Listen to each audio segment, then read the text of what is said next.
Good evening, ladies and gentlemen. Please rise and join me for the Pledge of Allegiance. I pledge allegiance to the flag of the United States of America and to the republic for which it stands, one nation, under God, indivisible, with liberty and justice for all.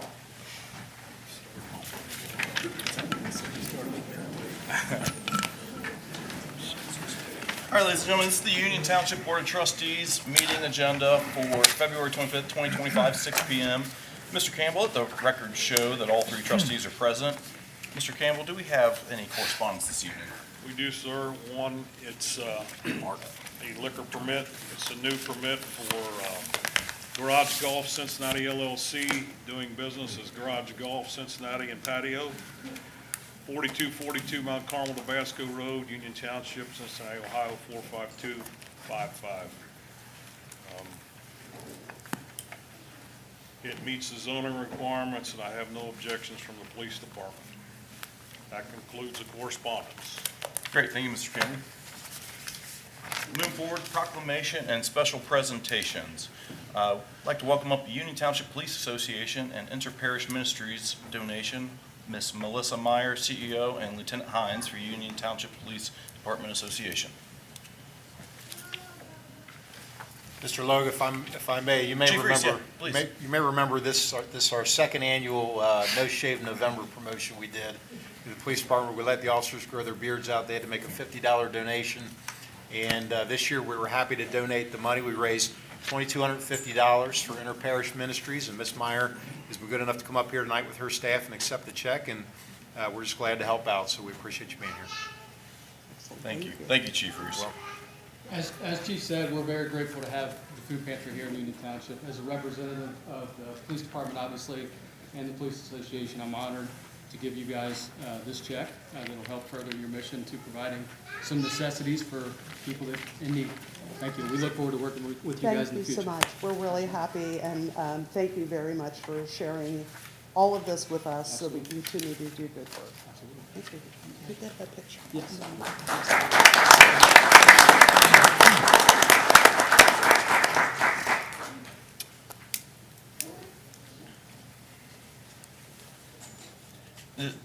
Inter-Parish Ministries, would anyone like to say just a couple words about your mission and what you do in the community?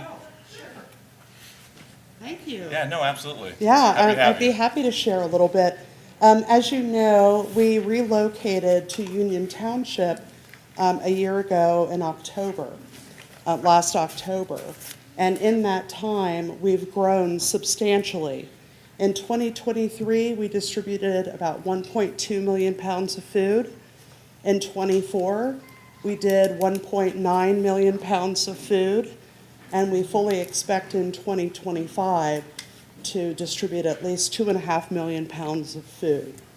Having this central location close to other social service organizations like HealthSource and Child Focus and the Boys and Girls Club creates a wonderful little conglomerate of support to our neighbors in Union Township and beyond. We're growing substantially, and we're stretching our work even further into Claremont County and beyond to Brown, Adams, and Highland County as well. It's the support that we get from our community here in Claremont County that allows us to be able to do that and grow and continue to serve in our community. So thank you. Thank you. I'm a firm believer that, it's great to be in a community that has a community of abundance to be able to help others with a hand up at different points in time when families need it, and when you got to think about it anytime there's any food insecurity that can lend to negative outcomes in different manners, because when you're hungry, you'll be willing to do just about anything for food. So I think it's a great thing that we have you there in Mount Carmel, and again, part of that kind of corridor. So appreciate it. Gentlemen, you have anything for? I do. I spent some time there volunteering, and I remember seeing all of you there. Oh. And you guys run a really tight ship, and I couldn't believe how many people you serve and how many cars are just, it's a constant. It was right when we had that big snowstorm, and and and I'm like, let's go, so I appreciate all the work that you do, but Chief Reese and Lieutenant Hines, thanks for spearheading that and allowing your officers to enjoy, obviously No Shave November, but also just to give back, and it's great, so appreciate you all having you here. Excellent. Absolutely. Thank you so much. Yes, ma'am. All right, thank you. At this time, we'll move forward with personnel actions. The Service Department, Mr. Taylor, if you could please welcome up your applicant for new hire Doug Cross and present. Thank you, Mr. Logue. Tonight, I am presenting to the Board of Trustees Doug Cross for consideration of employment with the Union Township Service Department. This is a little bit of a unique situation. Mr. Cross previously was employed with the Service Department from 2018 to 2024. At that time, he made a family decision to move back home to the Cleveland area to try and help his family out. Unfortunately for him, I guess maybe it didn't work out as he planned. We had an opening position come available, obviously for 2025, and Mr. Cross had shown some interest in the position. Mr. Cross comes to us with over 10 years' experience in public works, some of which is administrative. Mr. Cross was also selected as Employee of the Year twice in the Service Department. He is an exemplary employee, and he has successfully completed all pre-employment phases for the Maintenance Worker 1 position. I would like to request that the board appoint Doug Cross to the position of Maintenance Worker 1 in accordance with the collective bargaining agreement. Mr. Cross's starting date would be March 3rd, 2025. Thank you, Mr. Taylor. Trustee Dills, have any? So whenever we have an employee leave, I always like to try to give them a shout and see, what's going on. And obviously you moved to Cleveland, right? Yes, sir. Northern Ohio for your family. And then a few months later, you and I talk, and I'm like, how's it going up there? And it's cold. And then he told me it's Cleveland for crying out loud, right? So, Yeah. but hey, we're glad to have you back, and you're good people. You're part of the team. And I got to tell you, all your guys back there, I love seeing them come out for you. They all love you, and so I know they're excited to have you come back as well. So you're a good addition to our team. So Thank you, yeah, Mr. Dawson. absolutely, Doug. You got it, absolutely. Mr. Becker? I want to know where your professional sports allegiances lie at this point. Cleveland, Cincinnati? I can't say. Well, you must be a Well- good man since you got hired back, so welcome aboard. Thank you, Mr. Becker. Doug, hey, so have you, were you able to, did you miss part of this clearing out while your absence in Cleveland? You know what, I think that the clearing out happened when I was at the cemetery, so yeah, I did miss it, and then Okay. the roundabouts went in Okay. when I moved back to Because Cleveland. I just want to flash back, because I vividly remember one of the kickoffs, one of the summer concert series, and chatting with you down here at the picnic tables and Yeah. saying, look at this, it I could be so remember that, yeah. beautiful, right? It could be so beautiful if we clear this out. Yes, sir.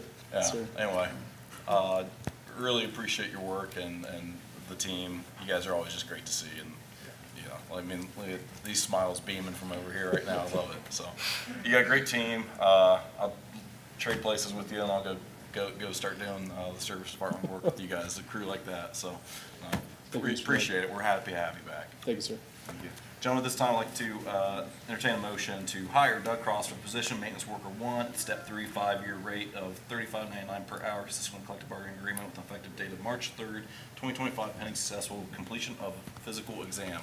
So moved. Thank you, pass. Roll call. Did he say he was a Bengals fan or no? I didn't hear him say that. That determines my vote. Yes. This physical exam, no, I was gonna say, you don't have any Cleveland tattoos, do you? No. I said yes. Roll call, Mr. Campbell. Mr. Dills? Yes. Mr. Becker? Yes. Mr. Logue? Yes. Motion carries. Welcome back.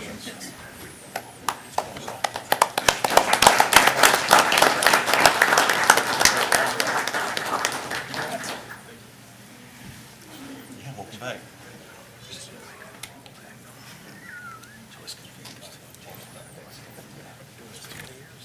We want to do are we gonna do? Yeah. Yeah, let's do a quick new hire photo, because I don't know if we ever got a new hire photo with you in the first place, so.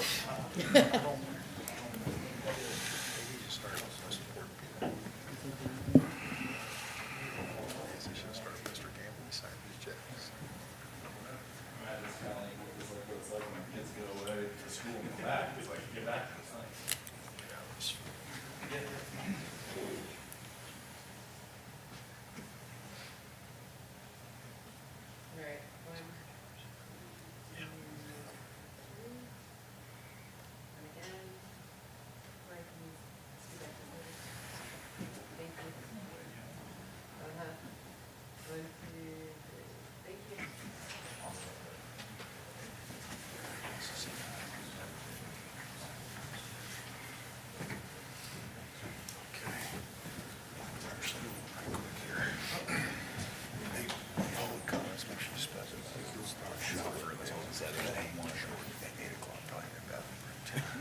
You guys in the bathroom break.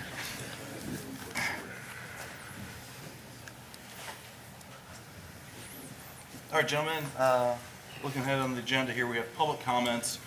I went through this, the public comment cards that we have, and it appears that the majority of the public comment cards have the public hearing for later in the agenda on that. So I want to first ask, is there anyone here that submitted public comment that is not here for the public hearing? That will be later in the agenda. Yes, sir. Okay, looks like my assumptions are about accurate. Am I the only one? It looks like it. Now you got a lot going on. This open data, Mr. Greg Gentile, Auditor's Office. Steve? My name's Greg Gentile. I'm a deputy auditor of outside services. I serve at the pleasure of Linda Fraley. She has asked me to be out in the community as a liaison for the office. I've worked with Mark and Corey on a couple projects because we have most of the data for the entire county. And the other appeal I would have is for the community to take a look at our open data site. So we are the CFO of the county, so we do all the payroll, all the purchasing. Yes, we do land valuations and your doggy tags, and you see the stickers on weights and measures. But in collecting all that data, if you go to our site, ClaremontAuditor.org, there's a white bar across the bottom, about halfway, a little past halfway, there's an open data site, and you can find records on revenues, expenditures, fiduciary, so what money we collect in taxes that gets passed through to the different entities and departments. And I think that's about all I have for today. Any questions for me? I'll stick around for the meeting if anybody has any questions specifically from the auditor's office. I'll do my best to answer them for you. That's all I have. Mr. Dills? Well, Greg, I appreciate you making your rounds. It's really kind of you, and likewise, if we can be ever, make life easier for you over in the auditor's office, just let us know. But appreciate you very much. Well, Yeah, thank you. Appreciate making rounds. Mr. Becker? Just give Ms. Fraley our best regards. Thanks for coming in. Will do. Yeah, look, I'll just say, I'm grateful to see Linda's office and the auditor's office being out here doing this communication within the community. One big proponent that I've always carried forward and as a branch to reach out to the auditor's office when I was first elected in 2019, starting in 2020, was transparency, accountability, and communication. And I viewed that through resources and data that we don't have in the township, or access to tools that we mutually could work on together. And so the open data type of projects that you're addressing, I know we're not, presenting and going deep on something here, but for community, when I first was looking at Union Township and saw we recognized 54 tax increment financing districts, a lot of people like to ask, are they good, bad, whatever. I say, until we really have more data, there's nothing I can really point at to comment on. It's kind of a moot point from that sense, right? I want to be able to understand, have data, and see how that is for the greater community. And so, anyway, I think that that's a great step that the auditor's office is pursuing. That's just as one small example. But thank you for your time coming out and being able to carry that message out to the community, and we look forward to continuing to grow those type of relationships for transparency, accountability, communication. You're welcome. Thank you. One thing I would add, on our open data site, we have a map site. You can look at Claremont County from 1972 to now with a sliding bar, which is kind of interesting to see where the farms have gone into. Thank you. All right, looks like that concludes our public comment portion, and everyone that submitted your comment cards in the back of the room, we really appreciate that. That helps us for making sure you're entered into the record, and we have all your contact information. It looks like the remaining balance of that was all for the public hearing for the zoning case that is later upcoming for the public hearing, which that's where you want to speak if you're a proponent or opponent to either of those public hearing cases later, because that will be the official legal record for those public hearings. Okay, seeing no further public comment at this time, we'll move to department reports. Fire and Emergency Medical Services, Chief Austin Clements, please. Thank you, Mr. Logue. Before I give my report, I just want to give a shout out to one of my employees. After 25 and a half years of service to Union Township, Lieutenant Charlie Caudell is hanging up the helmet. Tomorrow is his last shift. So just want to publicly thank him for his years of service to the township. In the month of January, we responded to 179 fire and service calls, 554 EMS details, making patient contact with 524 patients, transporting 431 of those to local hospitals. We completed 1,455 hours of training. We're involved in 13 public education details, completed 132 life safety inspections, and 7 inspections with the Claremont County Building Department. And that concludes my report. Thank you, Chief. Trustee Dills? Chief, good job. You guys are busy, so appreciate you very much. Thank you, Chief. Mr. Becker? All right. Thank you, Chief. Great work. Keep it up. Police Department, Police Chief Anthony Reese. Thank you, Mr. Logan. In the month of January, the Communications Center handled 4,565 calls for service for police, fire, and EMS, and our Records Department handled 481 juvenile and adult court-related documents to be processed for courts. They also processed 132 court notices for officers requiring their personal appearance in court. They processed 24 Rule 16s for the prosecutor's office, issued 1 vendor permit, handled 134 records requests, and redacted 83 body camera videos. In the area of public affairs, officers conducted 9 events during the month of January. 8 of those were hosting citizen riders with our officers, and 1 was a canine demonstration by our newest canine RIP. In the area of operations, we took 249 incident reports, 108 crash reports, made 554 traffic stops, issued 161 citations, 419 written warnings, and we made 38 criminal arrests, 90 traffic arrests, and served 50 warrants. In the area of training, our officers attended 88 hours of training in the month of January, and we currently have 2 open positions within the police department. I did want to mention a couple other things. The flock cameras continue to be a tremendous asset to us, and I've shared some of these with Mr. Wright. We've had a couple of very successful investigations with positive outcomes as a result of the flock cameras, so they continue to operate very efficiently and effectively for us as a police department. I also want to recognize one of our officers, Joe Pengallo. Really an incredible piece of work. He responded to the Outback Steakhouse on January 21st for an elderly male who was unconscious and not breathing. And Officer Pengallo recognized that the subject was choking. He applied the Heimlich maneuver and, in my opinion, saved the gentleman's life. He resuscitated him. And just truly a great job. And as humble as Officer Pengallo is, as you would understand, he tried to brush it off as not a big deal, but it's a big deal to us. And, that's what public service is all about, so we really appreciate the job he did there that day. That concludes my report. Thank you. Thank you, Chief. Trustee Dills? Chief, excellent report, and then please let Officer Pengallo know that's great work. Excellent work. Appreciate that. So, thank you, Chief. Appreciate you. Trustee Becker? Yeah, a couple things, Chief Reese. So I like reading through on your report here called these investigative division monthly call-outs. There's always something on here that I find fascinating. So this month, there was, I'm just going to read some bits and pieces of it here since at least this portion is a public record. The Investigations Division assisted the ATF with the recovery of 3 firearms on a traffic stop at the entrance to Cherry Grove Plaza. They were stolen from an area, a federal firearms licensed dealer. A search warrant was obtained, and then an apartment on Stone Creek Way was was searched, and some additional firearms were found. There were 7 handguns and 2 semi-automatic rifles, along with some ammunition. You know, Chief Reese, your department just keeps hitting it out of the park. I mean, you know, month after month, there's some incredible story here where you guys have, busted, firearm thieves or other types of thieves, even gone to Texas to nail some thieves. Is there anything more you can tell us about this particular incident? Unfortunately, I can't. That case is actually still being adjudicated, Mr. Becker, and it does involve a federal offense. I can't divulge a lot of details, but I think you shared most of what I could divulge. That's fine. The investigators and the officers that made the traffic stop and recovered the firearms did an exceptional job, so. we're proud Was it of the flock cameras that tipped you off? Or? Not in that particular case, no, sir. Okay. I'll stop asking questions, sounds like.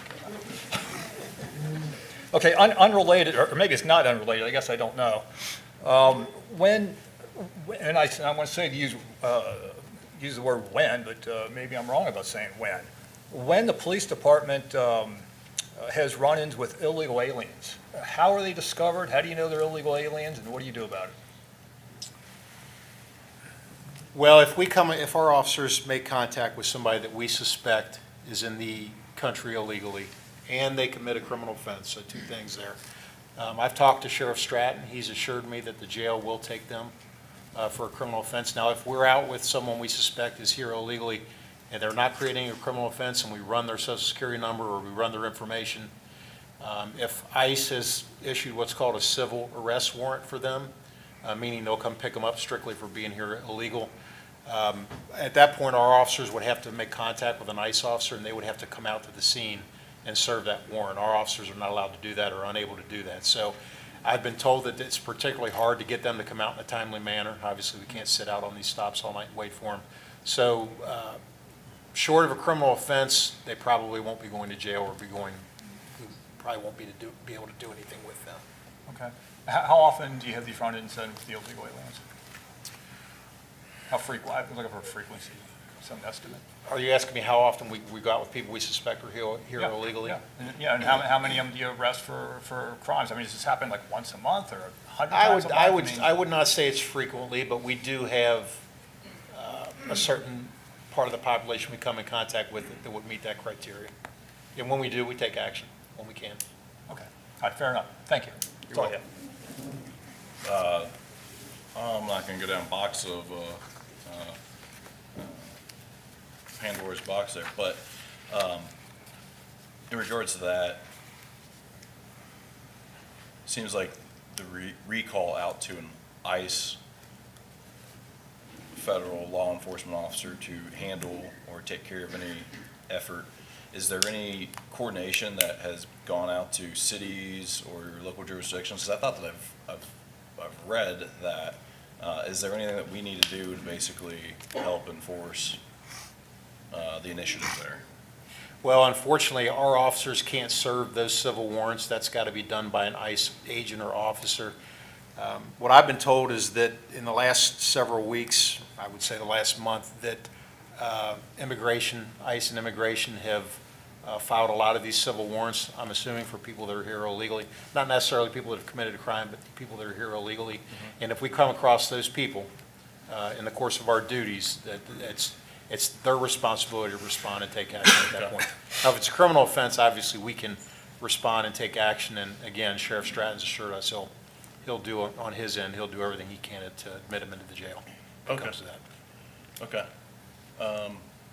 All right. I think there might be some resources that I know I'll personally take a look at to just research so I get a little sharper on that, and if there's any type of additional authorizations or powers that would be supportive of the overall effort right now. Obviously with you guys taking lead on that. But yeah, no, appreciate it. Thank you for the updates on that. I'm thrilled to hear that the flock cameras are doing what we anticipated, and that's stopping crime. That's number one, and that's great to hear. So I appreciate it. Thank you, Chief. Sir. Service Department, Mr. Matthew Taylor. Thank you, Mr. Logue. In the Cemetery Division, from January 1st through the 31st, 12 burials were performed. generating $8,300. 2 resident graves were purchased, generating $1,400. 2 non-resident graves were purchased, generating $3,400. And 4 columbarium niches were purchased, generating $8,000. Total amount generated for the period was $23,242. And in the Parks Division, staff took Christmas trees to BZAC for recycling, and all 45 trees were recycled this season. The landscape areas and maintenance continues on all the township buildings and parks in preparation for spring. In the Roads Division, a total of 101 potholes were repaired on 17 township streets. A total of 49 work orders were completed on multiple township roads. And roads were treated for snow and icy conditions on January 23rd, February 11th, 12th, 16th, and 19th. And that concludes my report. Thank you, Mr. Taylor. Trustee Dills? Mr. Taylor, your team did a great job. It's tough, it's tough, tough. We had a terrible winter for Ohio, and your team did a great job, so make sure to let them know we really appreciate them.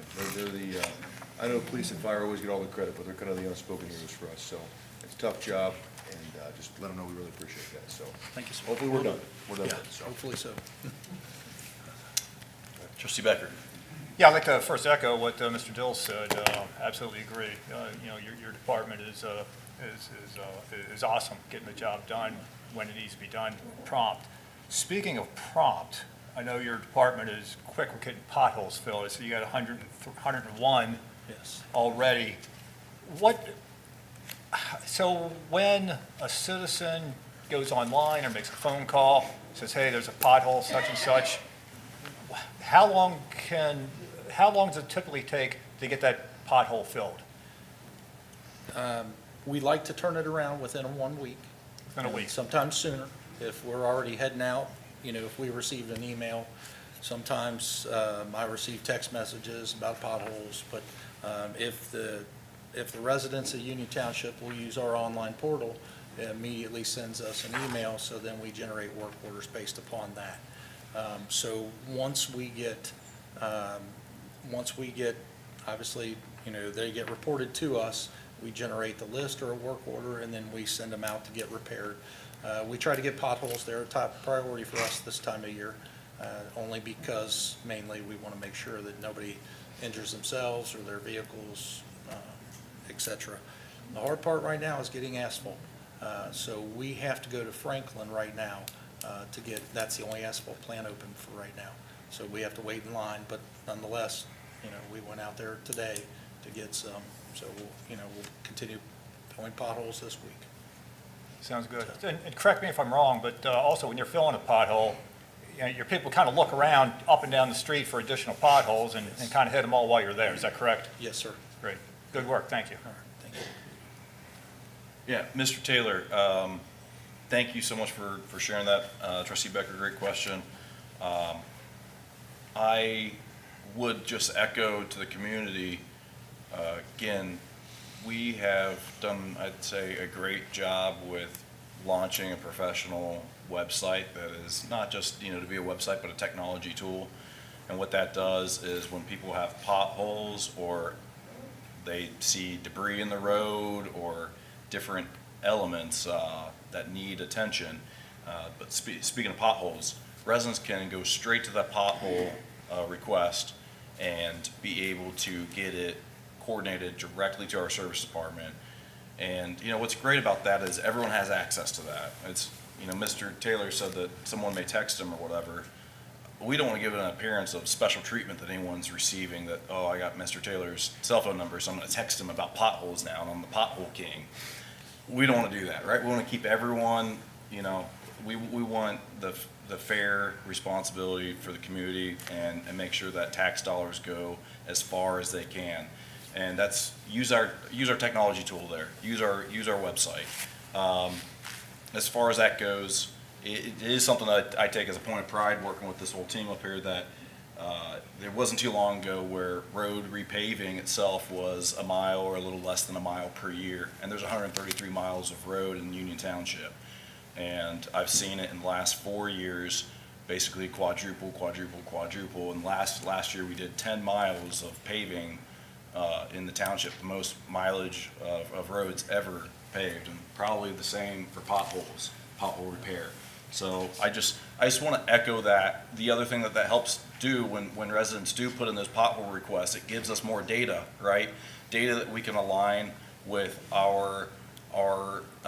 we do a road study that tells us the conditions of roads. And if we're getting pothole requests that come in for roads, we might know that there's something wrong, and we may need to redirect where those paving resources go. And so you're not going to capture that type of data in a text message. So again, it's really inefficient for the community.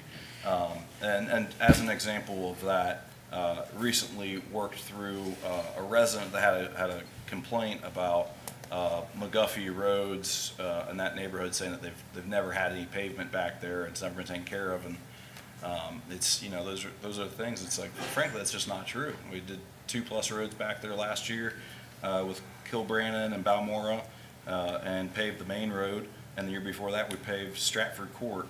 And you know, it's tough to be able to do a whole community all at once. That's what a lot of people like to see. But the fact of the matter comes down to, there are some roads that are, if they're a main drive, they get utilized a lot more. There's a lot more utilization to that than a cul-de-sac, and therefore it wears differently, and there's less damage or there's more damage. And so again, in the interest of everyone's tax dollars and going as far as it can for the most roads in disrepair, then we have to follow a process there that's best and efficient. So kind of like we're the Department of Government Efficiency before Doja was cool, with what we've been doing here with the roads, because Mr. Taylor's public service department has just really been incredible. So you guys do great work. Trustee Dills, I know you had something pinging me on. No, you're good. You're good. Okay.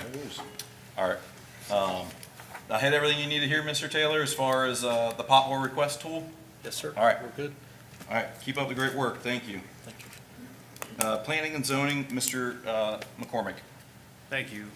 For the month of January, we had 32 inspections for enforcement, 3 complaints, 1 unfounded complaint, 2 warning citations, 3 15-day non-compliance letters. We had 6 resolved cases, 291 illegal signs removed, 6 violations monthly total, 7 re-inspections of violations, and no nuisances. On the permit side, we had 1 commercial permit, 7 changes of use, 9 signs, 1 temporary sign, 14 single-family homes, 1 addition, 2 decks, 1 accessory structure, 2 pools, 38 total permits for the month, and $8,580 for the revenue, and $316 for the revenue going to the UT Fire Department. And that concludes the report. Any questions? Trustee Dills. Mr. McCormick, good job. Had a resident or a business owner that's looking to change use of the property, and he called me and gave you lots of compliments. Said you did really well, so good job. Appreciate it. Thank you. Trustee Becker. No, I'm good. Mr. McCormick, thank you very much. Thank That was great work. Township Administrator, Mr. Corey Wright, for Administration Report. Thank you, Mr. Loeb. I'll be brief. I know we got a lot on the agenda this evening. So just give you guys an update on the splash pad and the county collaborative waterline project. So waterline plans are at EPA right now. That's required. EPA has to sign off on those. And then we've been working with the splash pad contractor, so everything's being coordinated in that. Terrace Ridge, the developer has completed the roundabout wedge islands. They did some significant grouting and repair work up there, and then we'll be working to install signage, so that project is moving forward. Champions Way sewer line project's done. We had a couple of minor testing issues. They pressurized the system. There's some boots that had to be adjusted, so that's underway, and that we hope that that'll be concluded soon. You see there's concrete work going on again at the Civic Center.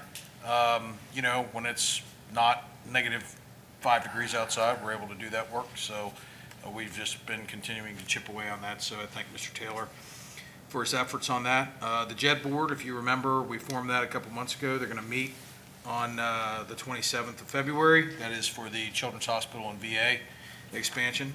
Speaking of the VA, they're starting to come out of the ground with steel. If you go over there, you can see the building starting to take shape. So again, more progress in Ivy Point. You do have a JED agreement this evening before you with the public hearing. There's a TIRC resolution that's statutory. The county's requiring that to define our TIRC membership. A few then and nows. We have a disposal ordinance for Quint 50, which is a 1997 unit. It needs more than $120,000 in repairs, plus ladder testing failed and the pump test failed, so that unit, we're going to put a high reserve on it, but we may have to go back and adjust it. So parts and everything else for a 30-year-old unit, it's kind of time to go. So we do have a resolution for aggregation. We get a lot of questions about aggregation.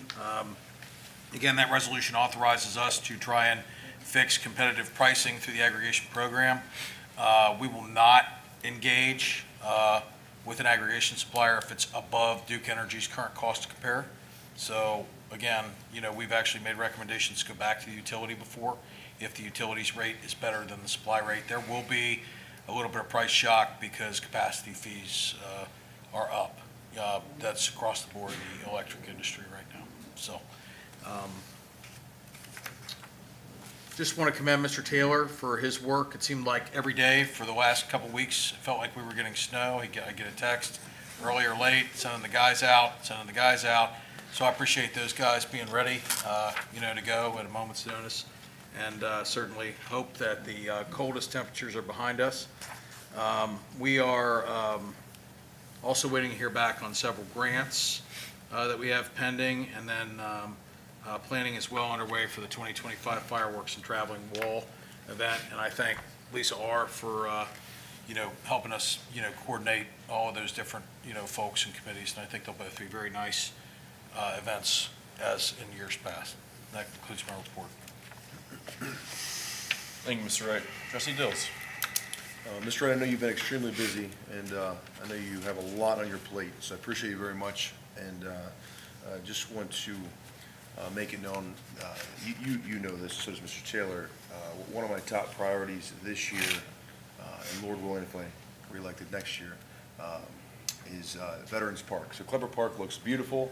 We're good there with Veterans Park, and so we're going to try to find some grant money so we don't have to spend any money. But the playground at Veterans Park for our kiddos, it's time for an upgrade. So it's on our top list to do this year, so for what it's worth. But good job with everything. Really appreciate it, sir. Thank you, Mr. Wright. Trustee Becker. No, good. Mr. Wright, hey, thank you so much for going through that. Just in high level with the grant, and especially since we've got, a great amount of individuals in here tonight.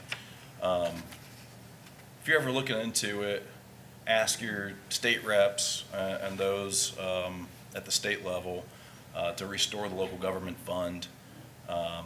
We're talking about grant funding here right now, but your property tax dollars basically got raided when local government fund was essentially taken away in 2011, 2012. Trustee Beamer, former trustee, could probably say exactly, he lived through it. But it's something where the state now, in a sense, we have to put administrative time and staff and resources into asking, begging for grant funding to come back to help support different activities within the local jurisdictions. And just kind of upside down. So I just want to plug local government fund. And while you're at it, educate yourself. I know everyone's looking at their property taxes. I think in 2026, it may be in the trend that there's going to be another large increase with property taxes, the way valuations are going. That's nothing that we control. It's out of our hands, but that's why I'm saying talk to your state reps. Talk to the school boards. When we look at the dollar breakout on where your tax dollars go for Union Township, the way I've always pegged it, and then Mr. Becker did a deep dive on it about 2 years ago. 13 cents or so out of the dollar goes to Union Township. 80 cents or so out of the dollar, is that right? Oh, no, 80, I don't 80 cents or so out of the dollar. I Okay, don't then recall. okay, then maybe I won't peg it to you, but 80 cents out of the dollar goes to your local schools, and then the remaining balance there goes to the county. And so you got to look at where the dollars are going, and the services that are being provided. There's something called a 20 mil floor, and I think it's something to get familiar with when it comes to school funding. But yeah, I just wanted to plug that for local government funding and also highlight property taxes. Mr. Wright, thank you. All right, gentlemen. This time, we'll move on to public hearings. Mr. Wright, would you please introduce the Union Township Village of Batavia Joint Economic Development District, JED number 9? Thank you, sir. So this will be the 9th JED that Union Township has. This is the first JED that we've proposed with the Village of Batavia. This is for the 2 retail dual-use dispensaries that we have that was a condition of their approval. A couple of things to discuss here. So the most important thing about a JED contract, it's an opportunity to partner to levy an income tax on those entities that they affirmatively participate in. And they have submitted all the petitions, both businesses have, as a condition of their approval. This does impose the same 1% earnings tax that we have with the city of Milford. Couple of things. It does include a no annexation clause in it, which is important to the township, for the township to be able to protect its borders. And also, it's also good to have multiple taxing partners because, I'm always of the opinion that it enhances our negotiating ability to have multiple partners that we've executed these with so that we keep the partners honest. So that's really what I would summarize. I appreciate the opportunity to do this.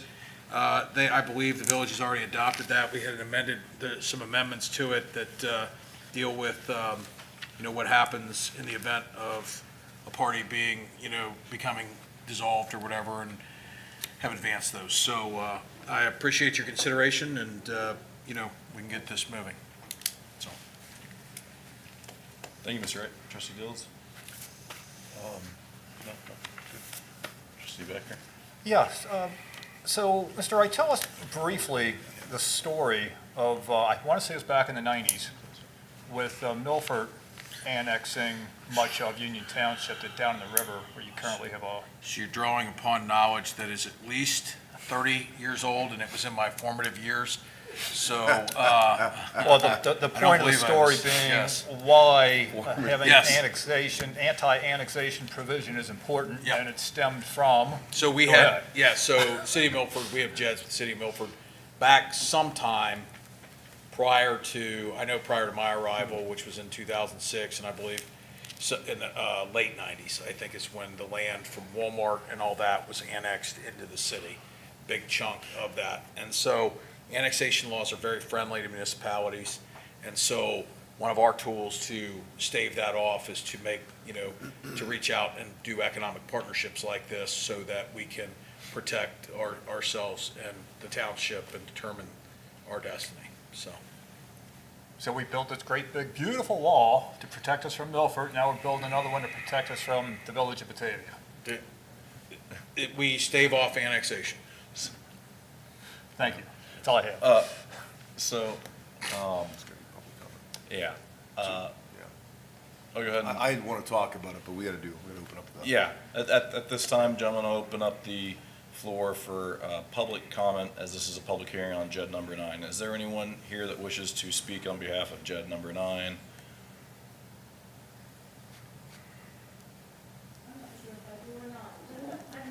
Come on up.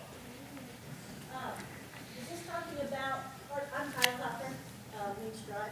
Is this talking about partnering with Batavia Village Yes, ma'am. or Batavia Township? Village Batavia. Is there any, If I could swear you in for the record, because this is a public hearing. okay, Do you swear to tell the truth, the whole truth, and nothing but the truth for help you God? oh, absolutely, yes. All right, could you please give your name and your address for the record, please? Kyla Hucker, 1320 Meeks Drive, Batavia 45103. Kyla? Yes. Thank you, Kyla. There was a former administrator that worked here that is now very much involved in Batavia politics in the village. Yes.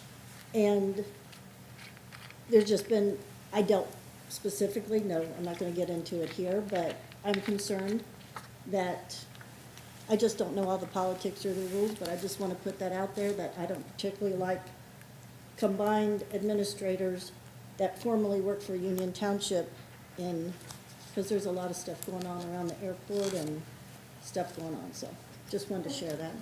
Thank you, Kyla. I appreciate it. Any other comments on agenda number 9? All right. Seeing nothing further, we'll close the public comment period. We'll open it for board comment period. Trustee Dills? Yeah. Ms. Kyla, I agree. I agree with you. To keep it simple, and I know a lot of you are here for our third one, so I'll make this short and sweet. But Mr. Wright is his own man, and so I know what you're talking about, and I completely agree and understand where you're coming from. So what we're doing is I'm just going to repeat what Mr. Wright just said, is we're doing a deal with the Village of Batavia, whether it's popular or not. What we're doing, our job up here is to protect Union Township, to do the best that we can for you folks that elected us here, and for the residents. And so basically, Village of Batavia can't take our land. You know, that's why we're doing this, so that they don't, as long as this deal is in place, they cannot annex our land. So that's why we moved away from Milford on this one deal and went to Village of Batavia. Then we got to vote on it in here in a second. And the second thing is also, I agree with Mr. Wright, competition's good. We can't just give Milford everything, and so it'll hold, keep Milford more competitive in the event we do that. But Milford's been a great partner, so, but that's why we're doing that. It has nothing to do with previous administrators or like that. But I'll tell you, the administrator for Village of Batavia, like him or not, pretty daggone smart, knows what he's doing, and I don't want him to annex our land. So that's why we're doing this, if that makes sense. So that's all I got to say, and I'll pass it on. Yeah. So are you conclude with your comments, or do you have additional? Just, the great big beautiful wall is my full support. Yeah, so hey, just the most simply put for that, again, too, it's kind of the so what. Well, the so what of that is, and I'm going to assume where a lot of you live, from looking at the addresses here, you're pretty close to Batavia Township, you're pretty close to the Village of Batavia. The so what is publicly listed on Village of Batavia's website 2-3 years ago, I forget the exact date now, but they described their intention to more or less want to aggressively grow, and something about bringing on public utilities. And how you aggressively grow as a village is you have an annexation right that they have a lot of power, frankly. And when you annex and take other land, you're able to take that land and you increase the population count. When you get so large, you can become a city. When you get so large, and I'm a township, so I don't know all the ins and the outs, and I'm not as sharp as the Village of Batavia there. But villages and cities can have income taxes. So that's the so what. Protecting probably all of you here from, who knows, 1%, 2% income tax by getting absorbed into the village or becoming city of Batavia without you having any voice in the matter. So that's what this is for. So actually really well timed for what's on the agenda for public hearings tonight. So you recognize the things that we try to balance and do. So well put by the trustees here, and I think that grateful that Mr. Wright was able to negotiate and get a non-annexation agreement in place with the Village of Batavia. So provided they have not torn that up on us right now. But no, they're very sharp people over there in the village, and they're doing what they do. They look out for their village or their jurisdiction, and that's kind of the way the Ohio State Code currently operates. So again, if you have concerns about any of this, talk to your state reps, talk to your state senator. It's the legislature that needs to work through some of these concerns or issues that residents may have. So, gentlemen, I close the board comments period, and we have this JED 9 item as part of our legislative agenda for later, so we can vote on the. Do you want to vote to close the public hearing? Yeah, we can vote to close the public hearing. So vote for an actual motion. So this time, entertain a motion to close the public hearing for JED number 9. So moved. Second. Roll call. Mr. Dills? Yes. Mr. Becker? Yes. Mr. Logue? Yes. Hearing's closed.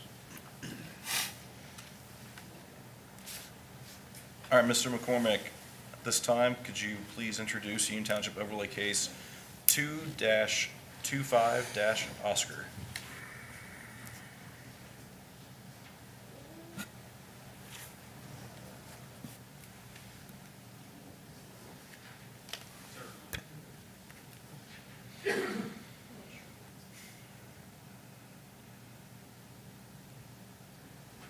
For this particular overlay case, the property's on 125, 624 Ohio Pike. You can see the information for the parcel here, 1.04 acres, zone business.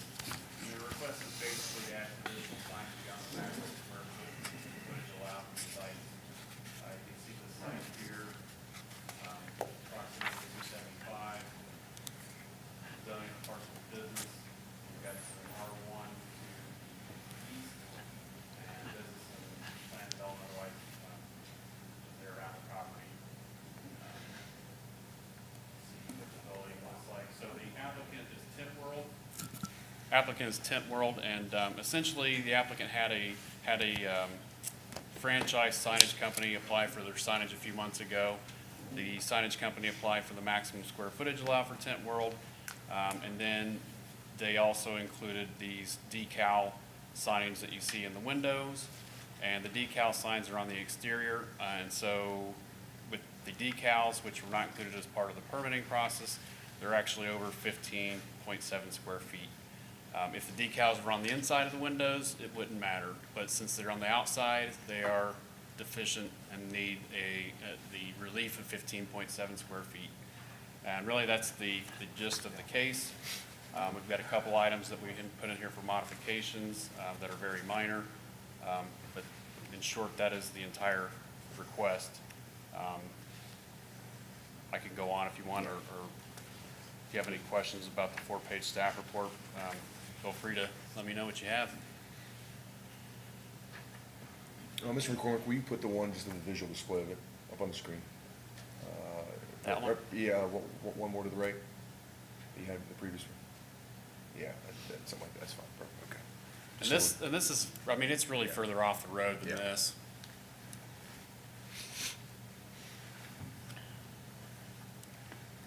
All right, at this time, board, if you have any comments, and we'll open up to the public. Do we have anyone that's a proponent? Anyone in support? There we go.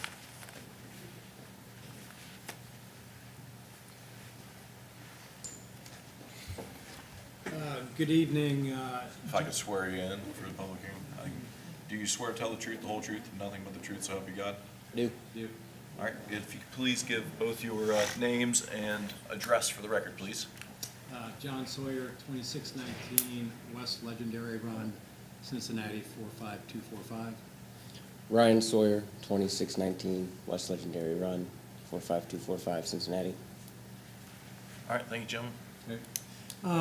Tint World is a new store. It opened up last July. It's a national franchise, and because of the franchise structure, they kind of dictate the general contractor, the sign company, and then the decal company. And unfortunately, the general contractor, in his coordination with the sign company and the decal company, they went over the allotted square footage for the sign. All of this was after the fact, and we really were not alerted to it until the inspector came out to alert it to us. So, so we're here to ask for some relief on that. We get 150 square feet in total of signs.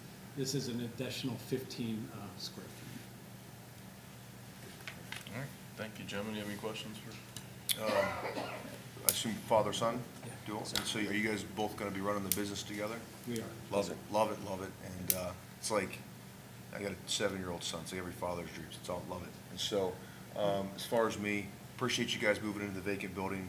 we're friendly here. I can't speak for both these guys, but I'm pretty sure you can guess. Full support, no big deal, you know, hopefully you kill it, do a good job, and, yeah, so appreciate you guys moving to Union Township, so it means a lot. Thank you. Absolutely. Thank you. Trustee Becker? I'm good. Yeah, I would just echo that.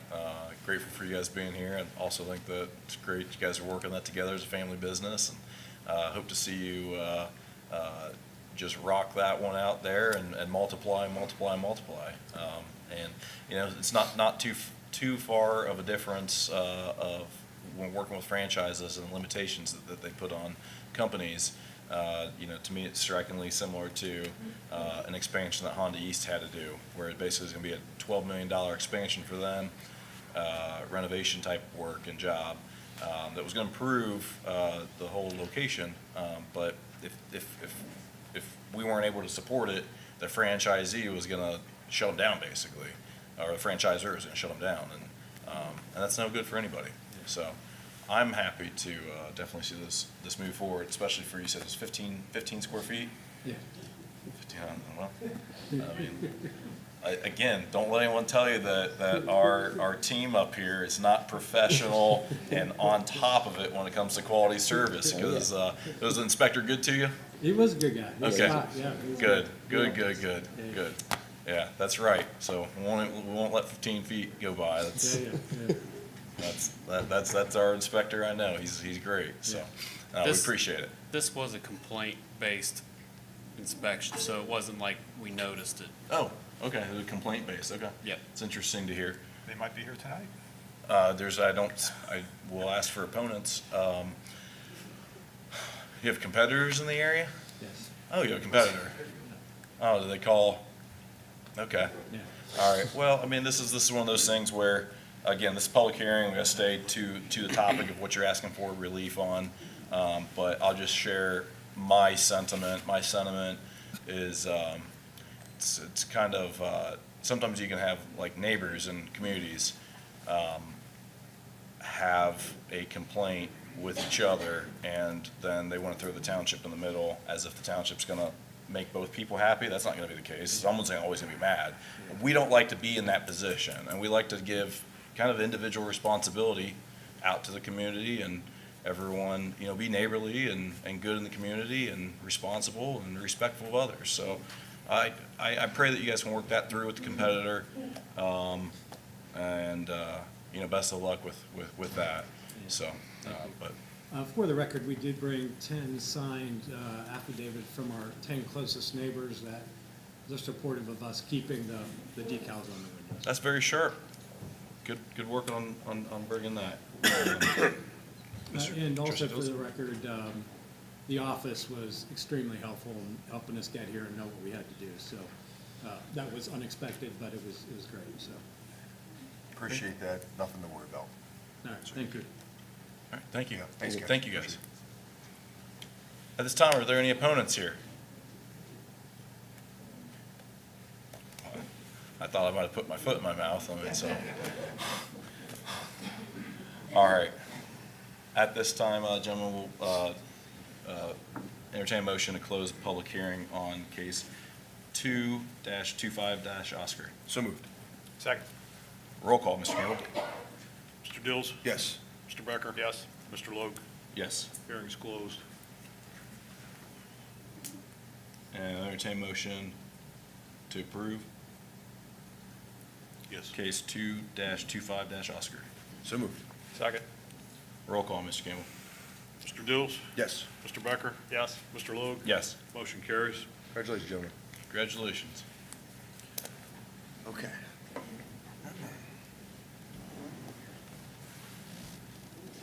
All right, Mr. McCormick, Union Township zoning case 1-25-Zulu. Okay, thank you. This particular case involves a zone map amendment for some property that is partially in Union Township on Old State Route 74 and partially in Batavia Township. The parcel here is listed in this slide, consists of 37.652 acres. The existing zoning is R3. You can see the position of where that property's at now in relation to 32 and Old 74. And the existing zoning is R3 on the Union Township side, industrial on the Batavia side. And you can see the zoning around it. Essentially, the Plan Commission, or Zoning Commission, forwarded this case from its January 22nd, 2025 meeting to rezone the property from R3 to planned development with 8 recommended staff modifications and 2 additional conditions. The 8 modifications are on the last 2 pages of the staff report, and the additional modifications are in the Zoning Commission's draft motion, which appears on, I think, page 6. No, it's page 7. Page 7 at the bottom.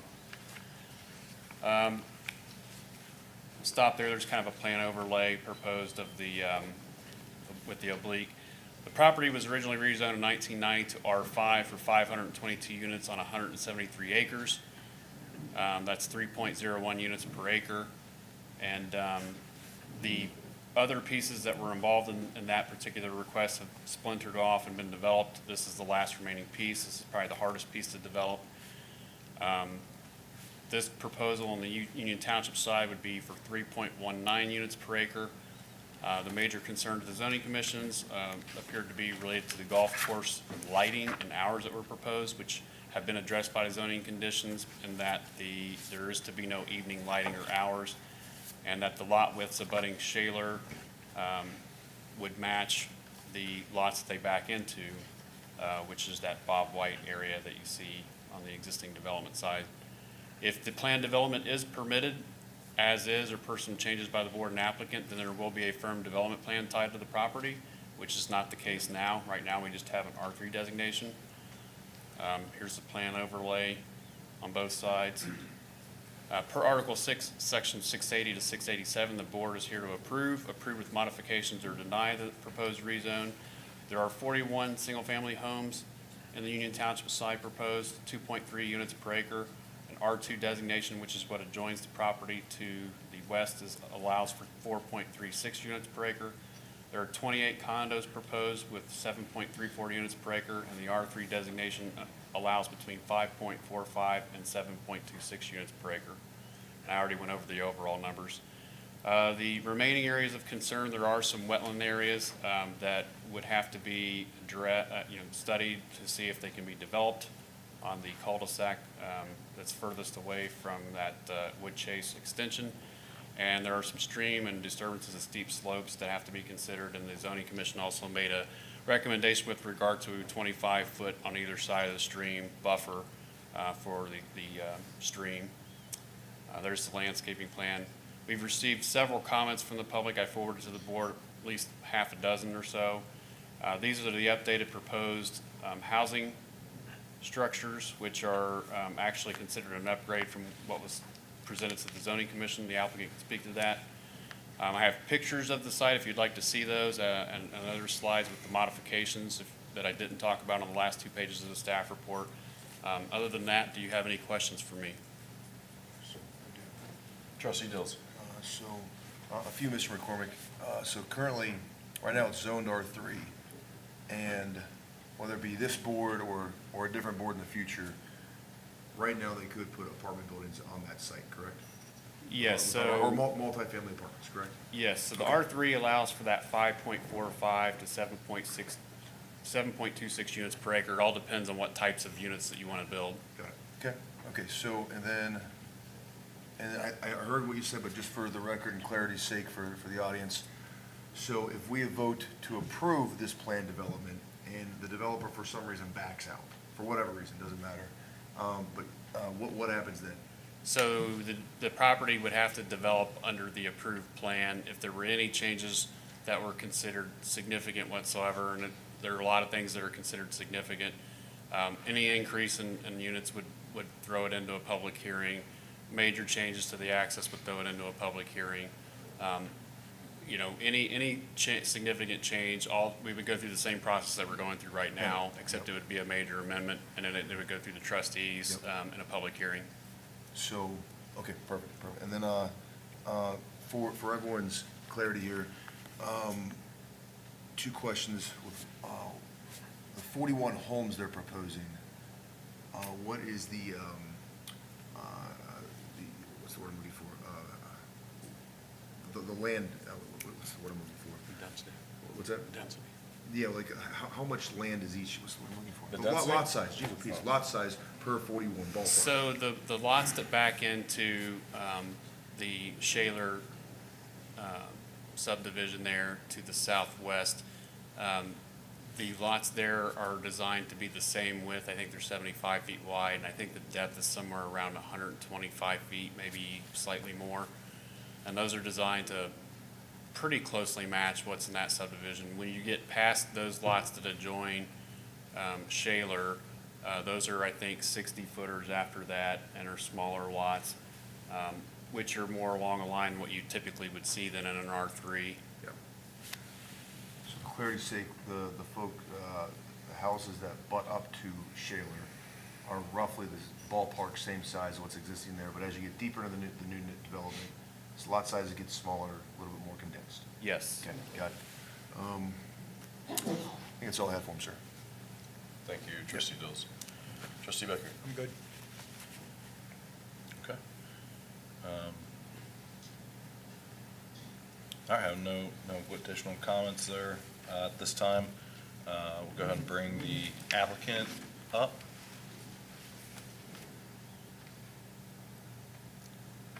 We'll open the public hearing. Good afternoon. I'll swear myself, sure. You'd swear to tell the truth, the whole truth, nothing but the truth, so help you God? I did. Name and address for the record, please. Good evening, Board of Trustees. My name is Matt Fellerhoff. I'm an attorney at Strauss Troy in Cincinnati, 150 East 4th Street. I'm here on behalf of MER Land Development LLC. Robert Gerwin, who's next to me, is the face of MER Development LLC. We are here to try to answer any questions you have about this project, to try to make sure that the board and the public understands how this is a significant reduction on what could be put on that property, and to make sure that everybody understands what's true about this project and not true about this project. The development is called Shawnee Station. Mr. Gerwin has developed properties in this area before. I don't know if you're familiar with the Villas of Waterford Glen, right off of State Route 125. That's one of his developments. I'm not going to say a whole lot at this point in time. I'm going to introduce Mr. Gerwin and let him explain what's happening, and we have a few other witnesses who can testify about specific parts of this project. So I'll turn this over to Mr. Gerwin at this time. Thank you. Thank you, Mr. Fellerhoff.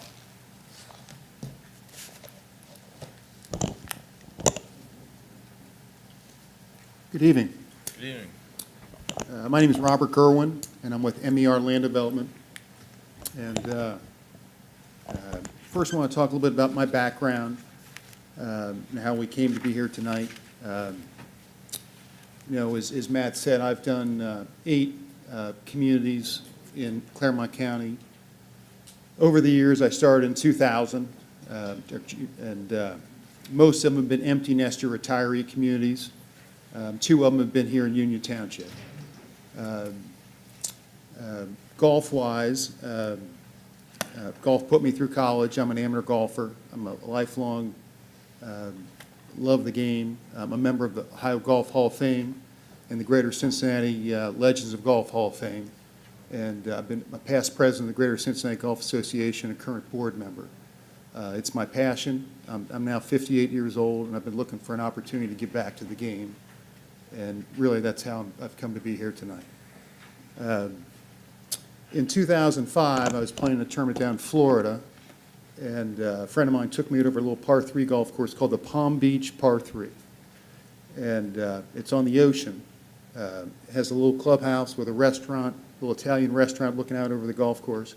And I thought, why don't we have that in Cincinnati? So it's been 20 years that I've been looking for an opportunity to find a short golf course that is not that expensive, that enhances a person's golfing experience to help junior golf and senior golf. And this property came along about 3 years ago. My son's a golfer, and we live in the east side of town in Hamilton County. And in Hamilton County, there are, I didn't have it when I was a kid, but grade schools have junior golf matches. As far as I know, there's none here in Claremont County. And they take advantage of the Little Miami Golf Center, the little par-3 golf course there. And, when my son was in 5th grade, he's playing 25 matches. And so he's now playing on a golf scholarship at the University of Dayton because he had the opportunity to play junior golf at a competitive level at a young age. And there's a void here in Claremont County, not having that available to kids. And from what I understand, West Claremont, the high school is traveling all the way to Friendly Meadows to play golf. That's 30 minutes. This is a facility that would, young people can play, seniors can play, it'd be available to everybody. We also have designed in here to the left of the clubhouse a short putting course. We all grew up as being called putt-putt courses, and they've sort of fallen out of favor and they've gotten old and antiquated. But Tiger Woods and a group have invested heavily in a product called Pop Stroke, and I've been to it down in Palm Beach. And it's basically a fancy, high-end putt-putt course. And people are having so much fun, the energy, and we have the same vision here for this, to be able to provide a nicer putting experience and have it near the clubhouse where people can come and have dinner and play putt-putt or go hit some golf balls. And then finally, I was down in Hilton Head maybe 4 years ago and stopped at a little driving range at Palmetto Dunes, and they had this top tracer technology. And I don't know if any of you are golfers, but it's a technology where you hit the golf ball, and on a computer screen it shows you how far it goes, what the curve is, how high it goes, and it really enhances the experience of practicing and playing golf and helps people improve. So we're planning on having that in our driving bays. We would have heated driving bays with the top tracer technology to help young and old of any age learn to play golf and enjoy the golfing experience of practicing and playing the game. With that being said, I want to give a little history on this property and where I started. So 3 years ago, my team saw that this property was available, and we talked to the seller, came out and walked the golf course, and I saw the creek and the lows and the valleys. This screen doesn't show how much topography there is on this property. It's a very complicated piece of property. And at that time, I realized this could be the site where I could incorporate some housing, affordable housing, with the little par-3 golf course.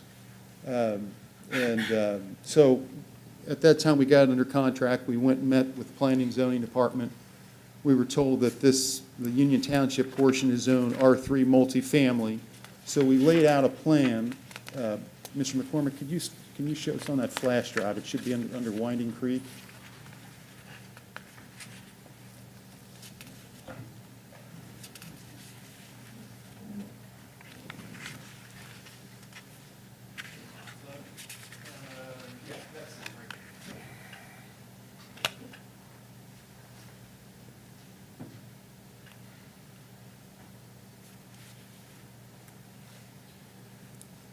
So we presented this plan. Batavia Township was very excited about it. I presented to Union Township, and it has 216 apartment units. As I learned when I met with the fire department, when you're over 100 units, you needed to have 2 ingress and egresses. And for this property, so we planned on doing 2 bridges at an exorbitant cost, and then the second entrance coming off of on Wood Chase Trail there. In studying this property, unfortunately, I'm not going to be able to show this up here, but there is where Meeks Drive is. There's a road that dead ends there, but it looks like a parcel got partitioned off. So that precluded that street being able to access the property. So there's really no way to have 2 access points for this property. So it's very difficult to be able to do apartments here. So, but this is the plan I presented. After a few months, very little response back from Union Township, I was finally told that there wasn't an appetite for more apartment housing because there was already 1,000 units coming into Union Township. My seller got frustrated with lack of performance that I was gaining, and I lost my option on the contract. I'm a bird dog of sorts, and I kept following up with the seller to see if he was making any progress with anybody else. And so he hadn't.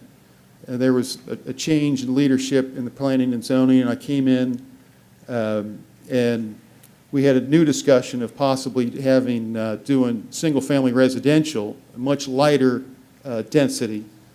And so my first plan I brought in was, I went back to the seller. He still believed in the golf course idea. He gave me another shot. My first plan that I brought into Union Township was 48 lots, all 55-foot wide lots. And we had our discussion. We felt that if we widened the lots that backed up to the sharer lots, we might be more, might have some success by helping that, by doing that. So we've got it down to 41 lots. And so that's where we are. We're at 98 condo lots and then the 41 single-family lots.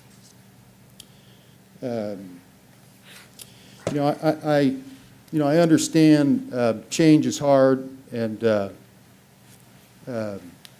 traffic concerns coming in there through Woodchester Trail, but the Fisher Homes representative is here tonight. He's going to talk about the products they're representing. Their price points would be $500,000 to $600,000, and all these shaler, all these property values are going to increase significantly for these new homes coming in. And also the golf course. It's well documented that golf course communities create value for the neighboring home sites. And I also, we didn't get it onto the plan, Mr. McCormick, but at the bottom of Shawnee Trail, at the cul-de-sac there, we'll put a path that comes off the path that runs down through the power lines that goes down to, crosses the creek and then over to the clubhouse. And that would enable not only the new homes, but the Shaler community and other neighborhoods. They can have a path, walking path, that they can access the property, and it will enhance the community having some walking paths there. The condos, I spent a lot of time analyzing different condominium products to fit here. There's 28 in Union Township, and the balance, the 70, are in Batavia Township. But it was important to me to provide a product that is affordable. I didn't want to do 20 units at $750,000 because that buyer is going to wants to be a member of the country club. This community is about giving back and making it affordable. And so I looked long and hard to find a ranch-style, single-floor living condo product that's affordable. And Fisher Homes meets that bill, their gallery product. They're building it now in a community, is it 12 Oaks, Brad? 12 Oaks off of Clough here in Union Township. And it's a beautiful product. And it starts about $250,000, $275,000. Yeah, it depends on It's a smaller product, but if you love golf, to be able to find a home that's affordable, and you walk out on your back deck and you're looking out on the golf course, this is really a remarkable achievement to be able to offer that in this community. Talking about the golf course a little bit, as I talked about a little earlier, short courses in America, there's a need for it, and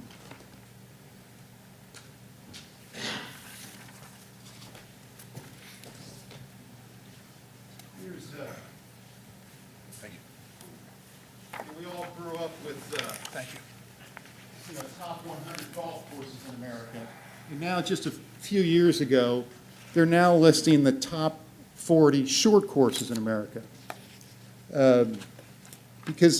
but none of them are in Indiana, Ohio, or Kentucky. We're behind the curve in providing a less expensive golfing experience. And, that's really our goal here. So not only is it a short course, but we're going to add some value to it. For example, the greens will be template greens designs replicating the shapes and slopes of famous greens around the world. And as we talked about before, we're going to have a world-class putting course. World-class might be a little bit strong, but it's going to be a very nice putting course to mimic the Tiger Woods Pop Stroke facilities. The driving range is going to have the heated driving bays and the top tracer technology. Our clubhouse, if you could pull up that clubhouse slide that you had, Mark.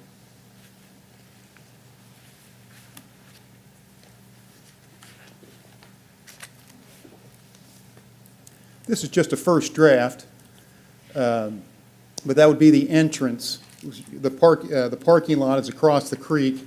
There'd be a footbridge that crosses the creek and comes right into the clubhouse. If you could go to the front there, Mark, front elevation, there you go. And then to the right would be, our golf pub. And then to the left, there's some facilities, and the putting green would be to the left. The pro shop's in the back right, which is near the first tee. So, and inside the clubhouse, we would have 2 golf simulators, locker rooms, smaller locker rooms, nothing fancy. But it'd be a nice facility for everybody. And, we'll have a professional, PGA golf professional giving lessons, private and group instruction with a focus on growing the game of golf through the juniors and seniors participation. I'm not, I know 25-year-olds aren't going to want to come out and play our little short course because they want to bomb the driver. We're not going to have that here. This is a short course. So it's really for juniors and for seniors.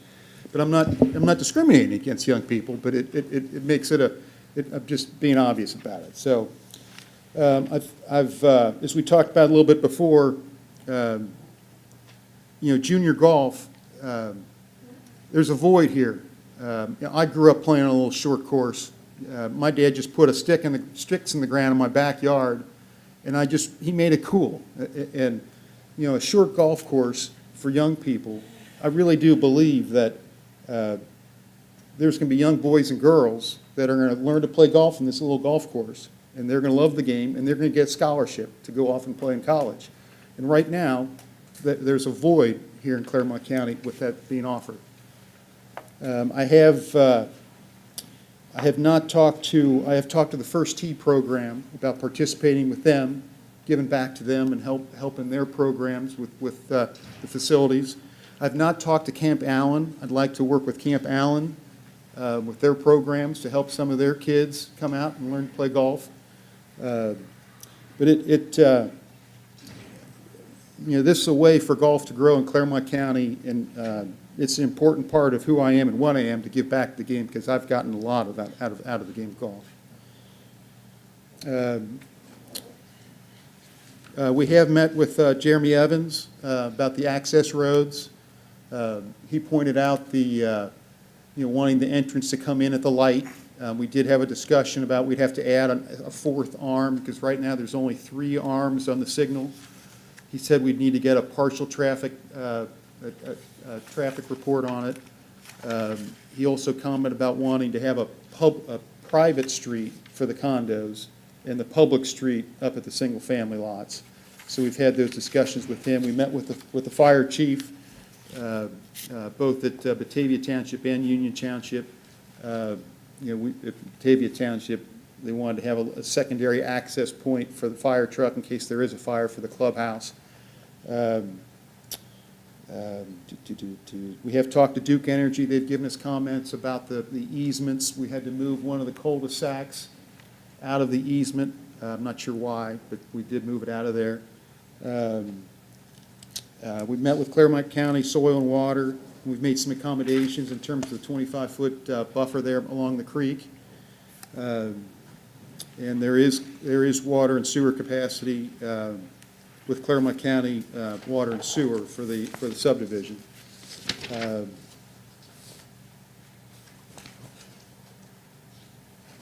Going through the recommended modifications, number 1 there, we did work through Claremont County Engineer, as I discussed, soil and water. water and sewer. I've not talked to the Claremont County Building Department at this time. You know, number two is about a lighting and photometric plan. I had submitted a lighting plan for this project. It was turned down in the Planning and Zoning Commission. Batavia Township for the driving range, it's still alive. You know, I'd love to be able to take y'all to Atlanta or Charlotte or Greenville or West Palm Beach to these short course facilities with lights. You know, you go out there on a Friday night, I mean, young people are lined up on the course wanting to play. They're not out there getting in trouble in the streets or driving in the car. They're out there playing golf. So, but tonight, I'm not bringing up the lighting because it was turned down. I'm just trying to get my project approved. Number three, that was fine. Number four is fine. Number five, we did make the notes on the plan there. And number six, about the monument, I thought we did have a monument located on the entrance into the community. And then number seven is noted. And then number eight is about the 25-foot buffer along the creek there. So, any questions? Sorry I spoke so long. Any questions? Gentlemen? Mr. Gerwin, first off, you have done a lot of research. You put a lot of time and effort, energy into this, and I really appreciate that. That's clear that you have, and I could tell, I hear in your voice that you're very passionate about golf. I hear it. I love that. And first, Mr. McCormick mentioned it. Thoughts about the wetlands in your Oh, good point. I meant to bring that up. So I did have a wetlands environmental company come out. We walked the property. We identified and made an estimate that there's 0.56 acres of property that could be considered a wetland. Yeah. And we plan on delineating it, and most likely we'll pay in lieu and put a wetland at another site. But because it's only 0.56 acres, it's not a lot. But at this time, we haven't finalized all that yet, but that is the plan, is what we would do.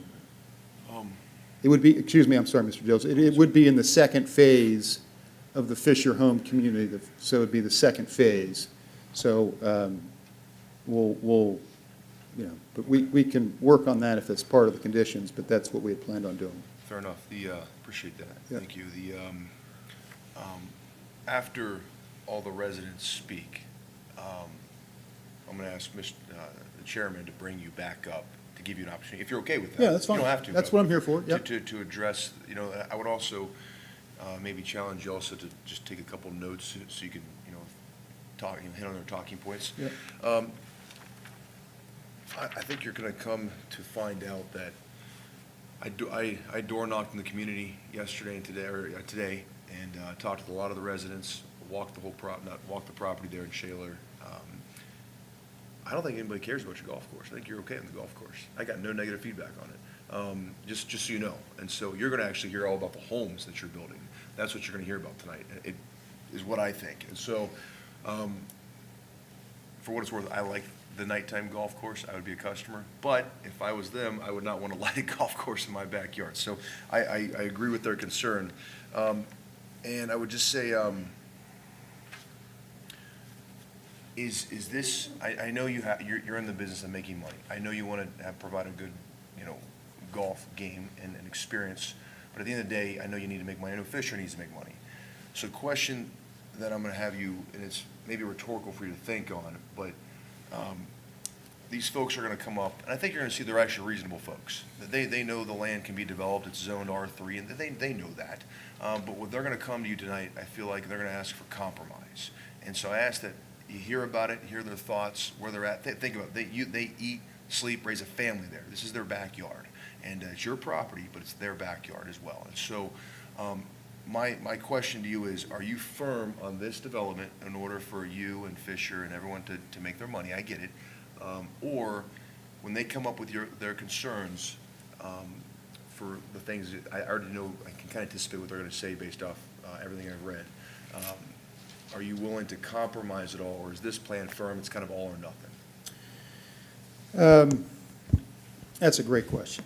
And it really is a numbers question. Sure. And so regardless of whether there's 41 lots or if there's 20 lots, 1,600 linear feet of asphalt, curb, and infrastructure costs have to go in to develop the lots. Got it.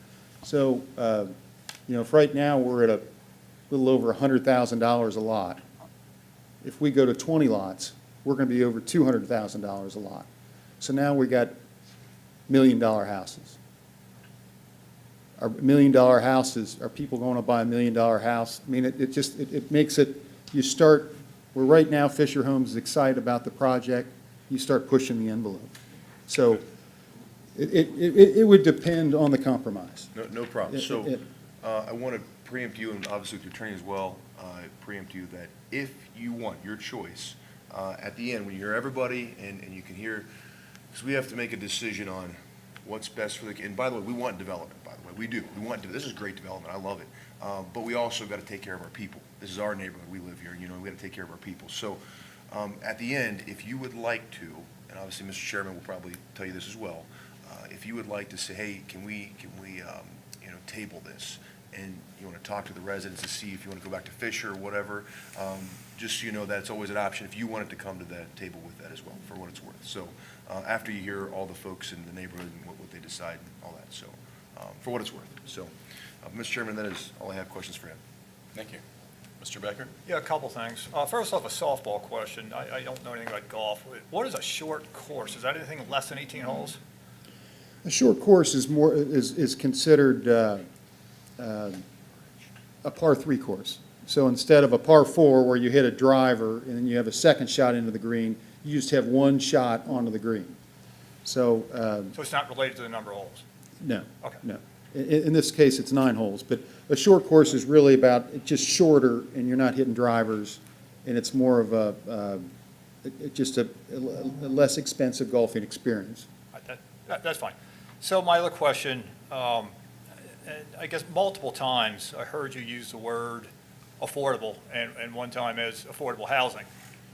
That conjures up certain images for me when I hear affordable housing.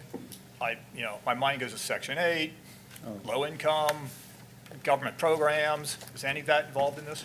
No. I'm just talking about a less expensive condo product. It's smaller, 1,200 square feet, ranch-style living. So I wasn't meaning Section 8 or that type of affordable. That was the clarification I was Yeah. looking for. Yeah. All right, thank you. That's all I have, Chairman.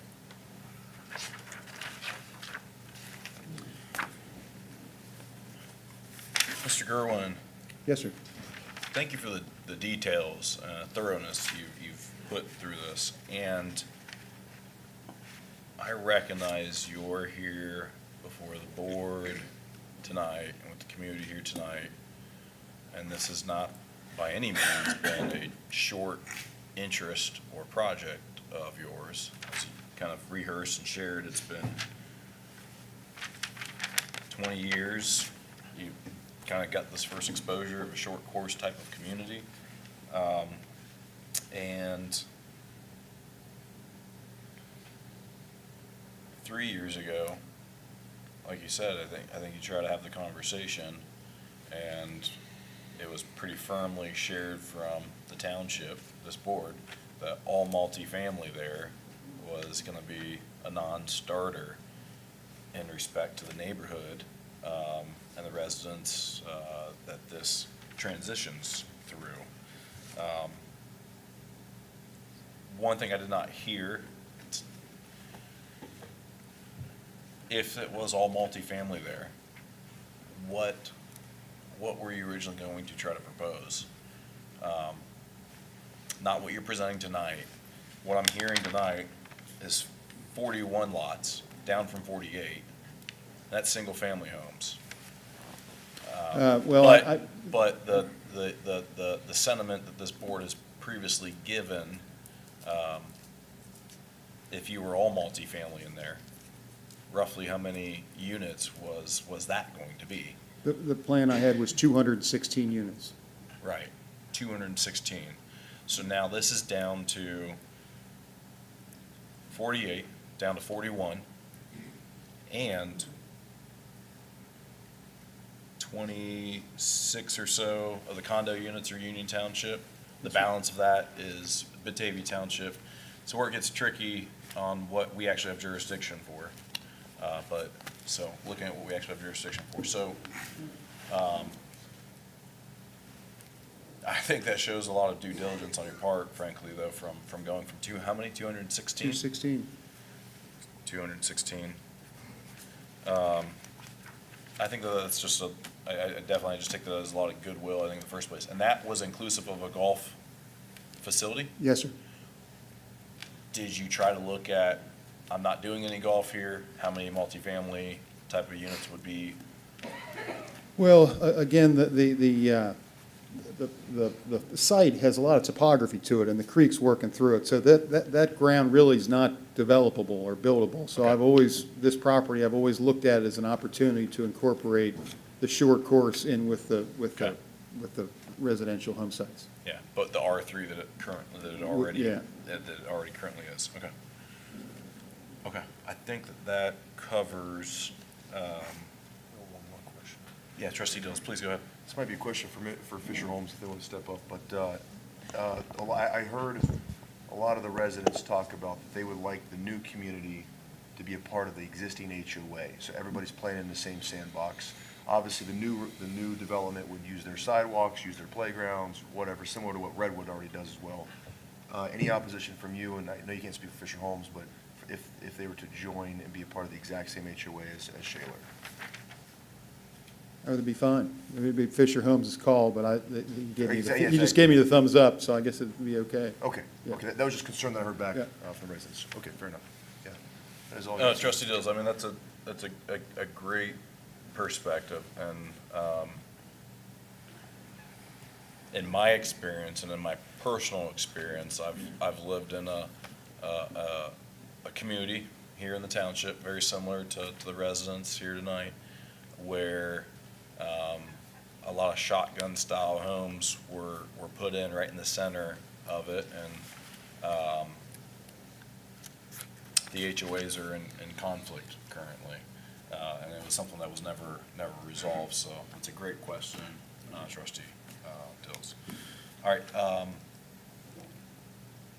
we have time to be able to bring up Brad proponents. You have Callahan. your applicant, or your support applicant? Yes, I have two. That's what I thought, Yeah. okay. Is that okay? Yeah, please, and I was gonna, for everyone's awareness, did you reference that? What's that? 8 o'clock that you wanted to? Well, I just feared for everyone, but we have 20 minutes. Yeah, right, I'm just putting it on the horizon, so, Yeah. I'm Well, tracking towards that time frame. Yeah, no, thank you, Mr. Thank Rhodes. you, Mr. Rhodes. Keep it as short as we just. No, I'm not cutting you short whatsoever. No, you just I said was- we're I'm getting gonna back to give- 8 o'clock, it's Right. yours, yeah, so, no worries. I was gonna give I was just gonna give a short recess, here around 8 o'clock for bio for everyone. Yep, understood. You swear to tell the truth, the whole truth, nothing but the truth, so help you God? I do. All right, name and address for the record, please. Yes, sir. Brad Callahan, and address is 4981 Stone Lake Drive. That's in Mainville. I'm the current land acquisition manager for Fisher Homes in Cincinnati. And I just wanted to, again, thank everyone for your attendance tonight and for being open to this project. Couple things I did want to outline, just differences for, I know Mr. McCormick helped me out today with getting some new elevations in. So to kind of walk through some of our products that we talked about the first time, we had kind of started with, the goal is, as everything that backs up to Shaler has always been on our designer product, which is more of a move-up product. You're kind of starting in those upper 4s, low 5s, something like that, in that area. And then we were planning on going, transitioning to the Maple Street product in the rears on the 60-foot lots. And kind of the more, and with that Maple Street, it's more of a, well, it used to be a first-time buyer, but as I'm sure everyone knows, the cost of living and materials and everything's gone up significantly over the years. So It was originally designed as a first-time buyer home. And then kind of as we got more into it, kind of started doing some market research. We do have the elevations that I shared with Mr. McCormick are the newer ones, that is our, what we refer to as our Designer 40 product. So that would mean we're making the switch to do all designer in the community, with the homes on those lots being more of basically a 40-foot wide lot, or a 40-foot wide home with, that's gonna be a little bit on the deeper side. Does also give the ability for 3-car garages and things like that if the customers would choose to upgrade those. So just some kind of rough numbers, and keep in mind, usually when I talk home pricing, I'm gonna start at base numbers. So what we've found through the years is you're gonna take the base home, you're gonna do about 20 to 30% upgrades from that. So, a $500,000 house is gonna end up closer to 600 to 650 by the time it's all said and done. So on your base homes, you're looking at anywhere really roughly about 430 to 500,000 on your base home prices. So like Mr. Gerwin said earlier, those things are gonna be in the upper fours to kind of, low to mid sixes by the time they're all said and done. Square foot ranges, the ranches are gonna start at kind of that 1,500 foot range, and then go all the way up to just over 3,000 square feet. And like I said, whatever you would have the option to do on there. So with the more narrow lots, it does afford the ability to do 3-car garage. We do a lot of integrated garages on these plans, which is kind of new for Fisher Homes, to where, the garage is a little more encompassed in the footprint of the house. Kind of just allows you to get, a 3-car garage if you desire that, which is something that a lot of our customers have expressed. So that's on the single-family side. On the gallery side, we would, like Mr. Gerwin said, we would be building the same product that we're building in 12 Oaks. We also had a lot of similar success with that in Twin Spires. Throughout the years, it's the same. Quite honestly, I've been at Fisher Homes for almost 13 years, and we kind of mastered that plan, and we know that our customers like it. It's the first floor, kind of the walk-in where the garages are. That's a ADA accessible unit. All those ground level units are ADA accessible from that point. And then there are the walkout units in the basement, and then up on the third story, which you only see 2 from the road, but the third story are their own units as well. And all the doors are exterior access. There's no vestibules or anything like that in there. So we do plan on doing first floor brick wrap on that entire building, just to kind of dress it up a little bit so you don't see a whole lot of siding on the backside or a lot of vinyl on the backside. We do tempered windows when they back up to golf courses, things like that, to help our customers out. And those kind of start, our Kimball plan, which is basically your starter. We get a lot of college students, we get a lot of snowbirds that buy them too. Kind of start in that 185 range, and then we kind of top out at about 265 on our Hayward plans that are in those 14 unit gallery buildings. The gallery, those are the condo units on the other side of the creek. Just since there are a few in Union Township, just wanted to kind of mention them since we didn't talk about them too much last time. But essentially, we're selling a golf course community and a golf course lifestyle. And that's important to some buyers. And, we've had a lot of success in Shaker Run up in Warren County. We also built in TPC Rivers Bend in Warren County, Crooked Tree Golf Course. It is truly, you're getting a lot of kind of sail through golfers, and we've worked different ways there, whether it's a public course or private course when we've done them. So there is a lot of interest from people in it, and that's traditionally our users. There's going to be a lot of golfers in there when we do. So we're excited about the project. Just to kind of add on, I know Mr. Gerwin spoke a little bit just about the infrastructure needed. Just completely forthcoming. I looked at the project on the development side as Fisher Homes, and without that kind of entity, right, it was going to take someone with kind of his guidance and his view of the project to make it work. With the multiple bridges and everything that was needed, I quite honestly got to a point where I couldn't make the project work if you gave me the land for free, just with the infrastructure that was needed on it. So that is a very vital part of it. But so like I said, just summing it up, I think we did a good job of finding a good product that'll make everybody happy. It's going to be, you know, home prices are going to be similar to higher to what we have in Shaler.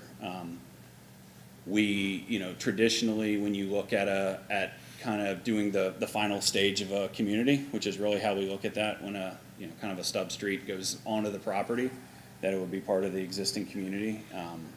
You know, when you look at something that has been out there for, you know, 10, 15, 20 years or whatever, sometimes you do deal with a little bit of rundown, but certainly driving through Shaler feels great. They've done a great job of keeping that up, and they've done a great job with the initial landscaping and their, you know, kind of their islands, and, you know, so we really view it as a selling point. And it's, you know, you're driving through an established community, but an established community of residents that are proud of their homes and are, you know, they're very particular about their homes too, because they look good.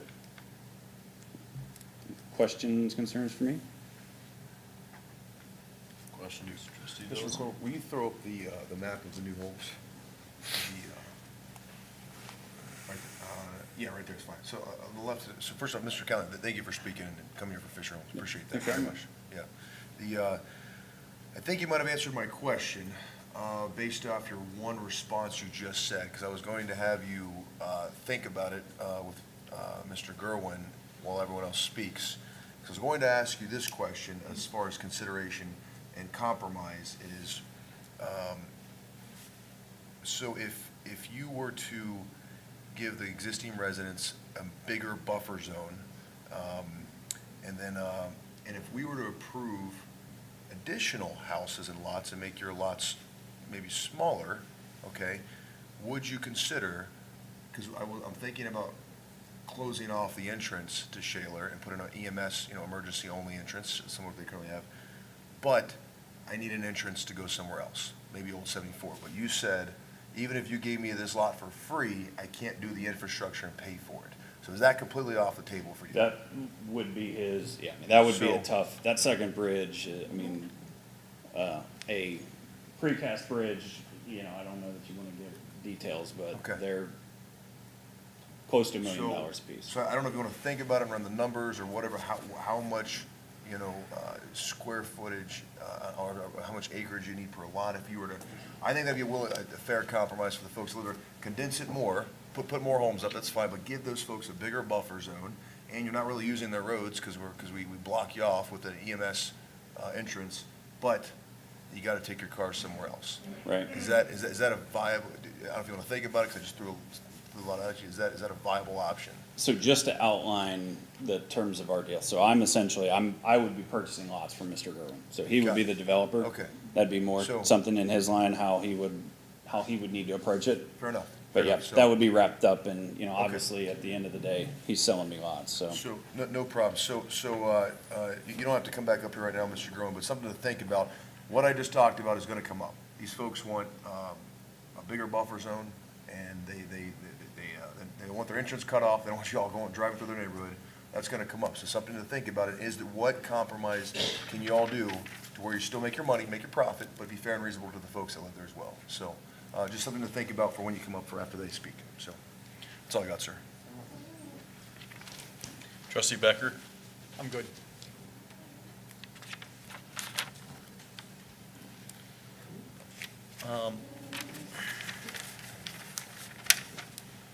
I want to understand this layout. So, is there a name for the condo street proposed right now? It's a private drive.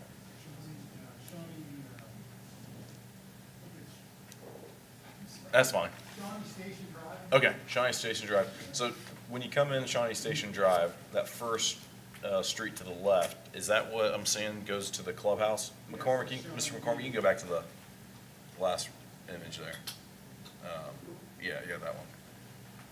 Is that what I'm seeing where you basically come in, turn left? Is that the clubhouse? So the clubhouse is kind of prominent on that corner with the stream water feature moving through there. Okay. And that's what I was concerned was where you're talking about, children, schools, seniors, I mean, who knows, people from Warren County wanting to drive down here and play a short course because I think, I'm not aware of anything like this in Southwest Ohio. The parking, is there adequate parking there? Do I need to bring, Mr. Gerwin, I'm sorry, can you come back up to the, yeah, join him?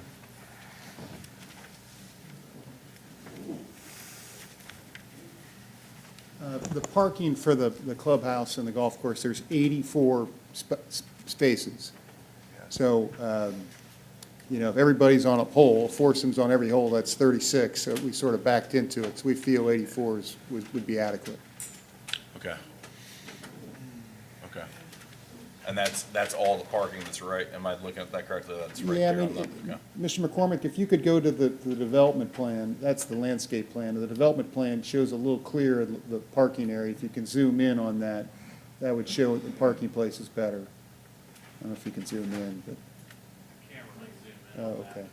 It's right here. Okay, so that is the You have parking. the parking area right here. You have employee parking on the other side, yeah. Okay.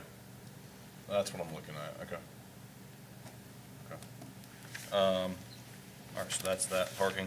How's the parking overall for the condo units? How many spaces per condo unit? What was the number there? 2.5? 2.5 per unit? Yeah. Okay. Okay. How many bedrooms are in that build per condo? Between 2 and 3. 2, 3. Depending on it, yeah. Some of them have flex spaces as well, so you have the option to do, an office instead of a third bedroom or things like that. So is each condo location there, is it a dedicated parking place, the 2.5, or is it? It is so not. driveway, garage, and then street, and that's Right, kind of. so you've got eight garages for the 14 units, so there are the 6 outliers, so typically what we'll do is we'll do some parking in the middle of we'll do a few parking pads in the middle of the building, and then obviously with that, yeah, so that's just, that buyer understands that at that price, they're typically, they're not gonna really be having that option if they were to rent or to do something like that. That's just that entry buyer. Okay, parking pads, I'm sorry, I said garage, there is not garages with the condos? They are integral to the building. There's 8 per building. Oh, okay. And there's 14 units per building, so 8 of the 14 have single-car garages. Got it, okay, so there's like a premium offering for the. Yep. Okay. And then like something we've done in our Parkview community, right next to Miami Meadows Park, we'll do, we've done dedicated parking spaces for those units, just so they're kind of, they have dibs on those, and, you can't really enforce it, but you at least hope that your Neighbors look out for each other. help you out, so. Okay.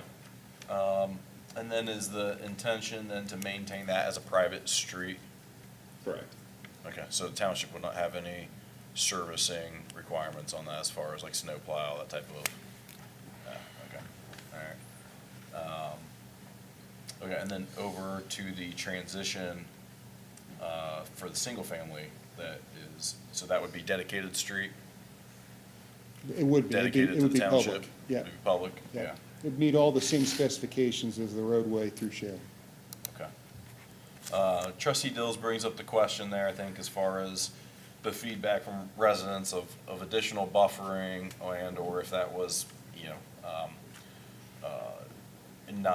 not transition and not connected. And I know that's not maybe something you have you didn't propose on research of having a bridge there.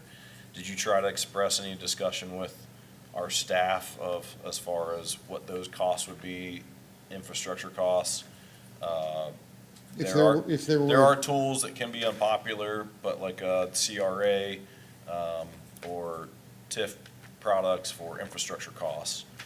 So I didn't know if you've had any of those, if you've done any of that kind of due diligence or discussions. To do an additional bridge and roadway to come from Old 74 up to the single family, it'd be roughly $2 million. I'd asked when we were doing the apartments, or considering the apartments, about a TIF or a CRA of some more to help with those costs, and that wasn't really, it didn't go anywhere. Did you revisit that conversation for TIF or CRA now? I had not, because we took this path. Because of the history, yeah. Okay. Well, we took this path of the 41 lots and the entrance off, I mean, so, I mean, if we want to look at a different direction and look at doing a TIF or a CRA to help pay for that cost, I mean, if that's what you're telling me, that might be worth having a discussion about, but. And are you saying that the history there then, or when you considered that it's that entrance off Old 74, but in that case, there would not be connected to Shaler, to the neighborhood? Or, as Trustee Dill said, EMS access only?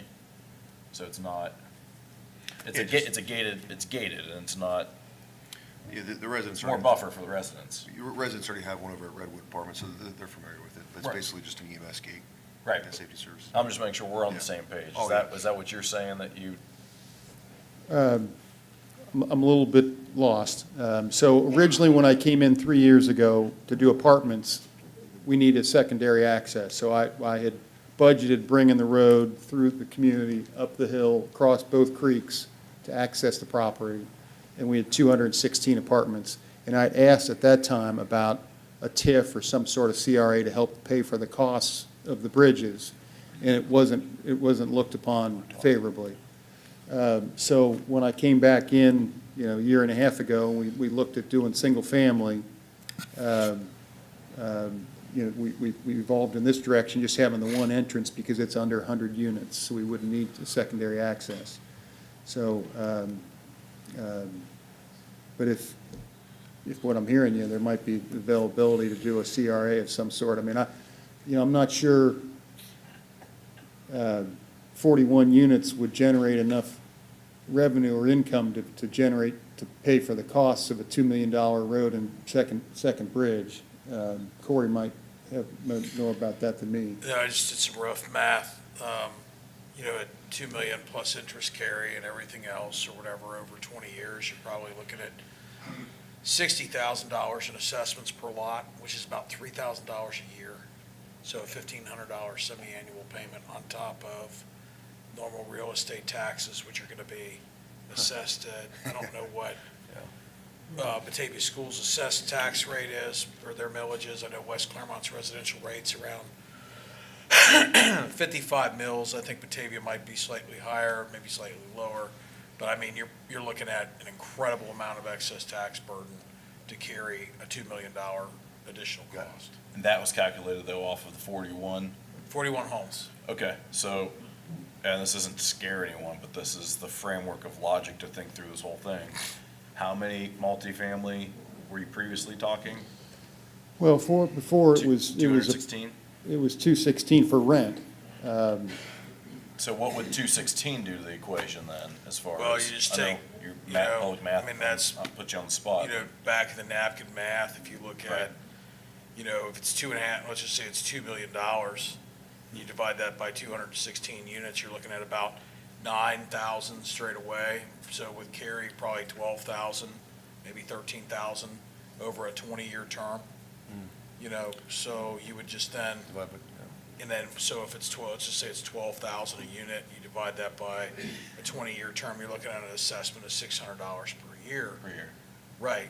And multifamily is eligible for a 30-year TIF, which, because multifamily units are taxed commercially, whereas these are taxed on a single-family basis. So that's the way things, there's a lot of nuances here. Yeah, go ahead, please. I do want to give the residents a chance to hear their voice. But I want, when you come back up after all the residents are done, I would like you to brainstorm the same condos you're throwing up on the other side. I mean, what if we do something along the lines of that, where we have condos wrapped around your cul-de-sac, and then single family as you come into the streets? I need to brainstorm. You guys need to brainstorm. So you're going to hear, and I agree with the residents, they're going to want a bigger buffer zone, which cuts into your guys' land. Secondly, they're gonna want another entrance, and they're fighting hard on that, and I can't blame them for that. So that being said, I want this to work. I want this to work. I want the golf course, don't even worry about the golf course, actually, not one resident complained about your golf course, for what it's worth. It's the homes and the traffic going through their neighborhood. That's their biggest concern. So maybe brainstorm, run the numbers, but see, hey, if we were to put condos in the backside of the community there, and then residential homes to kind of mirror Shaler, so it kind of looks the same, something to get you to the number that you need to be at to make it viable, to still put in a second entrance. I'm not gonna, I know it's a lot of math you have to do right now. I'm not that smart to do it right now, but something, but we gotta, you're gonna hear it in a minute. I already know what you're gonna hear, so just something to think about. So, but all I ask is when you come back up, if you come back up with the same plan after you hear all their gripes, I'm just telling you. So just, I want you to think about it and let me know if we can come up with any kind of game plan to get this deal done. That's a fair compromise, for what it's worth. So, but I'm not taking over chair, sorry. I mean. No, So- you're good, you're good, and that's, I'm trying to hear everything that you're sharing there, and that's why I'm presenting that, that question, how does that math work? And also the residents on the buffer, and I appreciate the due diligence that you've put into this, and you've gone from a data point that said, hey, no, that's not gonna happen. I don't think Mr. Wright was here at that point in time. And I know all that information maybe got transferred, because we're probably asking questions for the first time, right? Yeah. So, but also for the residents, as they kind of recognize and see the decision-making that goes through this, there's one avenue here that apparently the numbers work if there's larger buffer and there's a different entrance. You can only make one thing work in one way. Or there's compromise on how that works if there's not a second entrance and there's not the buffer. Trustee Becker, do you have anything to add at this time? Nope. Okay, I do. Do you guys have any closing that you want to share at this moment? Because I was going to keep us on a close to a schedule of 8 p.m. recess for a few minutes for bio, but. Okay, no, I'm good.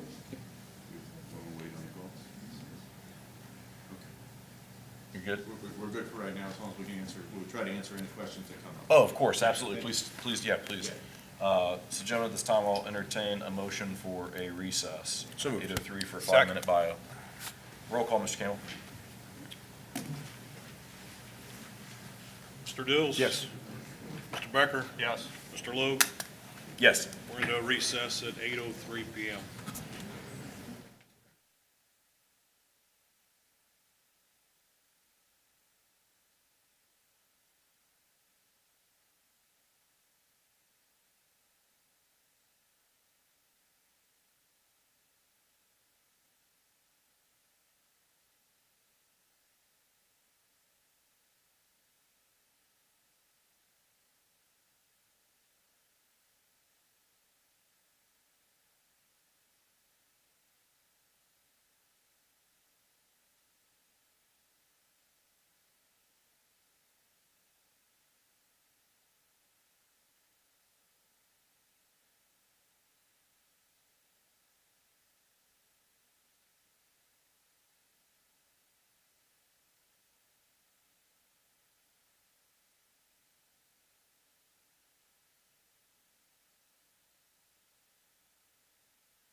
That's how it's done. First time, first time. So I think the fire department can probably get me a bigger one. All right, let's go.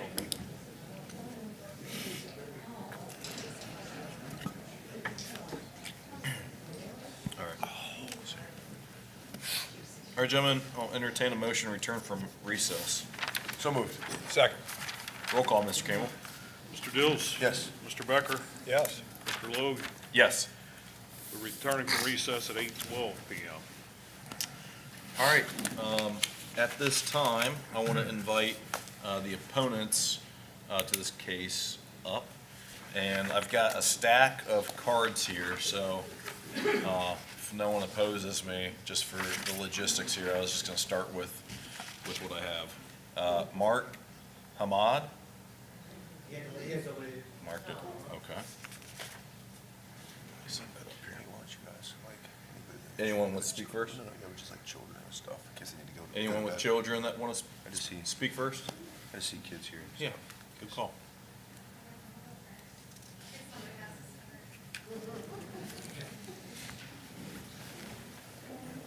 I'll have to swear you in. You swear to tell the truth, the whole truth, and nothing but the truth, so help you God? Yes.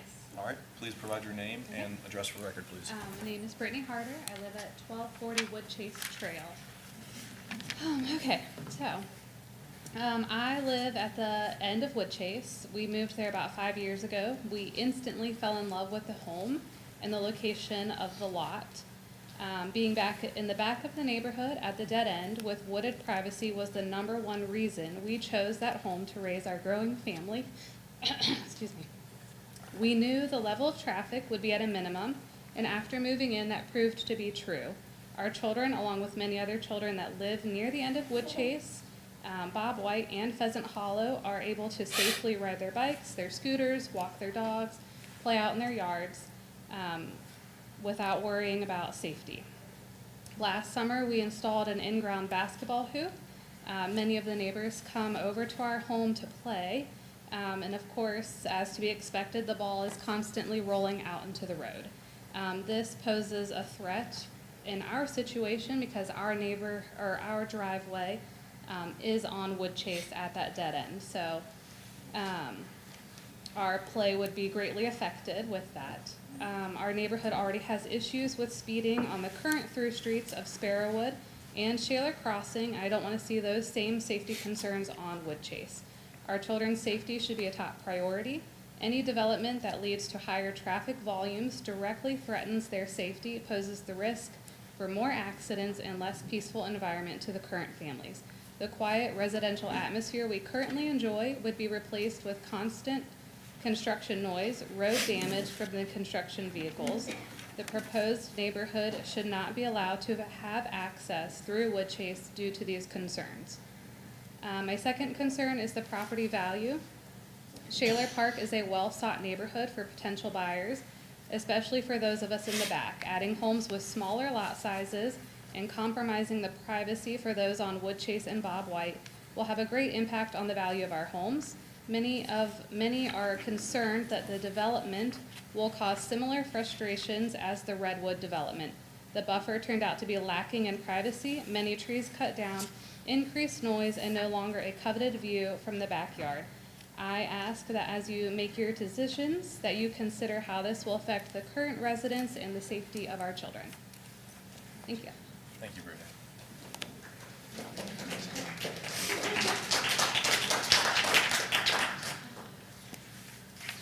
Anyone else that needs to come first? Okay. Brian Florka? Yes, sir.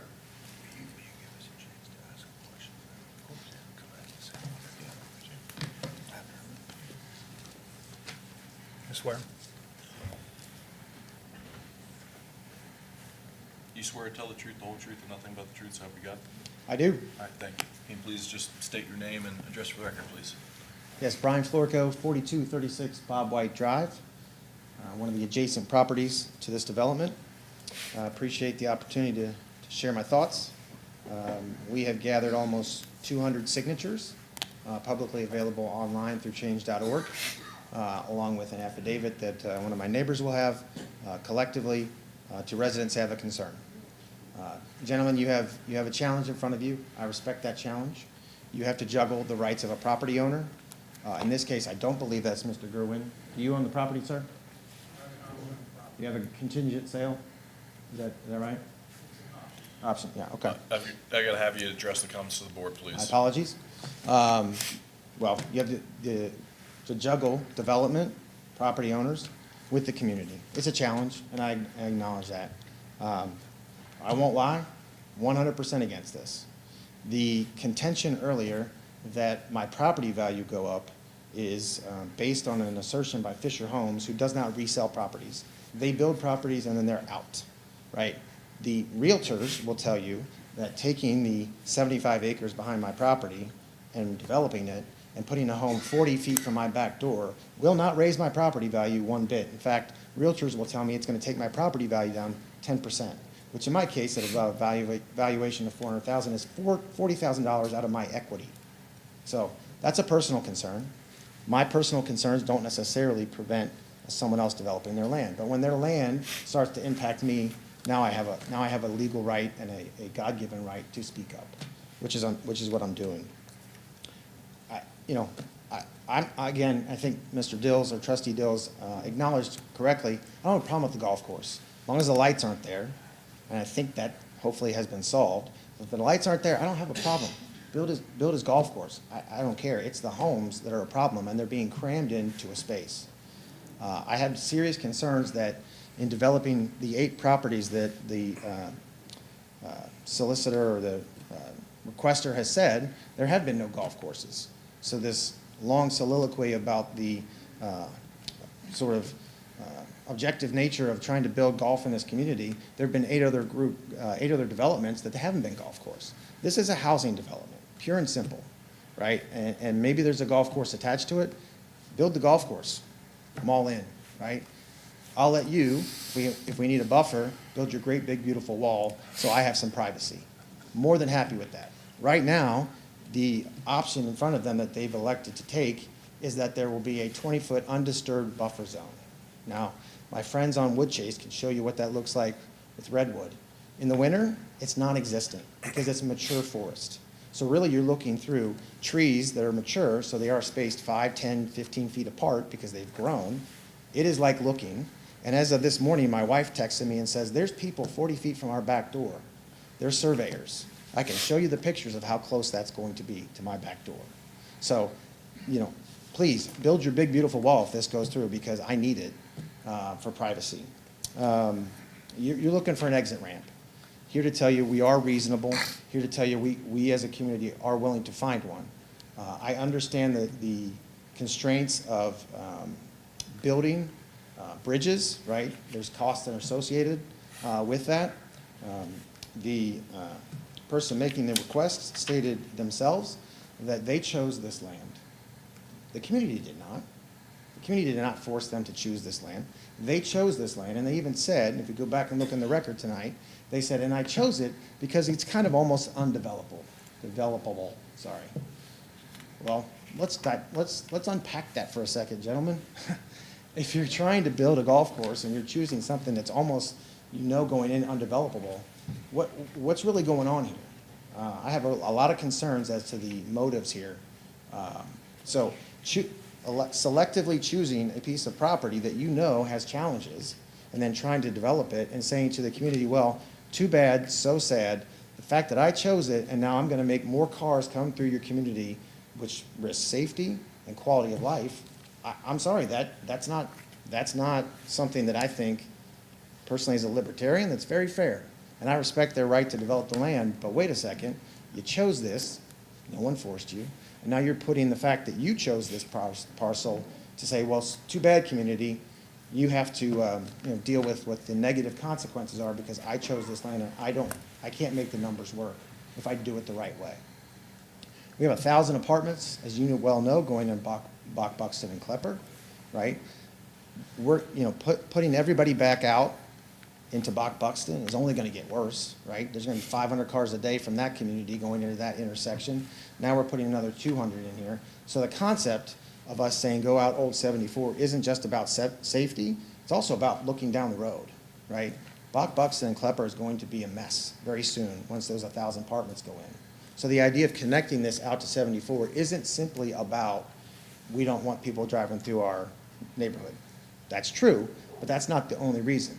At some point, it's going to be a traffic jam for us to get out. It already takes me from Bob White to get out to 32, 15 minutes. We haven't put 500 more cars a day going up and back on that area. So I think there's a bigger thing here. I'm asking for you to, I think there was a reasonable suggestion, let's table and modify this proposal. It's not the what, it's the how here, right? And the how, I think, is very inconsiderate of the community. And quality of life was kind of referenced in some earlier comments. I think the community will decide what the quality of life it wants. And I think, you'll hear it from others, but I think we support a golf course, but the way this is being drawn out in the interest of making money and putting unreasonable negative impact on our community is, I think, what we're here to say. We need you to adjudicate for us, work with them. We'll work with them. They've made no outreach to any of us at any point to say, hey, we're coming in and we'd like to have your participation in this. There's been no contact, so I think there is a compromise. To Trustee Dill's point, I'm not sure we're there tonight. I think we will all be reasonable people, but I think there's a lot of concerns that are reasonable, fair, objective, and logical related to this program. Thank you, Mr. Florco. Please. Mr. Fork, and I'm going to ask the same question to every resident that comes up and speaks, because you have an opportunity. The builder's right here. So let's assume this gets approved. What would you do differently, and what would make you happy?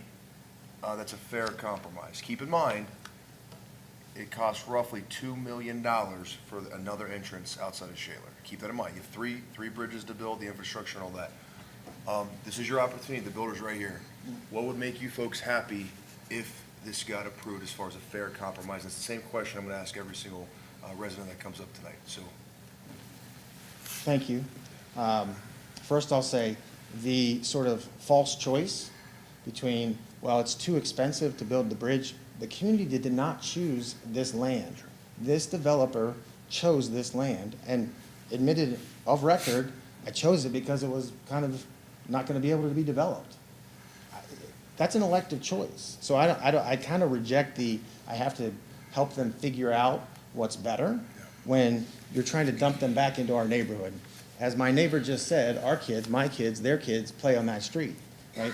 I'm pretty sure you're all aware, I imagine Chief Reese is, we just had a delivery truck had the really unfortunate situation of hurting a child in this community. Am I correct? Batavia Township. Batavia Township, but not far off. So the idea that we're hyperbolic about safety is not out of the question, right? So what would I do different? yes. You know, I would ask for more buffer, right? The way, at least for my property, right, we have a 20-foot undisturbed mature forest, which is not really privacy at all. I can show you pictures if we need to. So I would ask for more space, more buffer. Build your great big beautiful wall. I'm all for it. You know, again, we've asked for, we were trying to be reasonable, say take it out the other way and put the emergency gate up, right, which would kind of solve all the problems. I understand there's financial challenges there. I'm not trying to be difficult, but I do reject the idea that I have to find a solution for someone else's elective choice because it's not financially suitable for them. I didn't make them choose that land.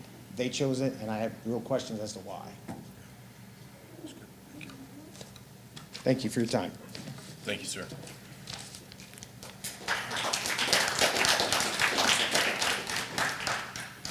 Todd Johnson.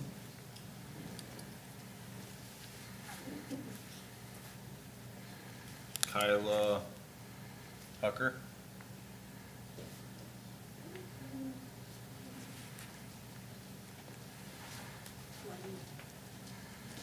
You swear to tell the truth, the whole truth, and nothing but the truth, so help you God? Absolutely. Thank you. And name and address Oh, again. Kyla Hucker, 1320 Meats Drive, Batavia, Ohio, 45103. I don't know if this is allowed. My parents, I was lucky enough to grow up and play in this whole piece of property. I was raised on the old 75 side, old 74 side, and I now live at the end of Minks, in that section that got cut off.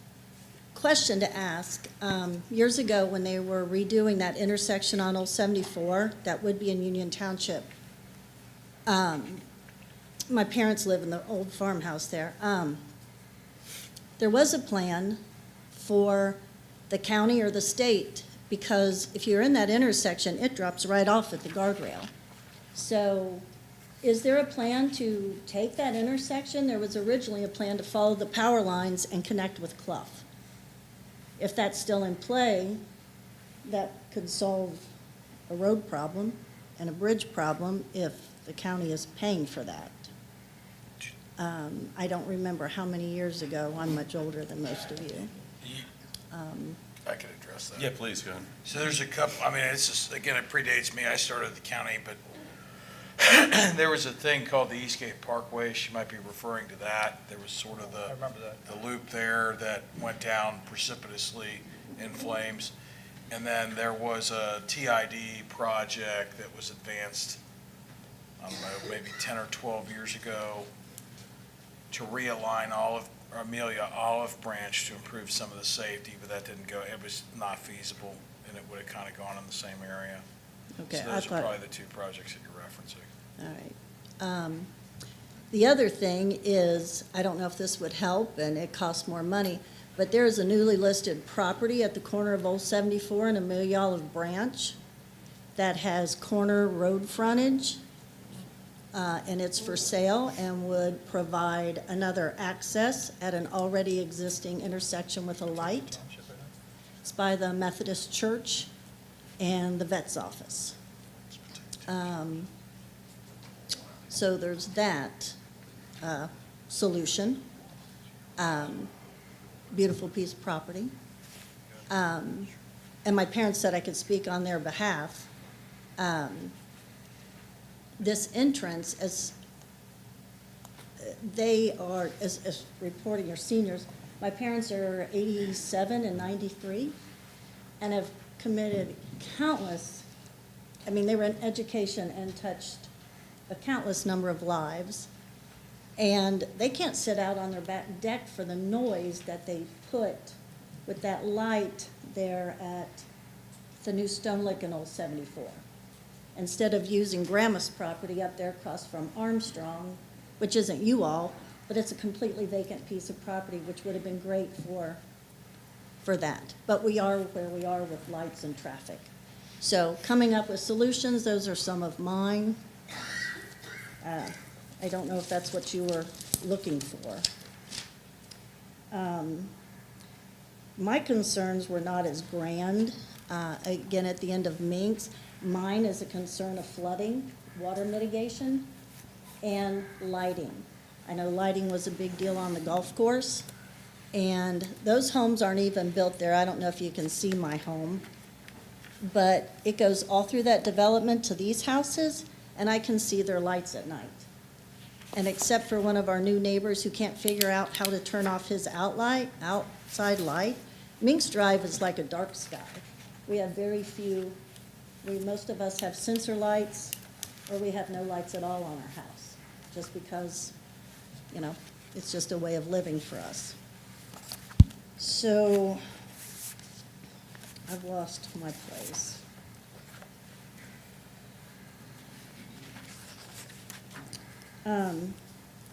I wanted to ask, why are there no pictures? If there's like am I understanding there's 4 different models, 2 models of homes and 2 models of condos being put, but I've only seen 2 pictures? Or why is we not available to seeing their other proposals for homes that they are talking about building? That would be nice to see, I think. I think I'm done. Sorry. Oh, they're not here tonight, but my neighbors are very concerned about flooding too. Not so much, the water pulls away once it gets off of Minks and it goes on down. But Rondo, which is a private drive, the two owners at the end, they are, I know one of them for sure, I think two, are very concerned about flooding too. And I spoke to, I don't know if it's a surveyor, one of the representatives from the company, when I came to the zoning and planning meeting, and he said they had a plan, and I'm sure they do, but if nobody's lived here and seen what the water does there, and the county went through, I think it was the county, and they rerouted the creeks, I wouldn't say all of it, but they changed the flow of the water, and they put those big concrete risers, which I think is the sewer that they're required to run along water these days. And I don't know where I was going with that. But there's a lot of water, and I'm not sure, I don't own it, so I don't spend as much time back there as I did as a kid. But there's a tremendous amount of water that flows there. And also, I don't live over in Shaler with everyone else, but I want my neighbors all to be happy. But I also don't want to make everybody else happy for an entrance and a light and all that traffic to be dumped on, you know, senior citizens. And it's a mess down there at Old 74 and Stone Lake Olive Branch. And they're planning on putting a light. The state says they're putting a stoplight somewhere. I think we're 32 coming off and all those accidents that happen. So traffic is a major issue regardless of where you route it in and out. They said it's, I think, 4 or 5 years down the road, but there's a plan for a light at the Stone Lake and 32 exchange there. And there was something else on their books, but I don't remember what it is.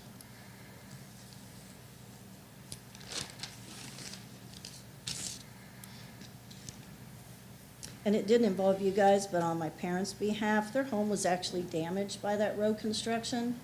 They took away the front, big semis all the time, who, had they put it up there at Armstrong, it would have been simple, but it goes by their house all the time and causes their home to shake, which is like a 200-and-something-year-old farmhouse that's been in the community, well, that long. They lost land. In and out of their driveway is a hazard, and that other entrance, I don't know that they would ever have cause, but that goes to, used to be Stone Lake Olive Branch, but it's now called Cemetery Road. There used to be, I think, a pumping station right there at that bridge. If that's where they're putting that light in and out, I think that's actually Batavia Township, not you all. But when they took my parents' property on those two corners, somewhere under that road, they dug and, well, I climbed down in that manhole, and they have rerouted the water underneath that road. Because my parents used to have 24-inch culvert that just run under their driveway. But they have rerouted all the water underneath there. So I do plan to go on Batavia and share, but if you guys communicate and you work together as a team and you discuss these things, I would like that to be part of the conversation on behalf of people that are too old to come and represent themselves. Thank you. Thank you, Kathleen.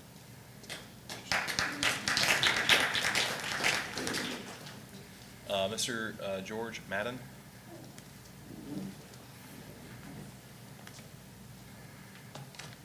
swear to tell the truth, the whole truth, nothing but the truth, so help you God? I do. So please share your name and. It's George Madden, 1235 Wood Chase Trail. Thank you, sir. My wife and I bought that house because that part of Shaler, the Shaler Crossing community, was pretty quiet and had very little traffic and woods behind us and at the end of the street. Since that time, Redwood went in behind us and took a lot of woods there. And now this possibility at the end of Wood Chase really threatens the character of the neighborhood. We're strongly opposed to the change in zoning from R3, which that deserves some conversation too, whether that parcel should be zoned R3 right now. But we really oppose the change to PD zoning, and we oppose the single-family, multifamily, recreational and commercial development that's proposed there. I think a really relevant and timely question here would be, at what point does the growth of the township trump, it's not a good word right now, but trump maybe it is a good word right now, trump the interest of the people that live there. I like it. And the current residents. It's good for the township to grow, but at what point, what's the impact on the people that live in the area right at that time? Had a really good example for you, which I'm not going to take time to go into because it usually winds up being a disaster anyway, but to talk about, like when I was at the zoning commission meeting, I expressed the concern for 2 to 3 years worth of traffic and dirt and a decrease in safety because the traffic was being increased. And I was told there pretty much that you should be happy with what's going on with this proposal because it could be a lot worse. And it could be a lot worse. That property is zoned R3, so it could be, somebody could go in there and put total multifamily in there. But citing the example of something that could be worse doesn't make the smaller problem right. That doesn't make the proposed development right, and right for the community. And I just wanted to go over some things where it seems to me that the proposed development really isn't consistent with PD zoning. In section 680 of the Union Township zoning resolution, it says that one of the purposes of PD zoning is to harmonize proposed developments with surrounding land uses. I know it says some other things too, but we'll get to that in a few minutes. In the zoning map amendment packet that we got at the zoning commission meeting, on page 5, in the second paragraph under staff review and analysis, it states that the proposed single-family development is initially intended to match the size and character of the adjacent lots in the Shaler Crossing subdivision. It doesn't say that the proposed lots that are adjacent to existing lots in Shaler are intended to match. It says the proposed single-family development is intended to match. The proposed development doesn't do either one of those things. It doesn't match and it doesn't harmonize. 83% of the proposed lots are smaller than our lot. 66%, almost 2/3 of the lots, don't meet R2 zoning requirements, which we realize it's not zoned R2, but Shaler Crossing is. It doesn't meet that requirement in terms of square footage. 2/3 of those lots don't. 66% of the lots are smaller than the minimum lot area for R2 zoning. 66% of them, and now this may have changed because I heard Brad refer to 60-foot lots. But at 55-foot lots, they're smaller than the 75-foot frontages that are required in R2 zoning. 100% of them don't meet the minimum side yard depth of 10 feet. They're all 7.5 feet. Traffic increase and the negative effect on safety. As I went around the neighborhood talking to people, the number one concern by far was the increase in traffic. I did a little bit of research on that, and AI overview says that the average American household has 2 cars.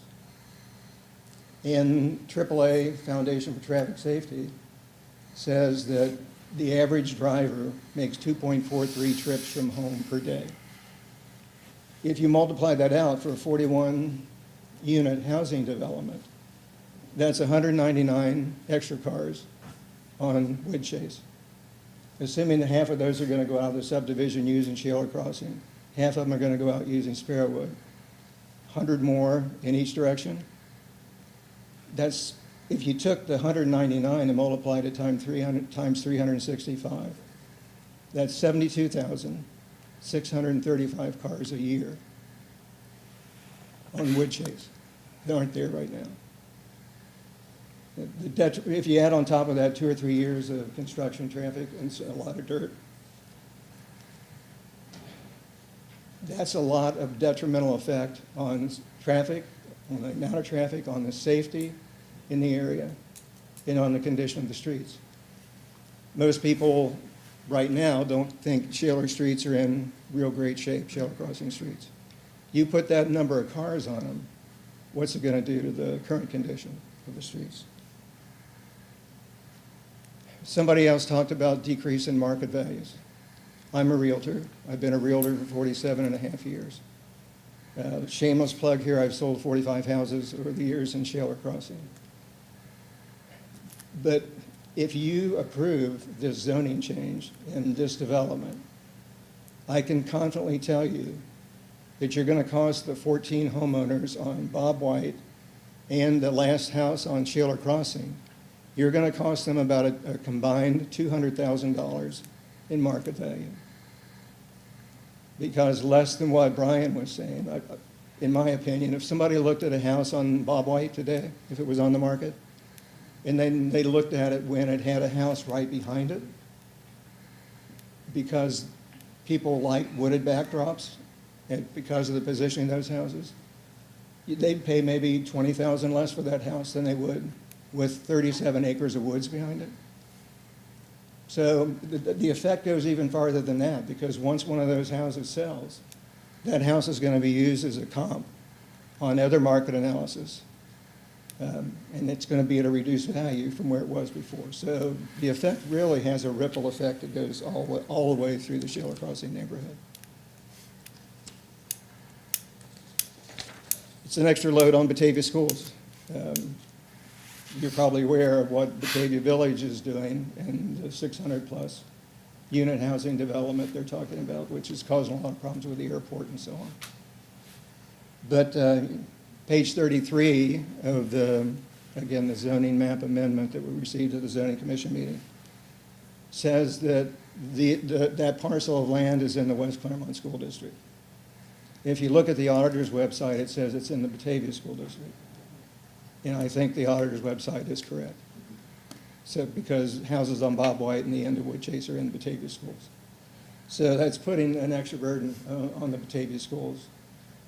It's somewhat your problem, your concern, because part of the Batavia school system is in Union Township. So. The encroachment on the Duke Energy easement, I had called 3 times for Duke, asking them if it was permissible to put lots in there, inside their easement. They finally called me back today and said, as long as it's not the buildable part of the lot. So the way it sits right now, that line of the easement goes right up against the buildable part of the lot. So they're saying that's allowable, but I would think twice about buying a house if I knew that 30 feet of my backyard went under the utility easement for power lines. It's an aesthetic issue. Brad can speak to this too, Brad Callahan from Fisher. It's a little bit harder to sell homes when you've got power lines right behind them. And they'd be very visible, really, from that whole subdivision. The wetland situation hasn't been resolved yet. I talked to the Army Corps of Engineers, and they said no studies have been requested from their office, and no permits have been issued yet. Page 6 of the zoning map amendment says that lots 18 and then 27 through 30 are affected by the wetlands. If you look at the diagram, which is not up there right now, but from the diagram, lots 17, 18, 19, 26, 27, 28, 29, and 30 are in the area that they're saying is the boundary for the wetlands.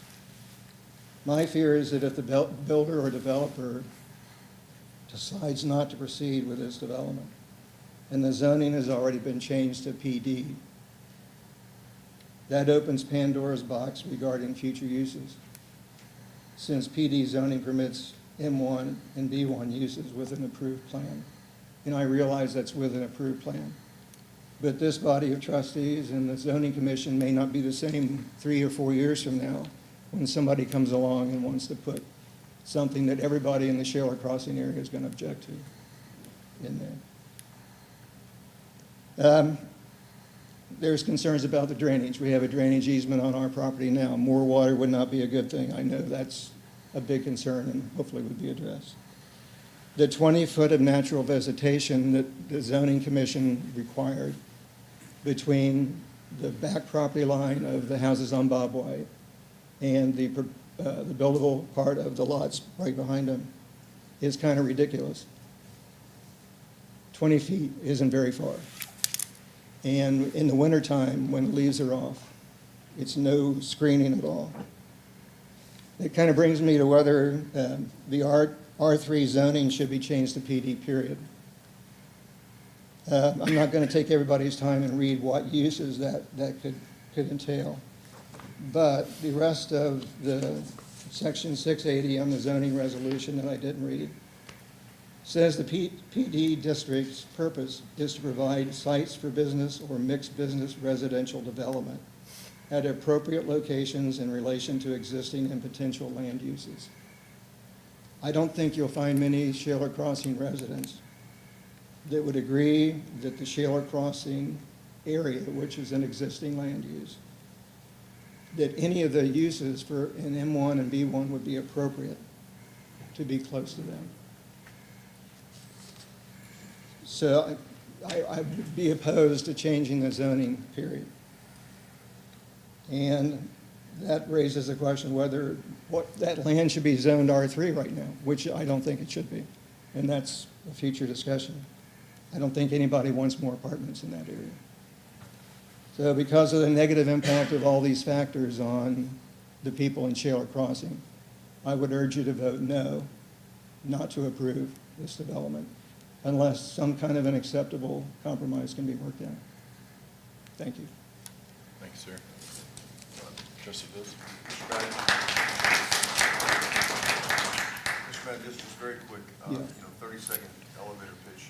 What, oh, shoot, I'm sorry. Mr. Madden, just a very quick 30-second elevator pitch. You said unless a compromise can be made. Mm-hmm. Please, this is your chance. What would be a fair and reasonable compromise to where both parties are? I don't know how fair and reasonable this is, but again, the biggest concern of the homeowners that I talked to was the traffic at 199, 200 cars a day. So if you cut off traffic and it has to go out the other way, then you remove that objection. Okay. Another objection would be the current diagram calls for 55-foot lots in 2/3 of that development. People didn't like that idea at all. So the second part of that compromise would be for the rest of the lots to be 75 feet. Now, the way the zoning map amendment was worded, it said the whole subdivision would have to match what's on Bob White, for example, in Shaler Crossing. Not just the lots right behind it, but the whole subdivision. So that would be the second part of the compromise, would be bigger lots, and I know that affects their bottom line. And the third, well, there was a third thing too, I can't remember right now, but those two things were the main things, the lot size and directing traffic out the other way, and I realized they'd have to build a bridge to do that. So those would be the main parts of the compromise. And as soon as I sit down, the third thing I'll come to. Thank you, sir. Yeah, you're welcome.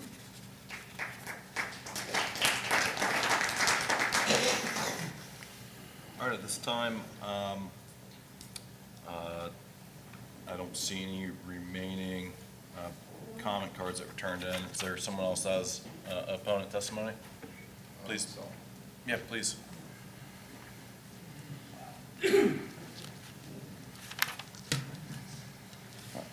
You swear, can you put your right hand up? Yeah. There we go. You swear to tell the truth, the whole truth, and nothing but the truth? I So do. help you God. All right, name and address, please. Chris Highfield, I'm at 4076 Woodson Drive. I'm experienced traffic conditions that are along Shaler Crossing. That's my wife, in actually 2019, November was daylight, 4 p.m. in the afternoon, was sideswiped. Our Ford Edge flipped over because someone was just too concerned that they needed to get where they needed to be at that intersection. And this is proof of the traffic accident. We are experiencing, with kids not having the safety that they need. Shaler Crossing is our one street that is full of traffic I experience it daily, as they've talked about here. Everyone, every household has 2.5 visits going in and out, and this is going to add 41 times that, times 4 trips out, in and out of Shaler Crossing. We've talked about in the past future traffic that's all along Buxton and Shaler, knowing that there could be roundabouts. That could solve that, but Shaler Crossing now then becomes full of traffic down the hill to Shaler. With more traffic and more residences to our community, I'm concerned. Now, is there another solution? I am open that, they have basically a T orientation here, that you could break this down, that could there be a golf hole that's in behind the homes that are new to what is at Shaler Park? A golf hole that they have to still play around their community. If it takes 4 houses to be taken out and still be separate, could they have, we still would prefer that they keep up with, if they are to be with our HOA, to keep up with at least a 65-foot wide lot. Homes that are built with 5 foot in between homes don't make don't keep the equity in the homes. And then sight lines. I'm on 4076 Woodsley Drive, which Wood Chase, my neighbors are right there, and we see each other all the time. I can walk in my underwear in the kitchen. But it is a concern. I need to provide my own landscaping. People on Bob White are going to experience what I'm experiencing, and people in our neighborhood are going to experience the traffic that I've experienced, my wife has experienced. It's a big concern. So, in any way, this could be a second and just a fire access. You could have just a pedestrian walkway into their community that would allow, maybe there's a gazebo, you look and you can see it coming from Wood Chase. It's in between holes. You could just shift the lots up to be like I was saying, a Latin cross, where instead, not a Greek cross, but a Latin cross, that you have the high residential, high level homes be back in the top, but have a golf hole behind them. Could there be other options? I'm open to that. We do not need the traffic. And joining our HOA is not the solution. We've experienced communities all throughout, around the perimeter of Shaler Park that do not want to join us. They want to stay separate. They don't want to pay the fee. There's condos along Shaler or Woodsley Drive. There's Creekside. They stay separate and they do not want to join in. So I am for or against this to be joined in with and connecting up with Wood Chase. Thank you. And here's a copy of our police report. Yeah, please. And I just want to say, first off, I'm terribly sorry to hear that this traffic accident occurred.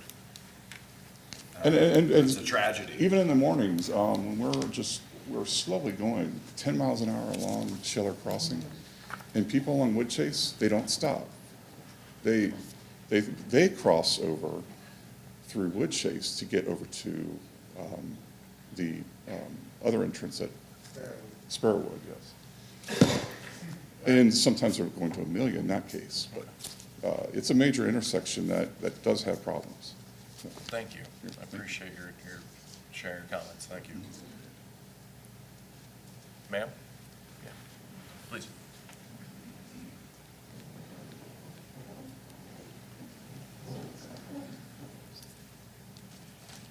Hi.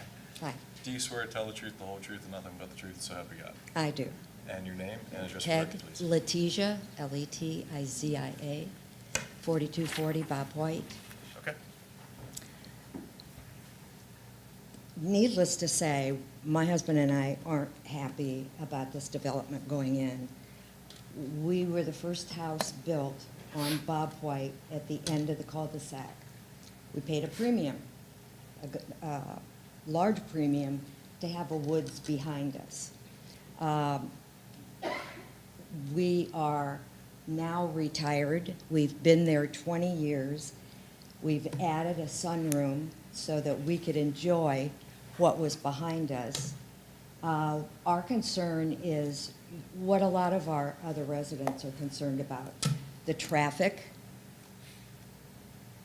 the noise, and we are, especially my husband, avid animal lovers.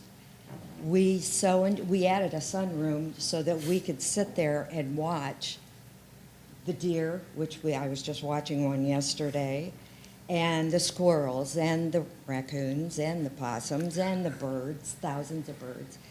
And it's so enjoyable. And when I saw the surveyors out today, I noticed where they were putting their little flags. And those little flags weren't very far from where our property line is. We have a lot of bird feeders that are a little bit over the property line, but at the top of the hill. We have an overland water easement that runs down through our backyard. I know that some of this, I'm not going to give you statistics and numbers and things like that. I'm talking to you as a mom, as a grandma, as one who loves all the kids in our neighborhood because they visit us for, I don't know, cookies and things. But I'm worried about all these children. We've had to put on Wood Chase and on Bob White for people to slow down. And I lived in another place where a child ran between two cars and got hit. And I hold my breath every time I see the kids out playing. And I think that the traffic, I don't even want to think about what the traffic would be going up Wood Chase and cutting through there. So obviously, I would be opposed to that and would prefer coming in off of 74. We understand progress happens, developments are built, but we would like the concern of our residents in Shaler on Bob White to feel safe, to feel comfortable, to feel like they can go outside and not see somebody else standing on their deck, which some of our other neighbors who don't have woods behind them don't feel sorry for us. But we would just like to enjoy our retirement days and our visits from our grandchildren without having to worry about the noise and about the traffic and about the wildlife, what's going to happen. I've said this to our family members, our kids, and they think, you're just getting old. But I feel like, do we have to cut down every tree on this planet to build buildings? Do we have to have commercial things? I don't care about the golf course one way or the other. I don't play golf. It's immaterial to me, as long as they don't have lights at night. But I just feel like buildings are everywhere. Everywhere you look, trees are coming down. There's no grass. There's no empty fields. And it's like, do we really have to do something like this for a developer? Just, can we leave it alone so the wildlife can enjoy it, so we can enjoy it? So I obviously would like to hear a no from you tonight. And thank you. Thank you, Letitia.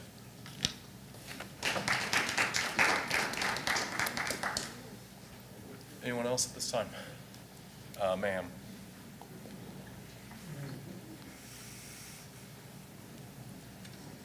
You swear to tell the truth, the whole truth, and nothing but the truth, so help you God. Yes. Name and address, please. Beth Novotny. I live at 4175 Shaler Crossing Road. I live at the dead end of Shaler Crossing where Red Puddle went in, or the apartments went in, and they took away all the trees, well, not all the trees. I have a relatively decent buffer, but it's not a big enough buffer where people from the apartments walk through the woods, traipse through my backyard. I didn't know this until all the snow was on the ground. I've also noticed when they rerouted the water, I have more water on my property. Water, I always grew up knowing or learning that water has memory. It's going to go where it wants to go. You can't really change it that much. I don't like the idea of messing with the wildlife, losing the wetlands. I don't see why we need this development. We have all these other apartments going in here and in Batavia Township along the Little Miami or whatever. They just said they're going to put that in. Our school systems are already at their max. Where are these people going to go to school? West Claremont is already saying, hey, you can go online. You can do online schooling. These kids are not in school. They're not getting the socialization that they need. And kids are not growing up the way we grew up.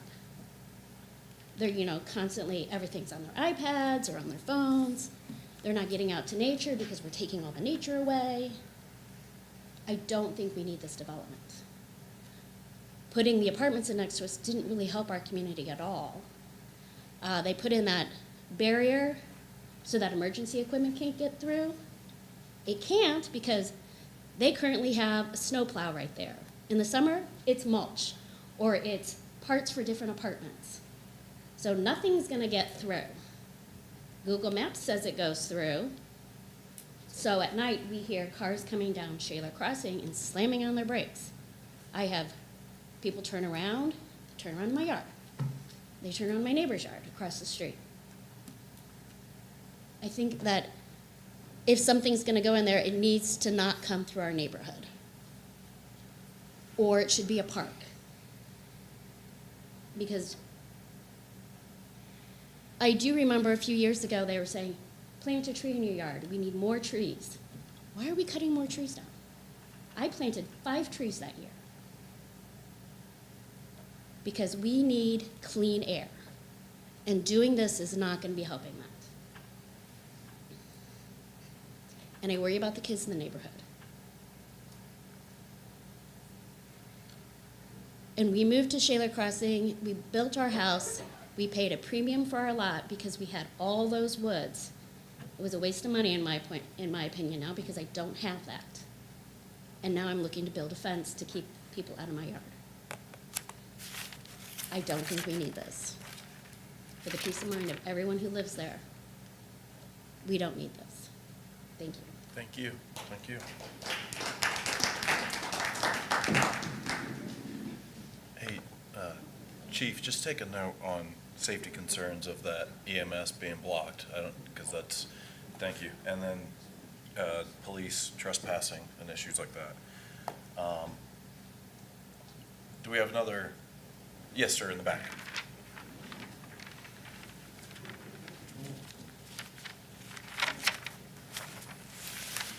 Hi. Swear to tell the truth, the whole truth, nothing but the truth, so help you God? I do. Name John. and address, please. John Perry, 4162 Woodnall. Okay. Thanks, gentlemen. I'd just like to offer I would say kind of a unique perspective, just because there's usually nobody in the room that has had this job that I had many moons ago. If somebody did, then great, war stories. I used to mark underground utilities back when it was CG&E and Cincinnati Bell and Warner Cable stuff. That tells you how long it's been before Duke Energy ever came about. But anyway, I used to work in mostly east of 75, so, whole eastern Cincinnati corridor and northern Kentucky too. And just from the growth of subdivisions, I did it about 9 or 10 years. So I'd see some divisions that were already partially developed, some that started from new. And just from the traffic perspective that, I can tell you, Shaler Crossing, I think we're at the point where more is going to take the integrity out of a subdivision. You make a subdivision that has got certain integrity. People have lifestyles there that they expect when they buy it. Granted, it expands a little bit, understood, but from what I've seen, from that experience of different subdivisions, it's at its max for that. And part of that, I bring in perspective too is I work from home, so I sit out, can look out my front window a lot, and, not gonna get carried away and say people are going 50 miles an hour in the neighborhood, because they're not. It's not that, but, I can see, people rarely making full stop at the stop sign, but, I get that. But, with the integrity of the subdivision, there comes a point where, you enter a subdivision and you think you're home. It feels like you're home, I'm here. If there's still a lot more, twists and turns to get back, then traffic speeds up some because, oh, I'm not home yet, I gotta go around. It's a psychological thing, so just with the traffic, increase, and you think, oh, it's only 40-something homes, but again, with the numbers of that, I think, the subdivision now is at its, at its peak to, not do anything further to that integrity, so. Yeah. And my suggestion would be, to agree with that, that buffer to where it doesn't connect, but then maybe in that buffer between there, not have, just landscape where the leaves fall off, develop a type of landscape that's gonna be, tall evergreens or something that are closer knit together that actually makes it, a different kind of natural buffer. And I'm not a landscape expert. I don't like doing landscape at all, but I know there's such a thing, so, to make it, more, lasting so that it doesn't just fall. I mean, even in mine, even with our house, it's on the corner, and the leaves fall, you see the neighbor's house, they don't have, their front of their house isn't facing the back of our house, so it's not, a big thing. But, with evergreens that last all year, or at least closer to it, it would help, so. Yeah. I hope that helps, thank you. Thank you, John.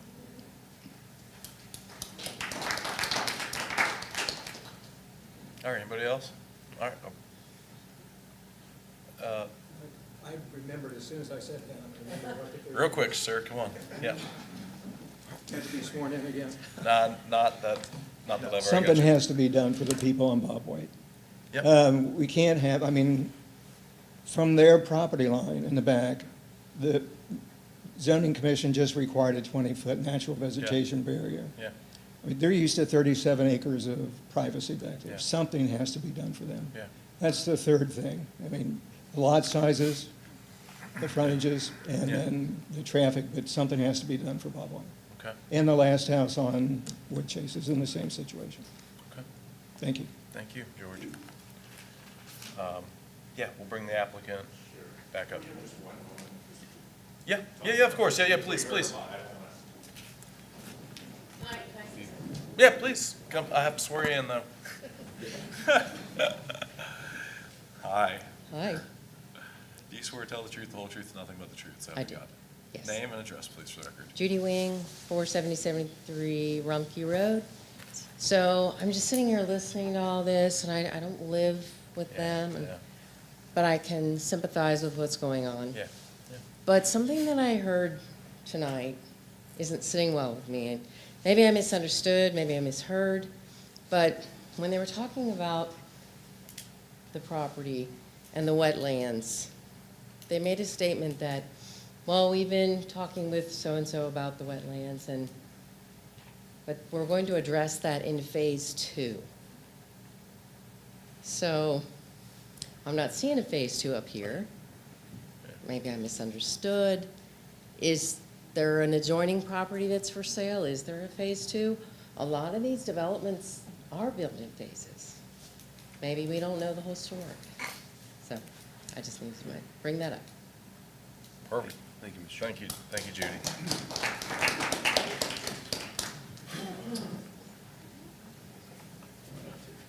We may have questions, so we might as well both be up here. Yeah, of course, please, both come on up. Yeah, Matt Fellerhoff again, and I just, Yep.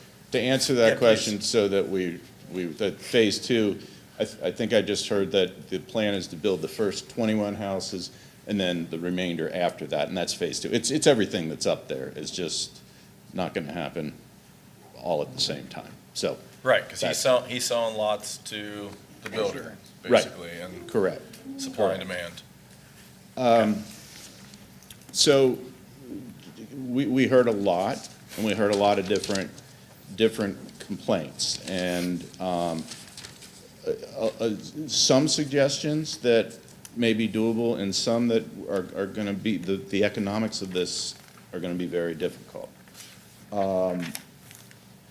And we're happy to have a conversation to try to address ways to address the concerns, but I do feel a need to at least address some of the statements that were made.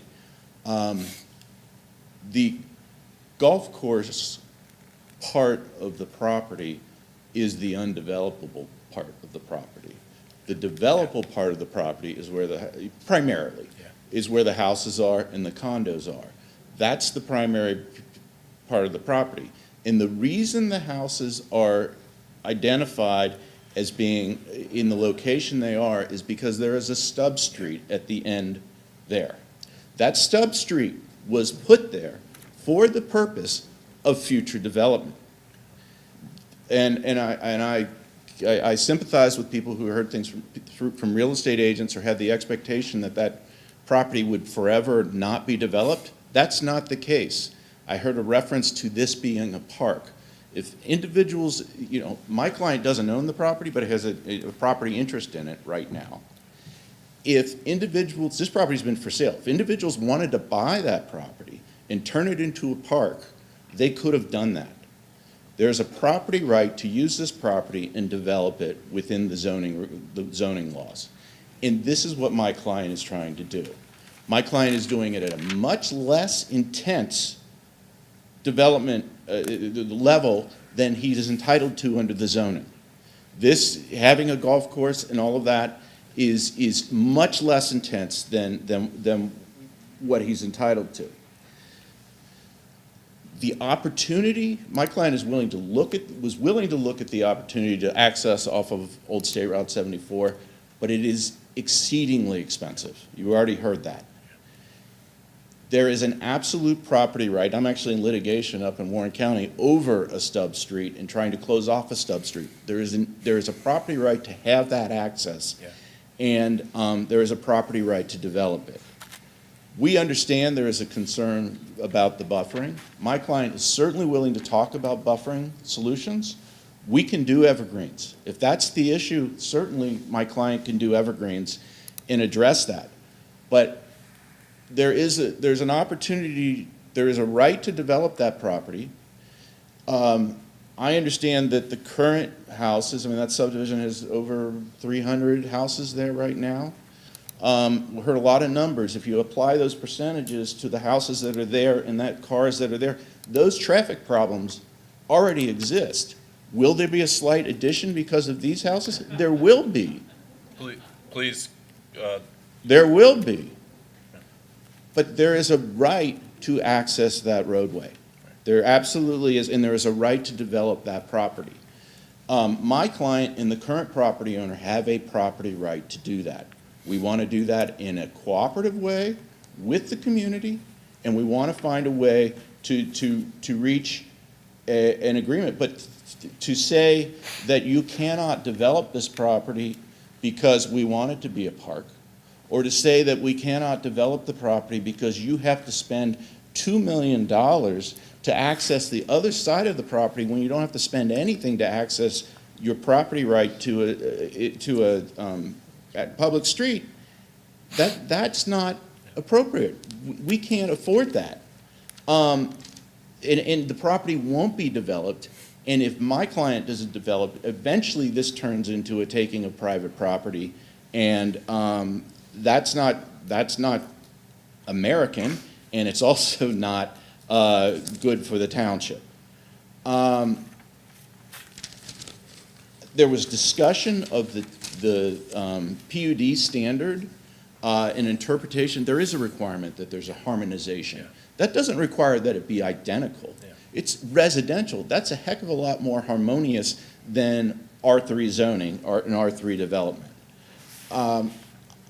I can go on for a long time about, and I don't want to. We've been here a long time. We are more than happy to try to address issues, but we have talked amongst ourselves. The cost of going out to Old State Route 74 is too much. The layout of the subdivision as it is right now it's laid out that way because that's the developable land. Changing the T and going a different way won't work because of the topography. So it's going to be very difficult to do something about that. If we've heard requests that we become the development become part of the HOA, but then also be separate from and it's hard to understand whether we wanted to be part of the HOA or not. There is a willingness to join the HOA. There's a willingness to discuss that. There's a willingness, if traffic controls can be put on the, it sounds like these traffic controls need to be in the subdivision that already exists rather than here. If those have to be put in part of this development, I'm sure my client will talk about it. But to say that you cannot develop the property and to say that it should become a park when it's privately owned property, that's not right. There is going to be some development here. This is a very much less intense development than what can be there. My client wants to work with the community, but as far as the proposals for compromise that we heard, there was a discussion of a buffer. We can do that. Moving the entrance to Old State Route 74, nobody has an extra $2 million. I don't know how you solve that problem.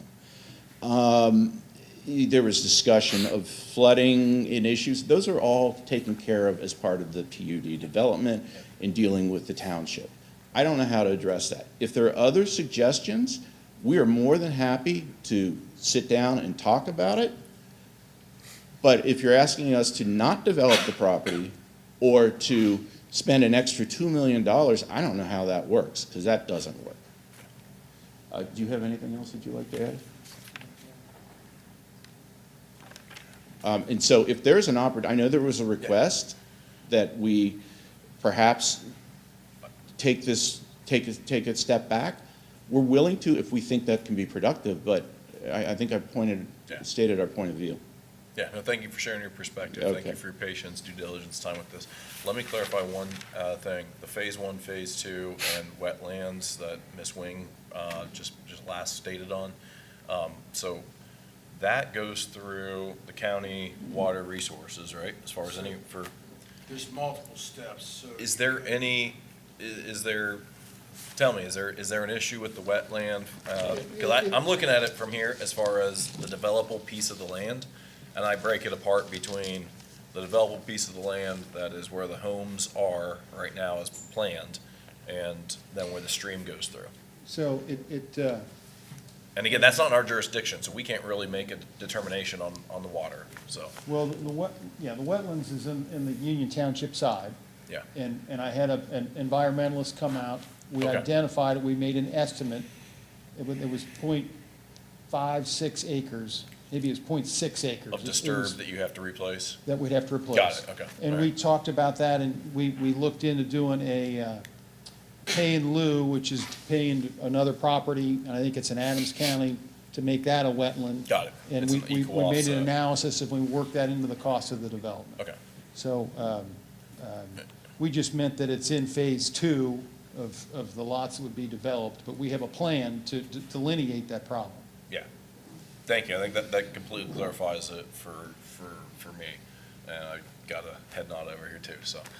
Yeah, I know wetlands can be kind of an interesting term because, like you said, it doesn't seem to make sense to anyone probably in this room but that's the case. You can offset it with a piece of property in Adams County because it's not for a wetland that it's going to like flood neighbors' houses and stuff. It's basically what, environmental protection and overregulation of, here's a waterway?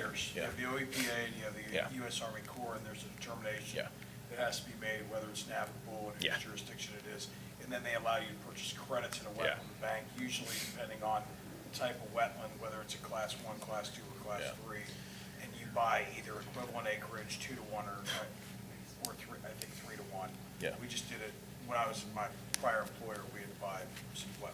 Yeah. In this case, it was caused by, there was a railroad line that went through that part of the property. Okay. And they built it up, and it was done 120 years ago, and they just left it, so it doesn't drain, so. Got it. Okay. All right, thank you.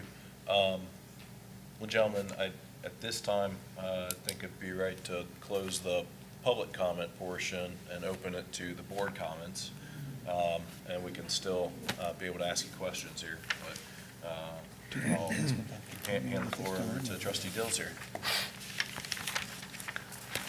Board? I'm gonna actually defer to Mr. Becker for a Okay, minute. Mr. Becker, Still please. gather my thoughts. Yeah, please. Oh, as far as questions for them? No, If you had I'm good. questions, or, yeah, I'm good.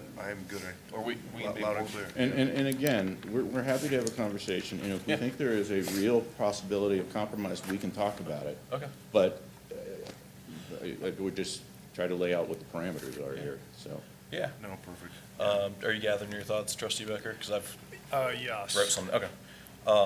Okay, well, I want to thank everyone, all the residents have come, shared their perspective, spoken. You guys can sit if you like, and, yeah. Mr.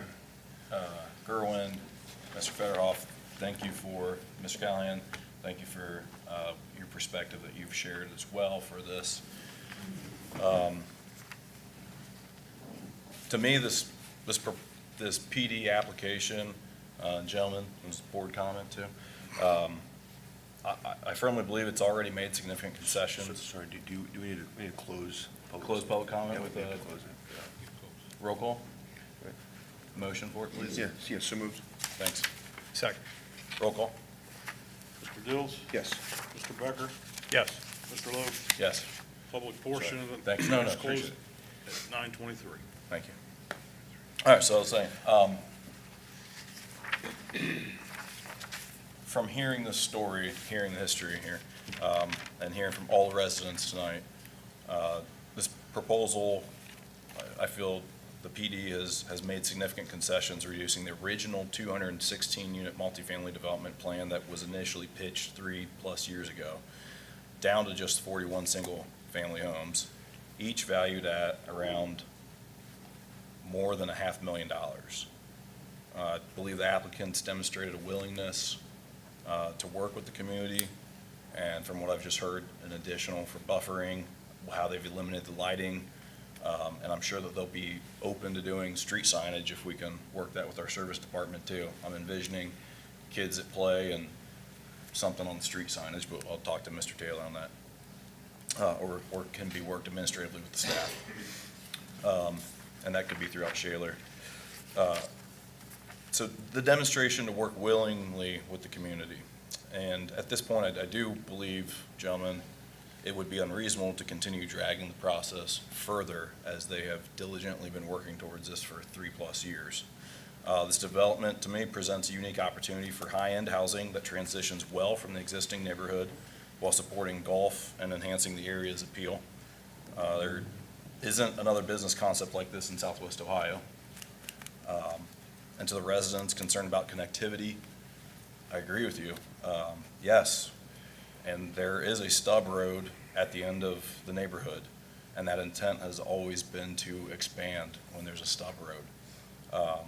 And as I take it from, again, the jurisdiction where we're at,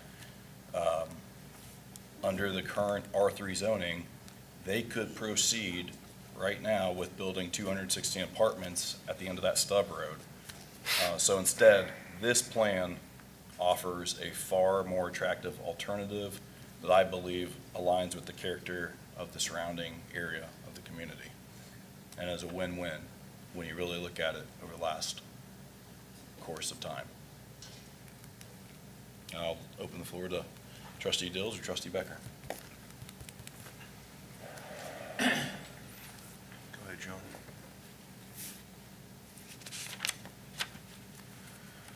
You ready, Mr. Becker? Yeah, I can go. Okay, thank you.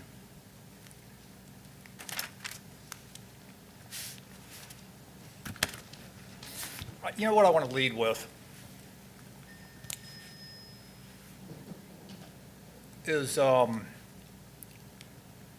my general thoughts on multifamily housing, condos, high-density housing. That was an issue when I ran for this position.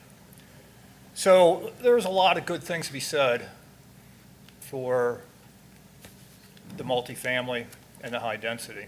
So I kind of drew a line down the middle of the paper listed some pros and cons. So arguments for it: efficient use of land. You can get more structures on per acre. And with that, you're going to have a lower cost per square foot. Keep your housing costs down, make it more affordable. With that, more people moving in, you have activity breeds activity, people wanting to see high-end restaurants and such in the area, other types of businesses, that's all good stuff. Also, with high density, you get, there's more revenue for the developer, and there's more revenue for the township. So it's kind of a win-win for a lot of people. A lot of people like it. There's good arguments for it. All of that said, I hate it. And the reasons I hate it is the same reasons I'm hearing from many of you in this room tonight. Now, I'm not saying no never to, multifamily or high-density housing. If the residents were in here saying tonight, hey, this is going to be great for our community. This is going to increase our property values. Oh, I hate looking at those woods. They're so nasty. If they rake the leaves in the fall. I didn't hear that from anybody. So I could be convinced to vote yes. But based on what I heard tonight, I'm convinced to vote no.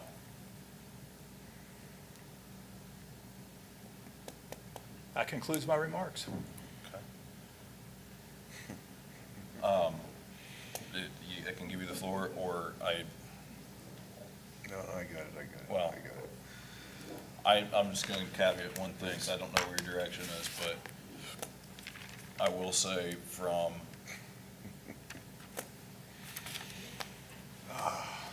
the stewardship of the township, and yes, hearing the residents and hearing what our jurisdiction, our legal obligations are, but it's been very clearly stated with Mr. Federhoff there that if we deny the economic opportunity of what they're able to do, this township is open to a lawsuit that is your taxpayer dollars to fight. And that's just a concern that I would have immediately. Mr. Chairman, can Yes. I address that before you go Okay, to Mr. sure, Dills? Sure, please. So some questions came up about, the comprehensive plan, and there's some incompatibility with it. So, it's not dead on. I mean, the golf course, for example, is not part of the comprehensive plan. Of course, you got the public safety issues that people have talked about, the traffic. When I drove down, I drove down to, the end of, Wood Chase Trail. I think I had been back there once before, but it's been a long time. And I just kind of sat there for, several minutes, just kind of gazing at the woods. Yeah. Nice setting, nice view. You know what it reminded me of? When I'm at my house looking out the back door. Thought, this is nice. If I lived on Bob White, I'd be going nuts. Yeah. Now, I get it, the woods don't belong to them, the people on Bob White, they belong to the developer. And the developer, of course, has the right within the zoning plan and what we allow them to do, Yeah. to develop their property. If I had it my way, we'd be doing estate residential. That's greater than 2 acres, Yeah. or at least 2 acres. I'm willing to compromise and say R1, that's a half acre. Yeah. If this were estate residential, if this were at least R1, I'd be more inclined to go yes than what they're looking to build here. And I guess the last thing would be just, incompatibility with existing use. There's some parallels, there's some similarities, but there's also some differences. Yeah. So, if the developer, whoever wants to take us to court, so be it. We can't stop people from suing us. Yeah. Go ahead, Mr. Dills. Well, I got just two things and All right. over to you, okay?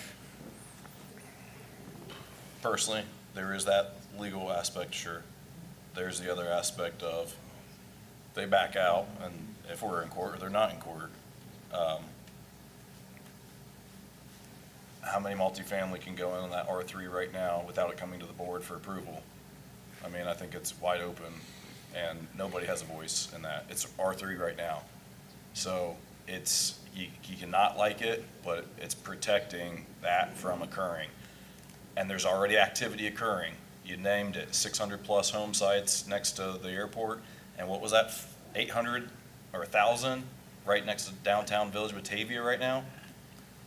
And Village Batavia wanting to annex and keep coming and keep coming and keep coming.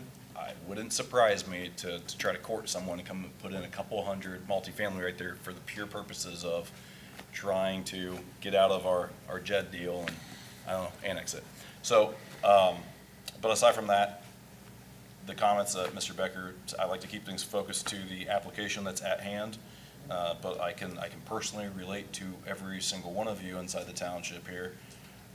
Lived in a neighborhood where there was no stub street, but somehow a street got shoved right through between me and my neighbor, and 55 feet of fill dirt got put in between me and my neighbor so that there could be a gravity-fed sewer run, and sidewalks then were above the height of my head, looking down in my backyard, and drainage got moved from 25 feet and 12 feet lower off the property line to 5 feet off the property line and 12 feet higher, and it put a fence, a 5-foot tall fence, completely underwater.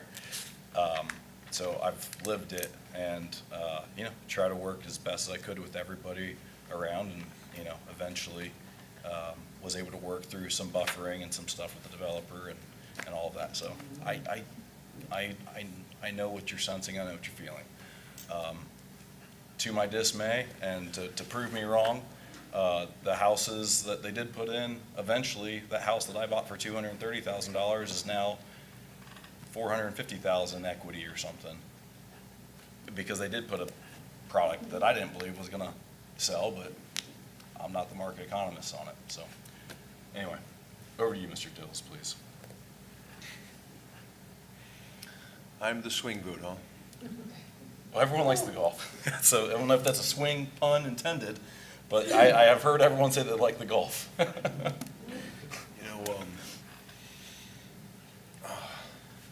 People have asked me so many times, like, why did you run for office? Because I see my name out there, people beating me up on social media next door, and I never even met these people, right? But it's what you sign up for, and if good people don't step up and run for office, then what's that leave us left with, right? So you want folks to try their best to make the most wise decisions as possible for your neighborhood. So here we are. This is your guys' homes. I walked your neighborhood today. I think I knocked on, 20 doors. Only a few answered. It was the middle of the day, so I get it. And I walked, sorry for trespassing, whoever it was, I don't know what house number it was, but I went between your yards and walked back to Redwood, saw that, I know exactly what you're talking about. I get it, I do. So I've got so many pages of notes, and I hope you know, I asked Brian, I think he's kind of in charge of your Shaler Facebook page, to put out a post that he talked to me and have everybody comment on there and then screenshot those and send them to me so I could read them. Because it's kind of hard, because each person wants 10, 20, 30 minutes, and if you multiply that by 30 people, that's a lot of hours. And so I just said, hey, everybody put all their comments on there, let me read them. And I read every single one of them. And so I already kind of knew in my head what I was getting into tonight. So Mr. Becker's 100% right. We are at this moment, very anti-multifamily, very anti-apartments. And that was one of the reasons why I feel like him and I got elected this past time, is because, and we've had a couple apartments come across our desk, and we voted them down, because that's why the residents elected us, I feel like. And so I don't know how long ago it was, when Mr. Wright came and said, hey, I've got a developer that wants to do single family. I'm like, rock on, let's go. I didn't even know where it was or anything, but I said, yeah, let's get the plans together, because the residents made it crystal clear, enough with the old folks' homes and enough with apartment buildings, and mattress factories as well. I heard that too.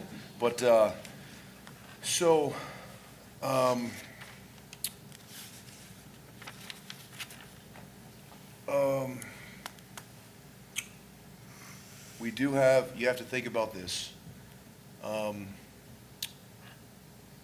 Obviously, everyone knows TQL, the top 2 largest employers in the area. Children's Hospital is not done yet, and the VA is being built right next to it. Not to mention all the other jobs that are around the area. We have a need for single-family homes, right? And your average family does not necessarily want to live in a apartment or condo. They will want to live in a single-family home. So there is a need for this, and there is a need for single-family homes. There is. And I want to tell you, so I remember whenever it was, we had to vote on the medical marijuana dispensary. And I hated that vote. I hate this vote tonight, and I hated that vote before. Because, in my opinion, I felt like I didn't have a choice. Because I never thought about it before when I was running for office, and then this got thrown on me, and I'm like, now I got to vote for medical marijuana, and it's just, I didn't have time to survey the public, I didn't have time to, but the problem is that company met all the zoning requirements. And we could have voted it down, and Mr. Becker voted it down, me and Mr. Logue voted yes. Why did I vote yes? Not because I'm for medical marijuana, absolutely not. It's not that at all. It's that company met all the legal requirements for our zoning, and if we voted it down, a 2-to-1 vote or a 0-3 vote, there is no doubt. My law director was advising me, and several folks were advising me that we were going to get sued. And so that was an issue. So, and basically that's the reason why I voted in favor of it. I'm very bold and honest about it. That's why. And then we put a moratorium in place, and now you can't have any more here in Union Township. So that's why I voted in favor of it. There is no other reason for it. And so legally, he meets the zoning requirements. It passed the zoning board. The only conditions were just a few minor, the bigger one being the no lighting at night for the golf course. But the applicant meets all the zoning requirements. So I know their attorney. I did my research, and I contacted my people as well. If we vote this down, just so you know, we're going to get sued. And you think, well, so what, fight it, it's my backyard, I get it. And you don't want the traffic, I get it. However, do you realize, you all talked about parks. We have no parks levy in Union Township. You talk about your roads and potholes and being resurfaced. We have no road levies in Union Township. Miami does, and Anderson does, but you realize levies mean more property taxes for everyone. We don't have that here. And I made it very crystal clear to every department head, my first 4 years, do not come to me with a fire levy, a police levy, or any levy. I don't want it. I don't care about it. It's not going to happen. We just got over COVID. We just got over the auditor reassessing all of our properties. And so we were at a hard time, and I said no levies. And so in our first 4 years, I said, don't even come to me. Cut the fat and go to the drawing board and run it like a business. And we're not raising property taxes on our residents. And so, we've kept our promise on that. So if you say vote no on this, they're going to fight us. And you can Google his name. He just sat here and said he was already in litigation with another municipality up, I believe, in Warren County. And I do think we would lose, which means all that money that we fought, however much that's going to be, is going to come out of our general fund, which goes towards your fire, your police, your roads, your parks, everything else. So if I vote no on this, these are things I have to think about as well. There's no emotions behind that. It is what it is. And so,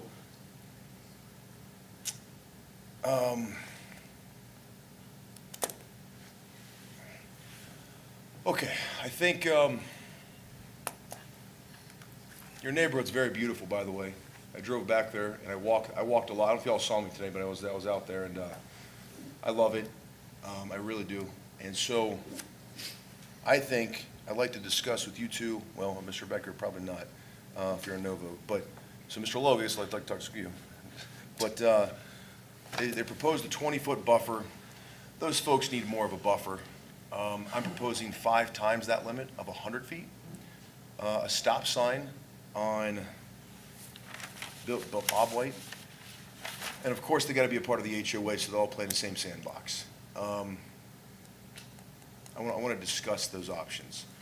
By the way, I called a lot of residents. I don't know if you're in the room or not. Nobody mentioned the 28 condos, so I'm assuming that's kind of a moot point. I didn't hear that come up one time. And for what it's worth, I did call Batavia Township today, and I talked to their zoning director, a guy named Taylor. I had a long conversation, and it seems like Batavia doesn't have an issue with the condos either. We only have 28 out of the 98. And no one really had an issue with the golf course, except for the light at night, but that's taken care of. So I'm not going to really talk much about that. So Mr. Logue, what are your thoughts of a larger buffer area? In my mind, I think a minimum of 100 feet, but then I don't know what that does to them, but that's up to them at that point. A stop sign so that it helps the traffic with safety as far as kids and things like that. It helps, doesn't solve it. And of course, being part of the existing HOA. And by the way, folks, gosh, Mr. Becker, I really wish you didn't put me in the swing vote right now. Because I got to tell you, I don't want to vote yes on this. I don't. Your neighborhood's beautiful, and the woods are beautiful. I walked on all your guys' property, and but it's already, and if we vote it down, there's the lawsuit you got to think about. And also, we're up for re-election in November, and if we get ousted, hopefully, Lord willing not, but if we do, you're gonna have a new board of trustees up here. Logue will be the only one up here, and they could put apartments in there. You could have a completely different mindset and put it's zoned R3. So, if we don't vote on this tonight, there's also that as well. What are you thinking, Mr. Logue? Yeah, well, those are great points, because the discussions and disagreeing but not being disagreeable, having a change of path on that has been a change. So you're absolutely right, I think, to highlight the fact that, yeah, more apartments could come. What did you pitch? What did you put out? So I said five the times. The buffering, the lighting. Lighting's already a done deal. Street signs, I think, I got a head nod over here. They can work administratively with staff for some mechanisms to slow and make people aware for children at play. We can bring you both back up at this time if you like. And then, I heard residents reference that there's not so much of an interest of the HOAs being together, and I have seen that get messy. Frankly, I don't want to basically force that on the HOAs. If they want to stay separate, they want to stay separate. That's not something I want to force on them, because frankly, at the end of the day, you have to have, the developer has the HOA board initially, you have a community HOA board, they have to come to an agreement on what everything is, so it's not just like a decision we make. It's a nice intent, hey, we have a nice intent that you guys do that, but. So then I would like to put in a language that their HOA board can vote to have them in. But every single resident I spoke to, I brought that up, and they did say they did want it. Now, I didn't hear it at the podium tonight, but everyone that I did talk to said because there's gonna be sidewalks there, that they're going to use their parks, their sidewalks, their roads, and they wanted to play in the same sandbox. Well, and that's again, I have this lived history of a neighborhood now, if everyone follows my same example, 2 HOAs, and the community that's in the middle of our community has their own HOA, they're not allowed to use the pool. They're not technically allowed to use the sidewalks. They benefit from the snow plowing that we pay for, but it's never been resolved, and I don't see it ever going to get resolved, because you have too much friction. So I'm not optimistic in some sense, unless the HOAs want to resolve it amongst themselves. So we give them a sentiment, but there's no jurisdiction I believe we have. That's all I can say to that. Please. One other thing, gentlemen, regarding the stop sign.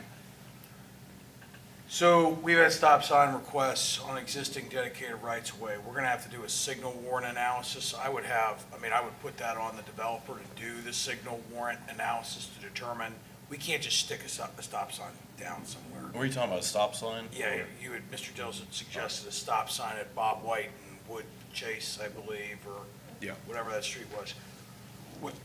They're gonna have to do a signal warrant analysis to do that, because you can't use a stop sign as a speed limit device. It has to be justified. There has to be a signal warrant analysis on that. Now, we can deploy measures like traffic control measures, things like temporary speed tables. I would not recommend speed bumps. I would not recommend speed humps. There are the speed tables that are configured to allow for EMS access and emergency services access. You've probably seen them. They're putting them in on some of the busier mixed-use streets, like there's some near Deer Park. There's some in City of Cincinnati's got them all over the place. I mean, it would be an uphill climb with our county engineer's office. They are they are traditionalists, but it was be something that we could put on them to, study that and then also do the signal warrant analysis. And it may not be at Bob White and Woodchase. Maybe there's another street where it might be warranted to improve that. I don't know, but the other option would be in a new development, and Matt, correct me if I'm wrong, the developers place the signs in the new development. So I believe on that configuration, you're looking at, I think it's probably only, Mark could tell us, about 200 feet between where Bob White is and where that cross T double cul-de-sac is. They may be able to get away with making that a four-way, because it's a new development. I don't know. I mean, it might be easier to do that, but I would also have them look at doing a signal warrant analysis at Bob White. I doubt it's gonna be justified just based on the volumes, but, I mean, stranger things have happened. Yeah, I'm gonna, I can't, in an existing dedicated right-of-way, I can't circumvent what the county engineer's office says. And the county engineer's office, and Matt can back this up, as recently as 3 weeks ago, told me that it's still our job to approve what you want to do in your streets. Another question is it feasible, worth our while to TIF this and then put the CRA on it or no? And what's your honest opinion? So it's already in a TIF. The site's already in a TIF, but it's a 570973B TIF. And in the authorizing language, there's actually a specific section that says that properties used for single-family residential do not pay pilot payments. So this is only a TIF for commercial or industrial. And again, to that point, apartments are taxed commercially, so they would be eligible. So it's not going to generate TIF revenue, okay? If you put it in a CRA, the CRA abates tax. Now, without a replacement mechanism for that millage, that is going to be an issue. And what's the end game here? Could you do a special assessment? We sort of talked about that. Can the properties carry? Right. Yeah, could a $500,000 property justify a $20,000 tax bill? I mean, that's So going to be non-sellable. basically, another entrance is just not an option. So It- with us helping, so it ain't gonna happen, so. Yeah, and the primary challenge is if you look at where that Yeah. cul-de-sac is, Yeah, kind of on that terminus there, that's about a 25 to 30% slope. And, when they put a cross culvert or something like that in, they're gonna require, it depends on whether they pipe it or they put a conspan in. yeah. It's gonna be a 3-to-1 slope on that, and they are absolutely gonna maul the property. I mean, they will, and then, Matt, is it 8% is the county spec now, I think, maximum grade, 8%? Yeah, so you're going from a 30% down to an 8%. So they either have to cut, or they have to fill, or some combination to get that, because fire trucks and ambulances can't go up a 30% grade. I mean, I don't know that I own a vehicle that can go up a 30% grade. Good call. Are you okay with calling the developers back up? yeah, let's bring them up for a second. You'd asked me though where you felt I was, so I think they're probably aware of the 8 conditions. It's gone through the board. The zoning? Yeah. Well, yeah. that's. And I was just gonna say, I'm good with the 8 conditions as they are there.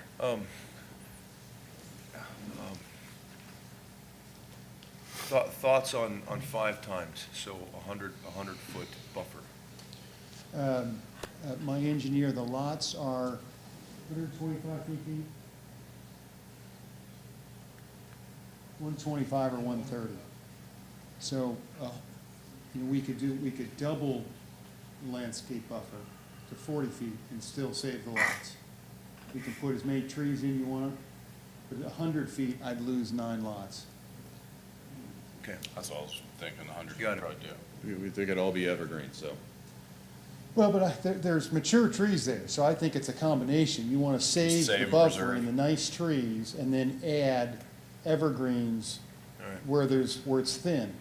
And, I mean, we So- can have somebody do that. Staff, they can work with staff on that plan, right? You want to know where I came with that number? Was I looked at the property with Redwood, Yeah. and I believe these homes are really, they're nice homes. As a matter of fact, I would say it's top 5, maybe even higher neighborhood in our township, right? So I don't know who's to blame for Redwood as far as making it that close. Not this board. And I'm not, yeah, so, That's what I was obviously gonna tell Redwood you. put it a long time ago. Well, I was gonna say But it's a what I'm gonna buffering say plan. is, if, I'm up on the bench here, so I'm gonna choose my words wisely and not curse, but I would be pretty peed off, if I was those residents. So, and I just basically, and it's ballpark about a 50-foot buffer. And that's why I said double it. That's where I came up with that number at.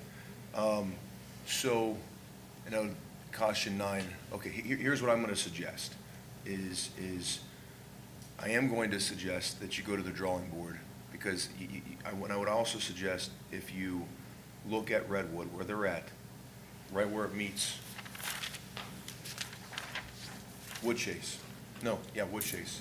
You'll see, and if you were those residents, you'd be like, oh my gosh. So you totally sympathize with them.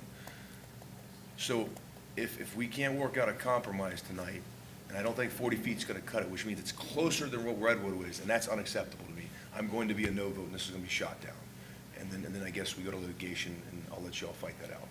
But if you're willing, but if you want some time to think about it, that's on you. I need you to request that from the board, not me, to then go to the drawing board and look at numbers. We can work something out that's fair and reasonable to these folks, but 40 feet, sir, if you go look at the Redwood community at the very end of that cul-de-sac right there, you would be very upset just like these folks. So that's where I'm at. You got me there, but we gotta do something, so. I've walked the Redwood property. Okay. Redwood is a apartment complex. We're talking about doing $500,000 to $600,000 houses. These people living in this house, they want as much a nice backyard and buffer as the Shaler residents do. So, I mean, where the Redwood, they're coming and going. So It's a good point. So, I mean, 9 lots is $1 million. So I get it. So I'm a no on 40. So I'm gonna, either if you want me to give an answer now, or if you want to give an answer, that's fine. Or we can table this one more month and you can actually come up with the numbers. But I'm going to be a no vote on 40 feet. So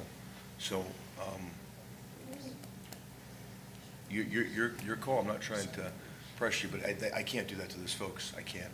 I'm sorry. So, Are you, I'm non-negotiable. if we get to the number on the buffer, is it an item that you're recommending then that we can put in the list of recommendations and that they can work with the staff like normal for finalizing landscape plan, buffering plan? Sure. But, Mr. Gerwin, I know, I want this to go through, because we need single-family houses in Union Township. I'm on your side, but I need you to try to be on their side as well. And so, and I will go to your golf course, I'll be a member, I like it. I want this to go through, but I need you, their houses are $500,000 houses, they're very beautiful houses. 40 foot, I cannot do that in good conscience, I'm sorry. And So you had made a comment about doubling. So I missed you just made a comment about doubling the buffer.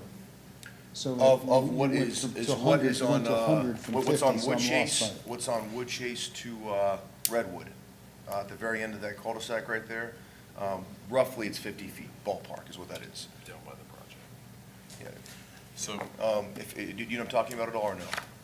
No? So the very end of Woodchase, if you're able to pull it up, Mark? comparing it to the Redwood. Yeah, and it's 50 feet, and I looked at it, and I walked back there, and I'm like, oh, man, I get it. If you can't do it, Mark, it's not a problem. And so I came up with a number, I literally, I'm shooting from the hip up here, but what's fair and reasonable, it's,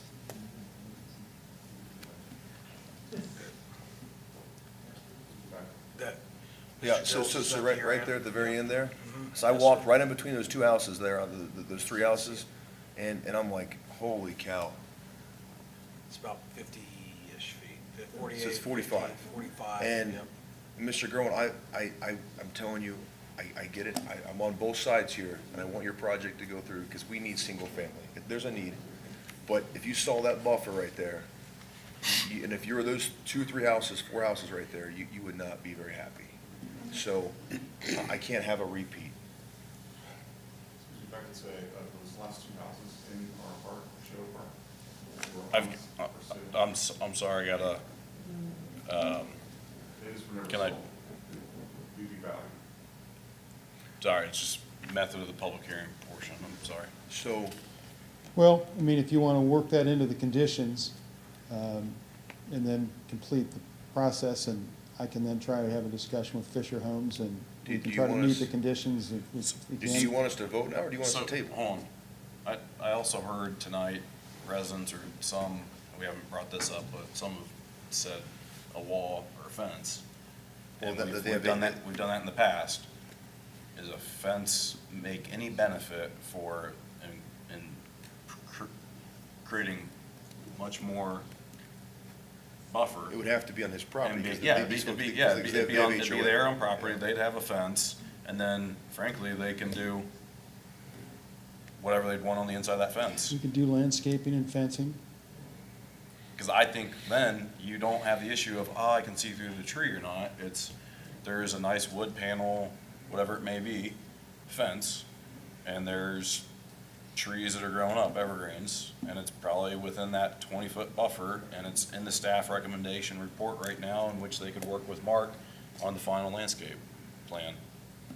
We could make it a 40-foot buffer, because we can still get the houses in there, and we could put a fence in, and landscaping, evergreens, Fence. to fill in the whole. I did hear residents reference a fence or a wall, and, I mean,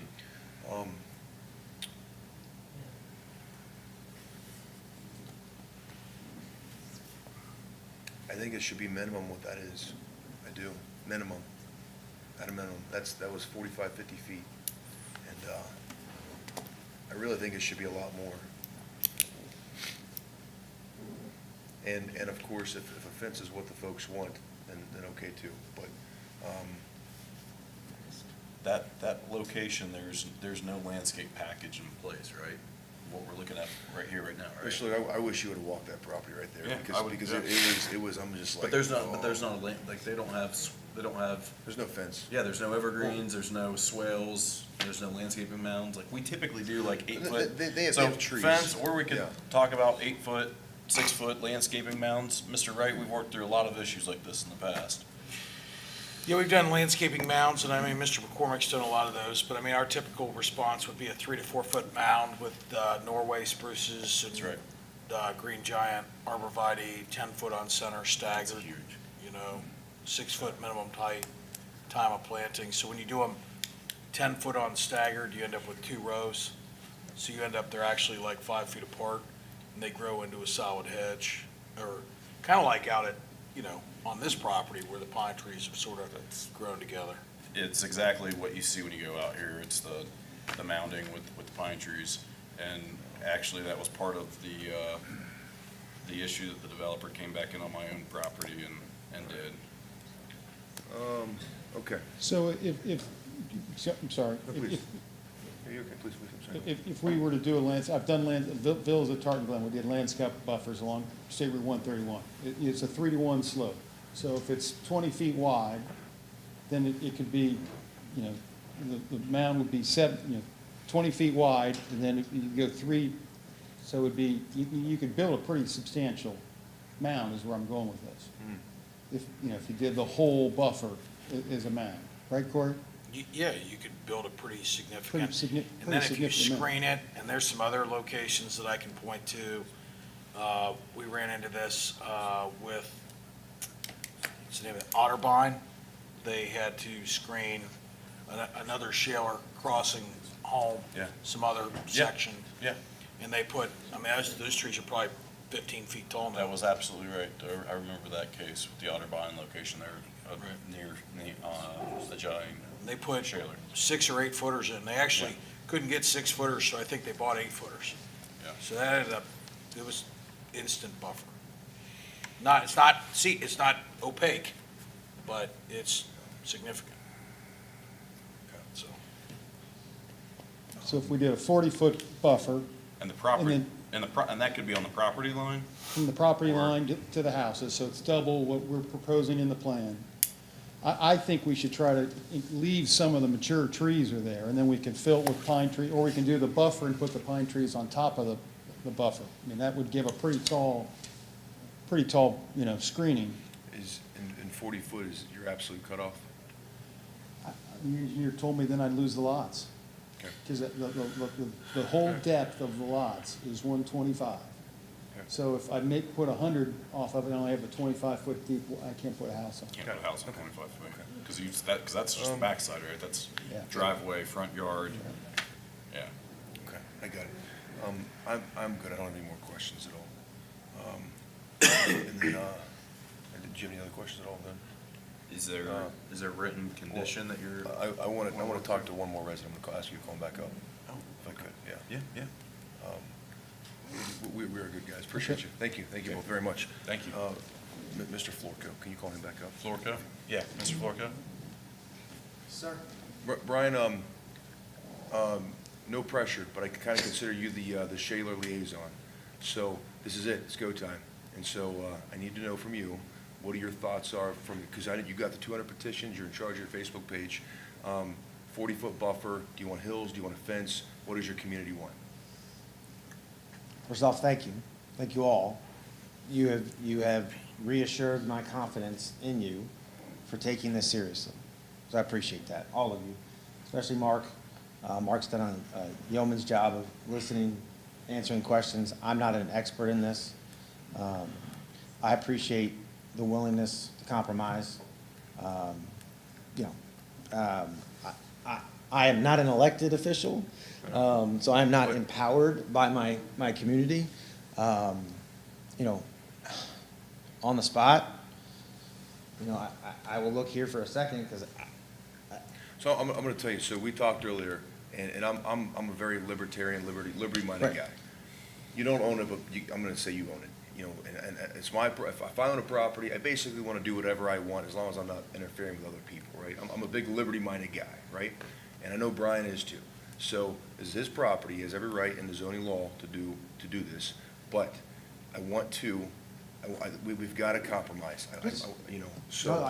I hear you. So you've heard everything. Well, this is where we're at. So go time. But what do you think? And keep in mind, we vote this down. I'm telling you. So this is what's going to happen. So. No, I understand. I understand would the you rub like? you're in. No, and I appreciate Okay. that. I honestly and completely do. Thank you. But I need a second here. Please, 'cause yeah. I'm not, Yeah. we didn't have a neighborhood meeting where we said if it ends to this point, what do we want? It's okay.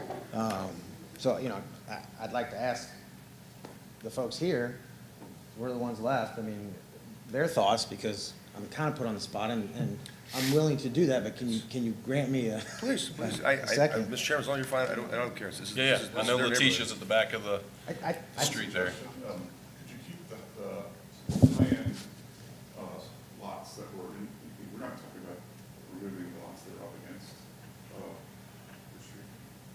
Bob White? Bob White. If you take out 2 lots on the stretch of Shawnee, you can move the street just a little bit further away. And it's 1 lot depth, or width. So it is an open hearing, so you got to be at the mic. Well, we've closed the Yeah, if public you could, hearing, so. if you could just take I'm out. sorry. All right, I think. Yeah, I don't know I think what we- my legal's gonna say, All right.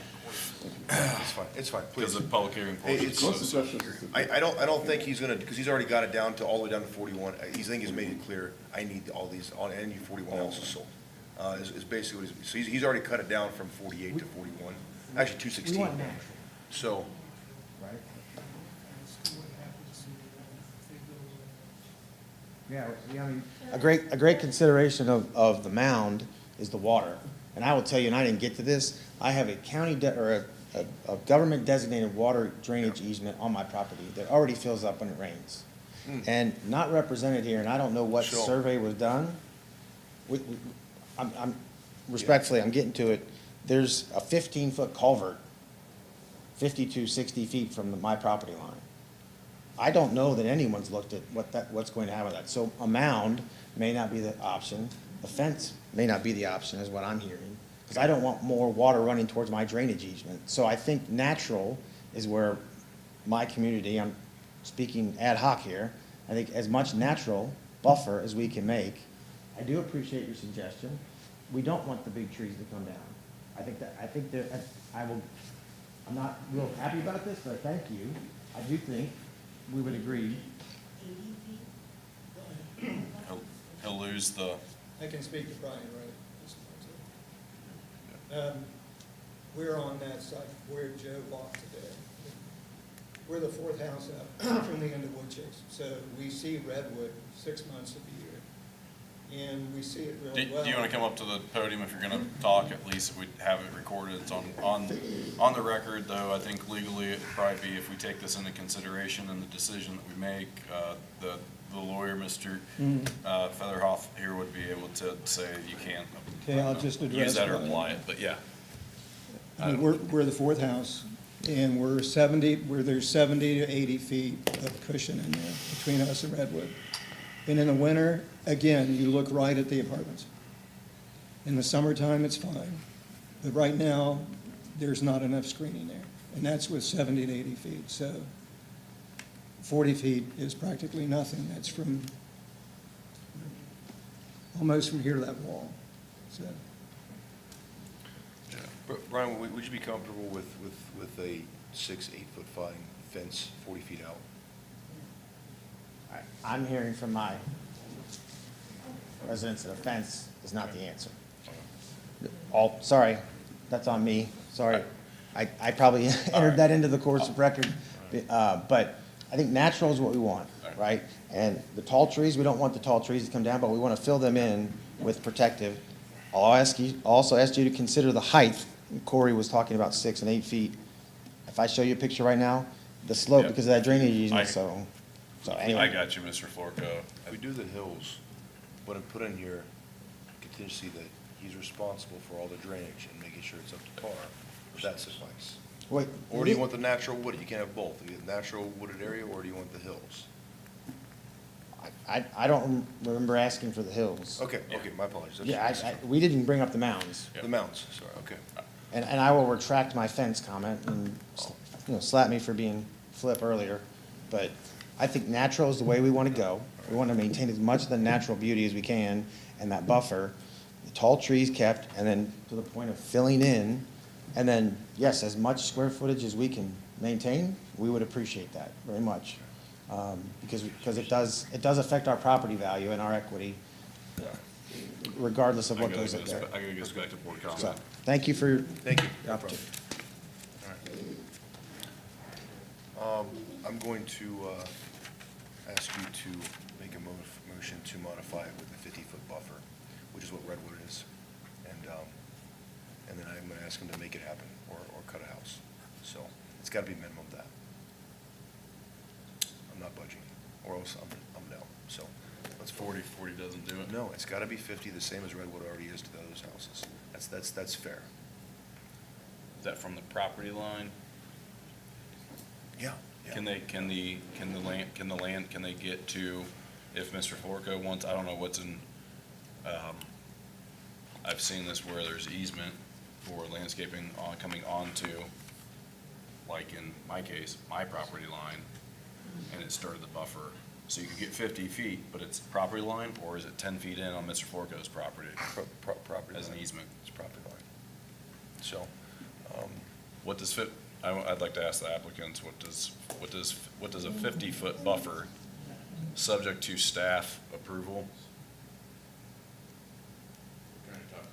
that's okay, no sweat. Yeah. Gentlemen, if I may interject, this talk of buffer, or any of this discussion we've been having, doesn't address the public safety and traffic concerns that I believe are very legitimate concerns that the residents have. I agree that there are concerns, but it's a stub street, and right now we could walk away with no votes across the board on it, and over 216 multifamily could go in there, and way more cars and traffic, and we have no control just on that. So I hear you, but that's why I want to address to our police, our speed trailers that we typically use, the children signs that I do want to push. Someone brought up the incident. I do want to push it as a township initiative to do children at play type signs. So I appreciate the comments.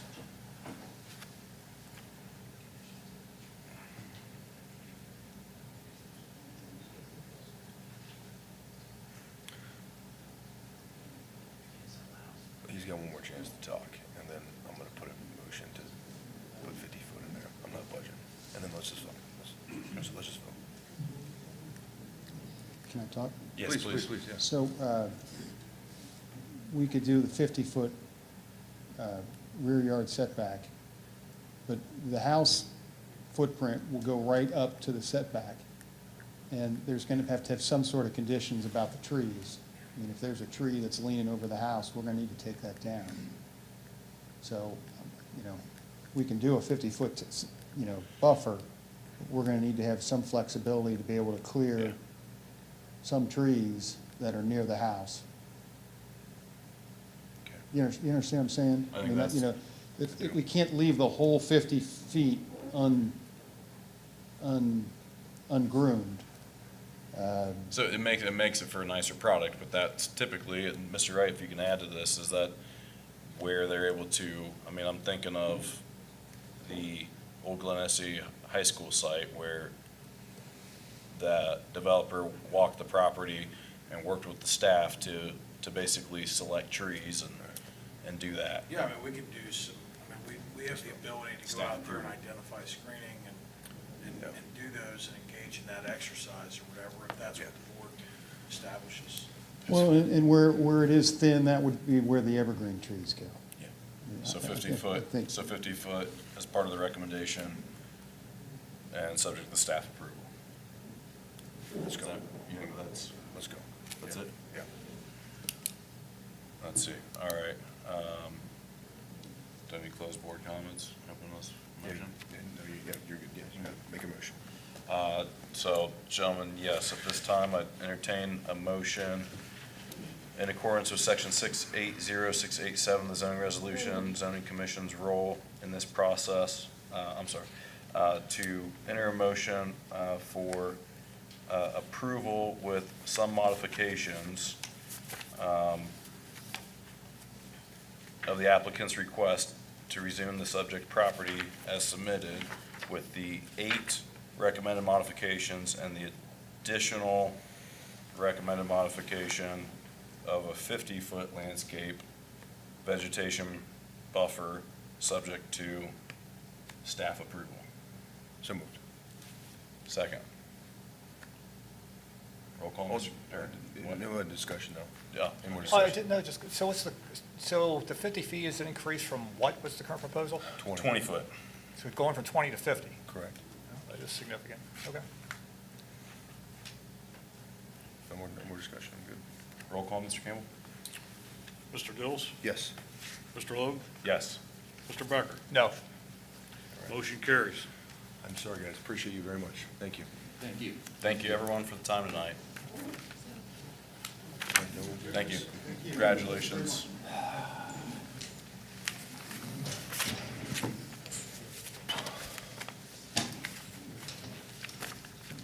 All right, gentlemen. No business. Let's see, on to old business, having none, see none. New business, having none, see none. Item alpha, consent agenda, entertain motion of approval of the minutes consisting of January 14th, 2025 regular meeting minutes and January 14th, 2025 zoning meeting minutes. So moved. Roll call, Mr. Campbell. Mr. Dills? Yes. Mr. Becker? Yes. Mr. Logue? Yes. Motion carries. All right, item 2, approval of payments prepared by Mr. Campbell, fiscal officer. Entertain motion for approval. So moved. Roll call, Mr. Campbell. Mr. Dills? Yes. Mr. Becker? Yes. Mr. Logue? Yes. Motion carries. Item 3, approval of monthly financial report is prepared by Mr. Campbell. Yes, so moved. Roll call. Mr. Dills? Yes. Mr. Becker? Yes. Mr. Logue? Yes. Motion carries. All right, onto the motion agenda. Item 1, approval of purchase orders. Mr. Wright, can you introduce this? Sure, let me get into my Purchase orders. So I got several purchase orders for the board's approval tonight. Some of these you guys have already seen, we just have, because of the time-sensitive nature. I'm allowed, let me turn my microphone back on.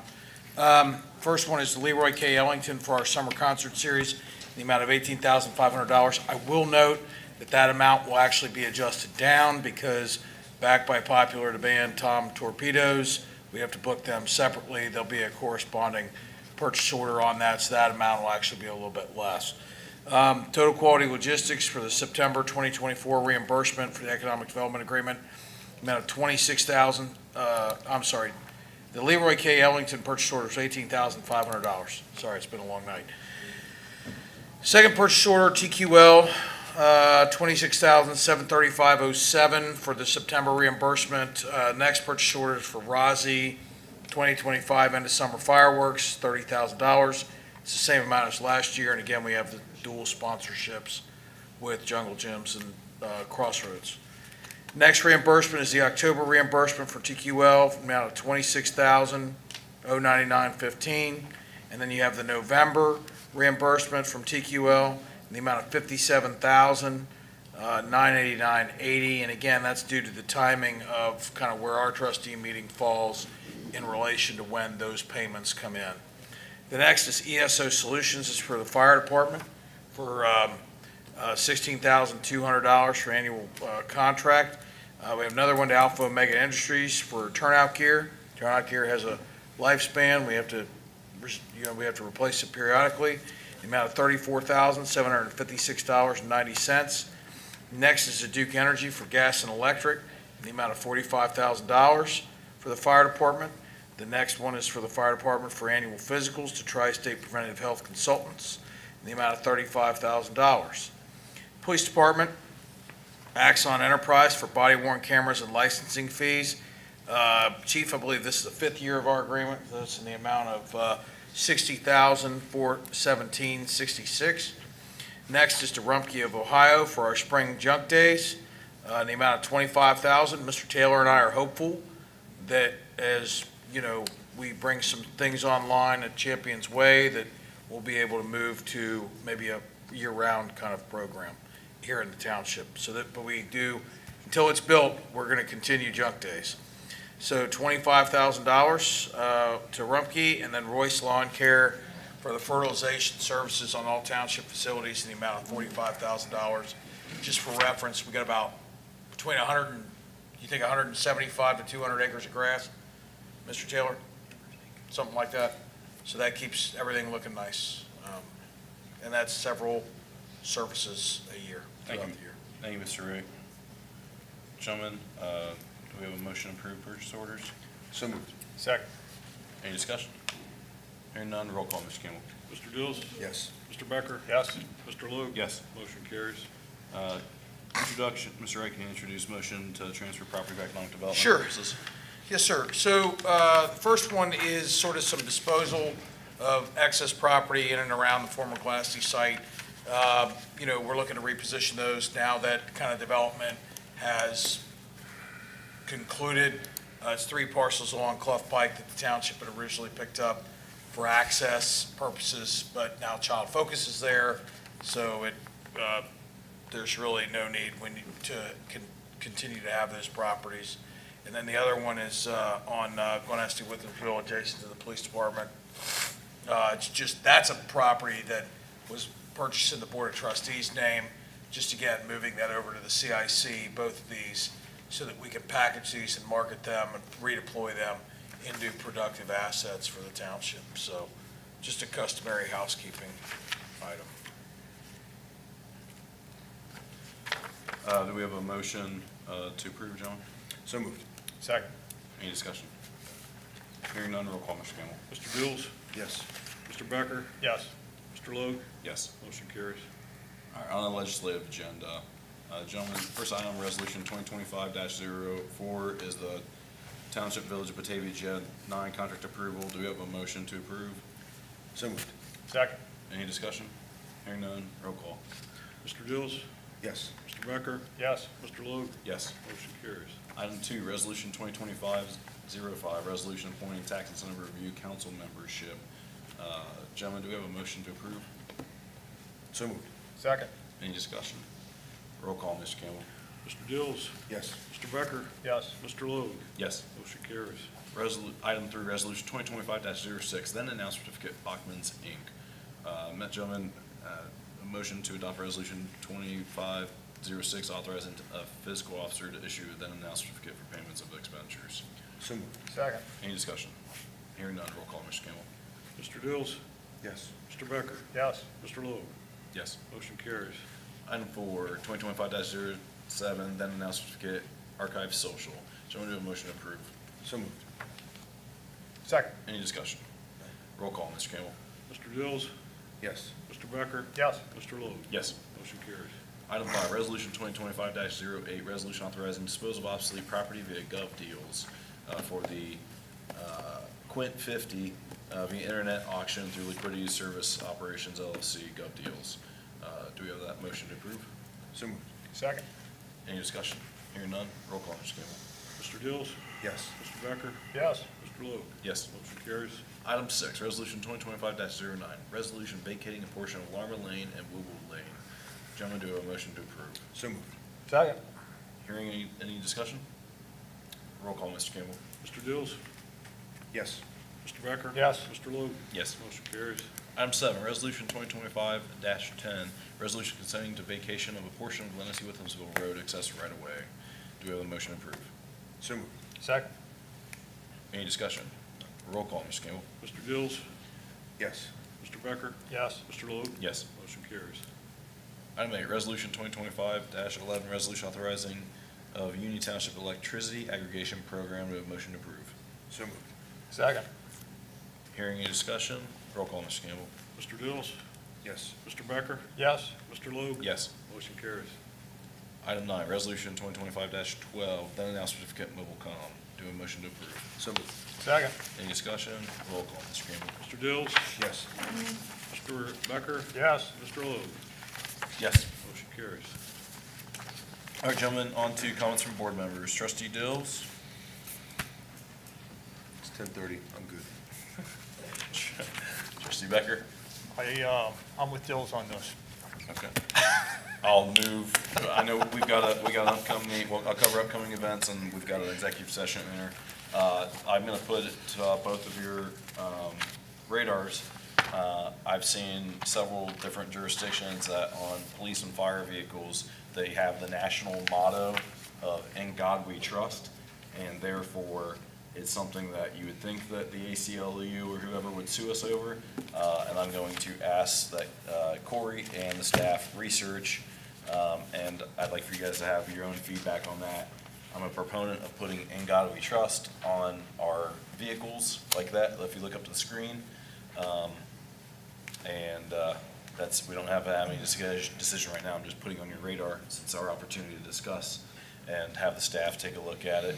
I personally am for it. I know there's a little bit of cost to be anticipated or expected, so maybe we decide no and we cut the cost and we say that "In God We Trust" is not worth the cost, but "In God We Trust" could be worth the cost to me. So it's a national motto. If it's not that much of a cost and not much of an issue, I don't. I got a thumbs up from Mr. Becker. I don't know if that was a cost approval or not. I don't envision He that just gave us a being blank check. I don't envision that being a substantial expense. I agree with you. If I'm mistaken on that, I'll reconsider my thumbs up. Do we want to expedite part of that if it's under 10,000? I mean, they already don't need to bring something to us if it's under 15,000, but are we comfortable with? Let them take a Let look the at it. staff figure it out? I'd say Report back individually? Bring it back the next meeting. We can get you some estimated costs Sounds good. for the fire and police apparatus. Sounds good. Gentlemen, I love working with you guys. In God We Trust. We get that one rolling. Upcoming events. The Union Township Zoning Commission will meet on Wednesday, February 26, 2025 at 7 p.m. to discuss and formulate potential draft text amendments to the Township Zoning Resolution. Once directions received from the commission, work will move forward to draft amendments for the review process. There will be no Board of Zoning Appeals meeting March 25th due to no cases being received by the filing deadline. The Board of Trustees' next regular meeting is scheduled for Tuesday, March 11th, 2025 at 6 p.m. The Union Township City of Milford JED District Number 8 Board of Directors will hold its inaugural meeting on Thursday, February 27th, 2025 at 10 a.m. Notices have been published in the Cincinnati Enquirer and on the Township website. Thank you, Mr. Becker. The Parks and Recreation Committee will meet on Thursday, March 13th, 2025 at 5 p.m. at the Union Township Civic Center. Thank you, Mr. Dills. Consider using the Union Township Retail Post Office and lower level of the Civic Center for all of your shipping and mailing needs. That is a net positive for the township. Executive session, gentlemen. Motion, do I have a motion to enter into executive session pursuant to Ohio Revised Code Section 121.22 Golf as follows? Item 1, to consider the appointment, employment, and compensation of public employee or official pursuant to the Ohio Revised Code Section 121.22 Golf 1.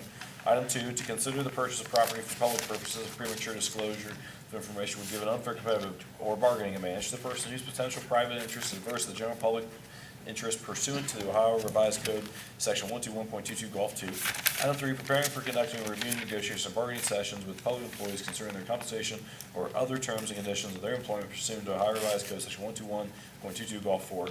Or item 4, to consider confidential information related to the marketing plan, specific business strategy, production techniques, trade secrets, or personal financial statements of an applicant for economic development assistance or negotiations with other political subdivisions respecting requests for economic development assistance, provided that both of the following conditions apply. Item A, the information is directly related to a request for economic development assistance that is not to be provided or administered under any provision of the Chapter 715, 725, 71724, or 1728, or Section 701.07, 3735.67 to 3735.70, 5709.40 to 5709.43, 5709.61 to 5709.69, 5709.732, 5709.75, or 5709.77 to 5709.81 of the Ohio Revised Code, or that involves public infrastructure improvements or essential utility services that are directly related to the economic development project. And item B, a unanimous quorum of the public body determines by roll call vote that the executive session is necessary to protect the interest of the applicant of the possible investment or expenditure of a public fund to be made in connection with the economic development project pursuant to Ohio Revised Code, Section 121.22 Golf 8. Do you have that motion? Yeah, I know. Don't ask him to repeat it, please. No. I just hope I didn't screw those people over. I made the right call. It's weighing on my heart. So moved. Second. No discussion, roll call. Mr. Gill? Mr. Dills? Yes. Mr. Becker? Yes. Mr. Logue? Yes. We're into executive session at 10:29 PM.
All right, gentlemen, at this time, I'd like to entertain a motion to return from executive session with no actions taken. So moved. Second.